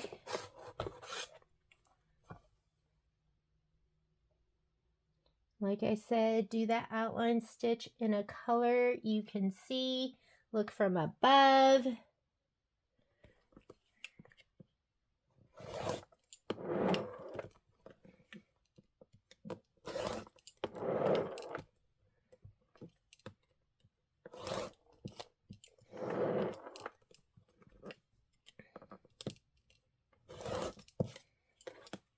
Okay. All right, we are ready to sew it all together. I'm going to be using my dual feed walking foot. This is what I use for almost everything, if I can, as long as I have the right sole. And I'm going to be using my 1/4 inch sole because we're going to be sewing this together at a 1/4 inch. I think I'm just going to use white. So I'm going to use white. I'm just going to put some white thread in my upper. I'm just going to use just the regular, the embroidery thread's just polyester thread. I'll leave the bobbin in there. And the other things that I think are really, really important for this is using a clapper. And I'm going to be using my best press. So let me grab my best press. That way you can get those beautiful, nice seams. So let's get this out of the way so I don't iron on it by accident. And I'm going to use a clapper. This one's my favorite all-around clapper. It's made by Riley Blake. I like the size, but I also have small ones and I have bigger ones too. Sometimes you want to go smaller or bigger. And I'm going to lay this out really quickly just to make sure I have that love done right. Okay, so it is going to be L, heart, V-E. And then I might as well go ahead and I will sew these two together afterwards. And then I will sew these two together. And it doesn't matter. You can do it any way you want. But I'm going to go ahead and sew these two together. Let me go these two and these two. Okay? Take that to the machine. And then I'll also use this to cut apart my pieces apart.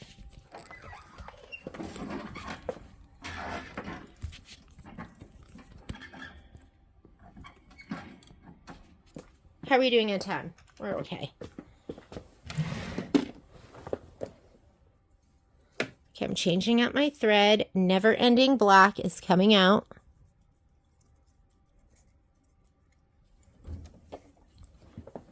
I'm gonna use white. And let's switch our machine over to sewing. If you are not sewing on your Luminaire or your Solaris, you're doing yourself a disservice. Don't just use it for embroidery. It is the most amazing sewing machine. So I'm going to go to my sewing. It's going to move my embroidery arm out of the way. I'm going to stay with stitch 103. And I know I'm going through layers, but I really like to piece tight. I'm going to just take it to a 2.0.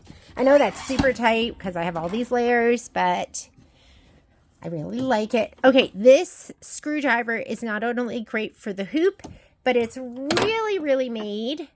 See the screwdriver part in there? There you see it. For this screw right here. It fits over perfectly. You can get your whole hand and just unscrew that. And take this off. We're going to put this one on.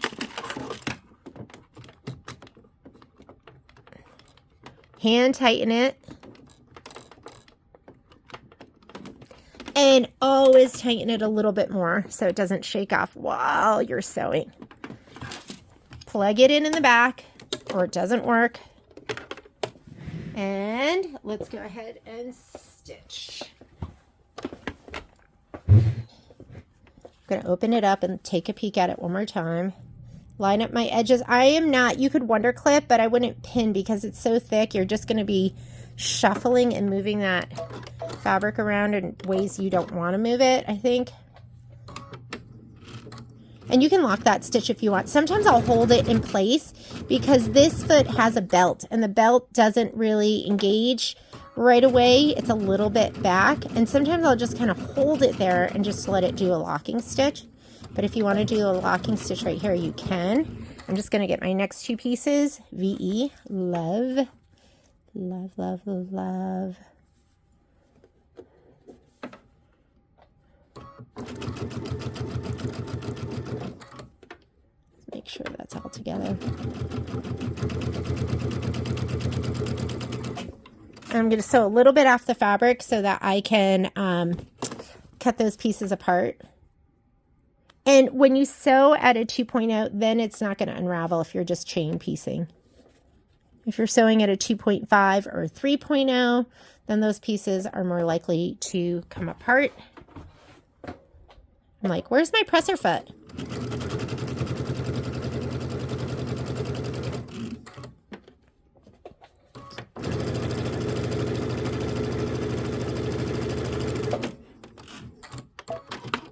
Okay, I'm going to take these and press them.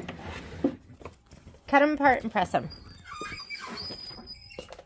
Here we go.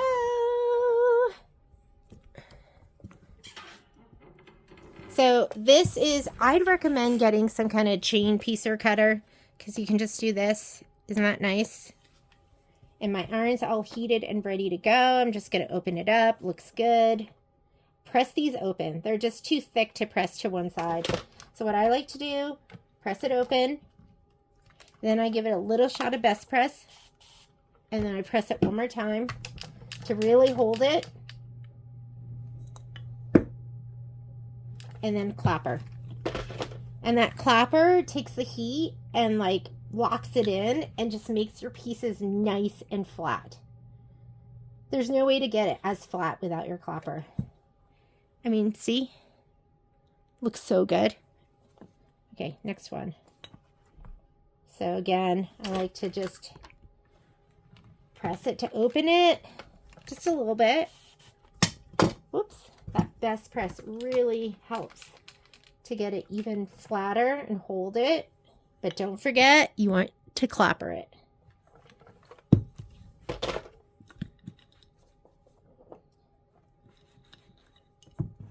And last.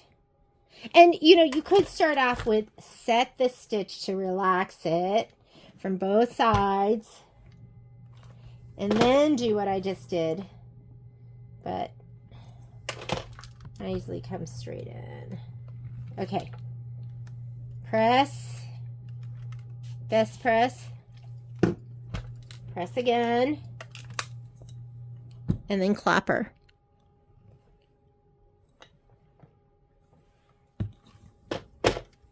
Okay, now we're going to sew the next grouping together. Oh, I should have done it the way they had it in the picture, because I have to sew these and then that. Okay, so I'm going to sew these two together, and then I'll sew them to that, and then I'll sew that to this. So let's go ahead. I'll just rest that right there. Next time, follow their instructions. That would have been better, because then I wouldn't have to wait. All right. You want to match these two seams. That's the most important. Look from above and match them. You can clip if you want. Just take your time.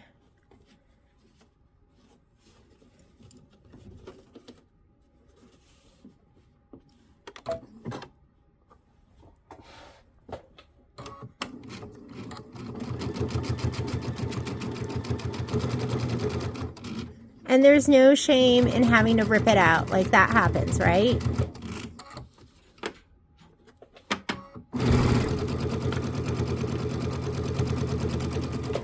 Let's take a peek. Oh, it's perfect. Perfect, perfect. Okay, I'm going to press it, and then we're going to sew it to the other one. And then we'll sew all four together. And holy cow, I will have a finished, almost finished, because we have to do our binding. Almost finished project.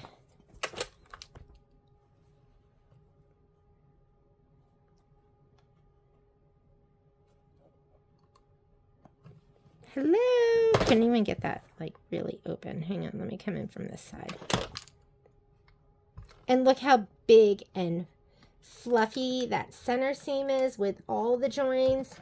That clapper is gonna make all the difference in the world.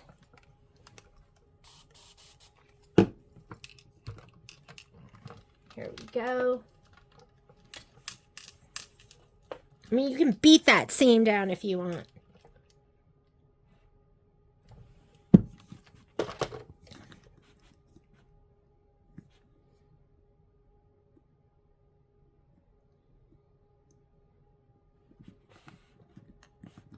There. Oh, that looks so good. We're going to put these two together. Let me go ahead and sew those two together.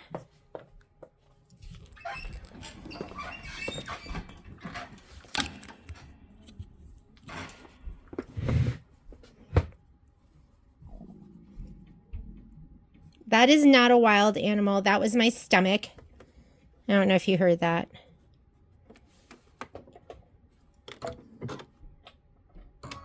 I should probably increase my stitch length to a 2.5, because you got to think about, now I have that same 2.5 millimeter of thread, and then it has to go through all these layers. But I do have my fabric thickness sensor.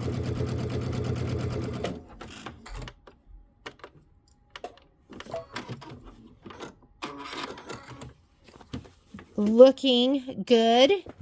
Let's take it over here. We're going to press it, clapper it, and then we're going to sew it to the birdies. Here we go. If you get frustrated with these seams just being high,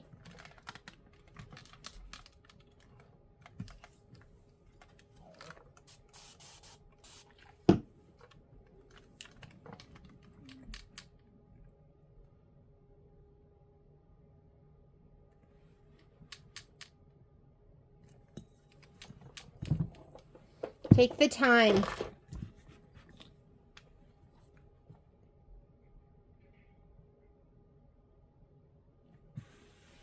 Beautiful. And now I'm going to go ahead and sew the top to the bottom, and we are done.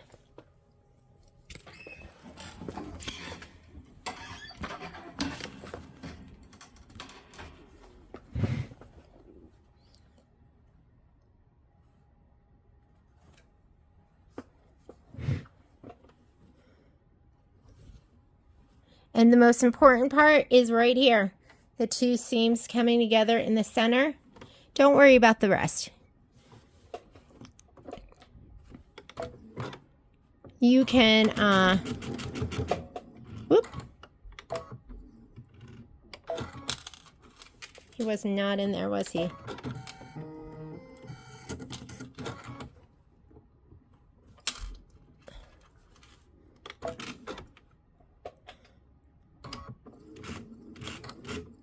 There, I'm just holding it there. I'm gonna peek under here, just make sure that seam looks good. Looks great.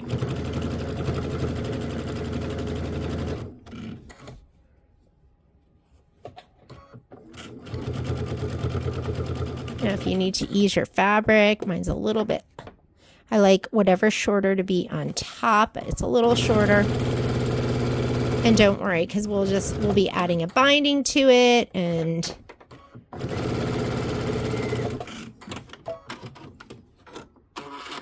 okay, we're gonna press it, whoop, clapper it.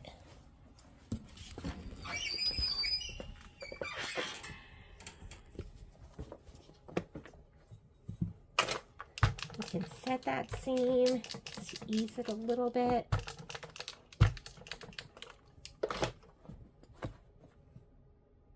Let's look at that.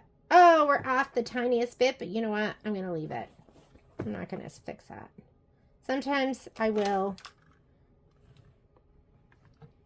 That wasn't too bad.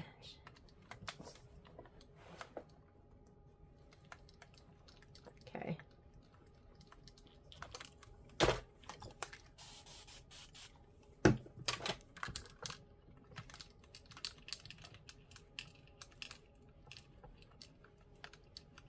I was off maybe about 1/8 of an inch.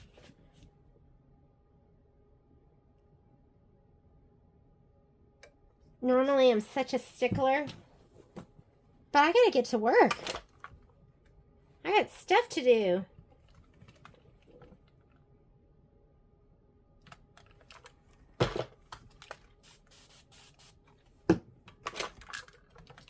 Okay, press it once to get it open. Press it twice to set your best press, and clapper. Oh my goodness. Well, we got to do it again anyways, because look, I put my birds on top. And I guess you could just leave that, but this is the perfect excuse to... Okay, so check it. Check it twice. Sew it once. And here we go. This is called haste makes waste, right? You get the point. I'm gonna pause this. I'll be right back. Okay, sometimes it's worth it to do the join twice because my join is perfect this time and it wasn't perfect before, and I was gonna settle for that, and that was wrong. So, and then with this one, what I did first was I just sewed it right here just to make sure it was perfect. I checked, it was perfect, and then I sewed from the top to the bottom. Or from the bottom to the top, or from side to side, or whatever you want to call it. I think that was the universe just saying, Jeannie, make it perfect. Don't settle.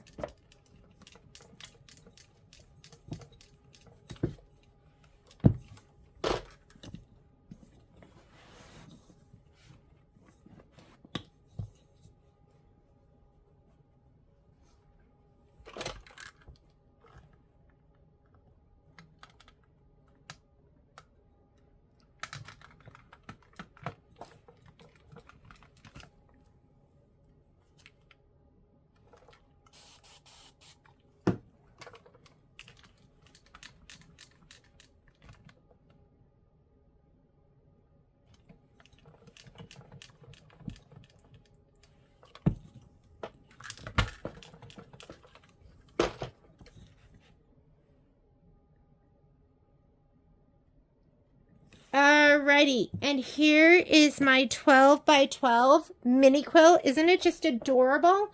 And it's gonna look even cuter once I have the binding on there, and then we can flip it over, and you'll see the January one too. So thank you so much for joining me. This was Kimberbell's February mini quilt, and it was fun. I'll talk to you later. Bye.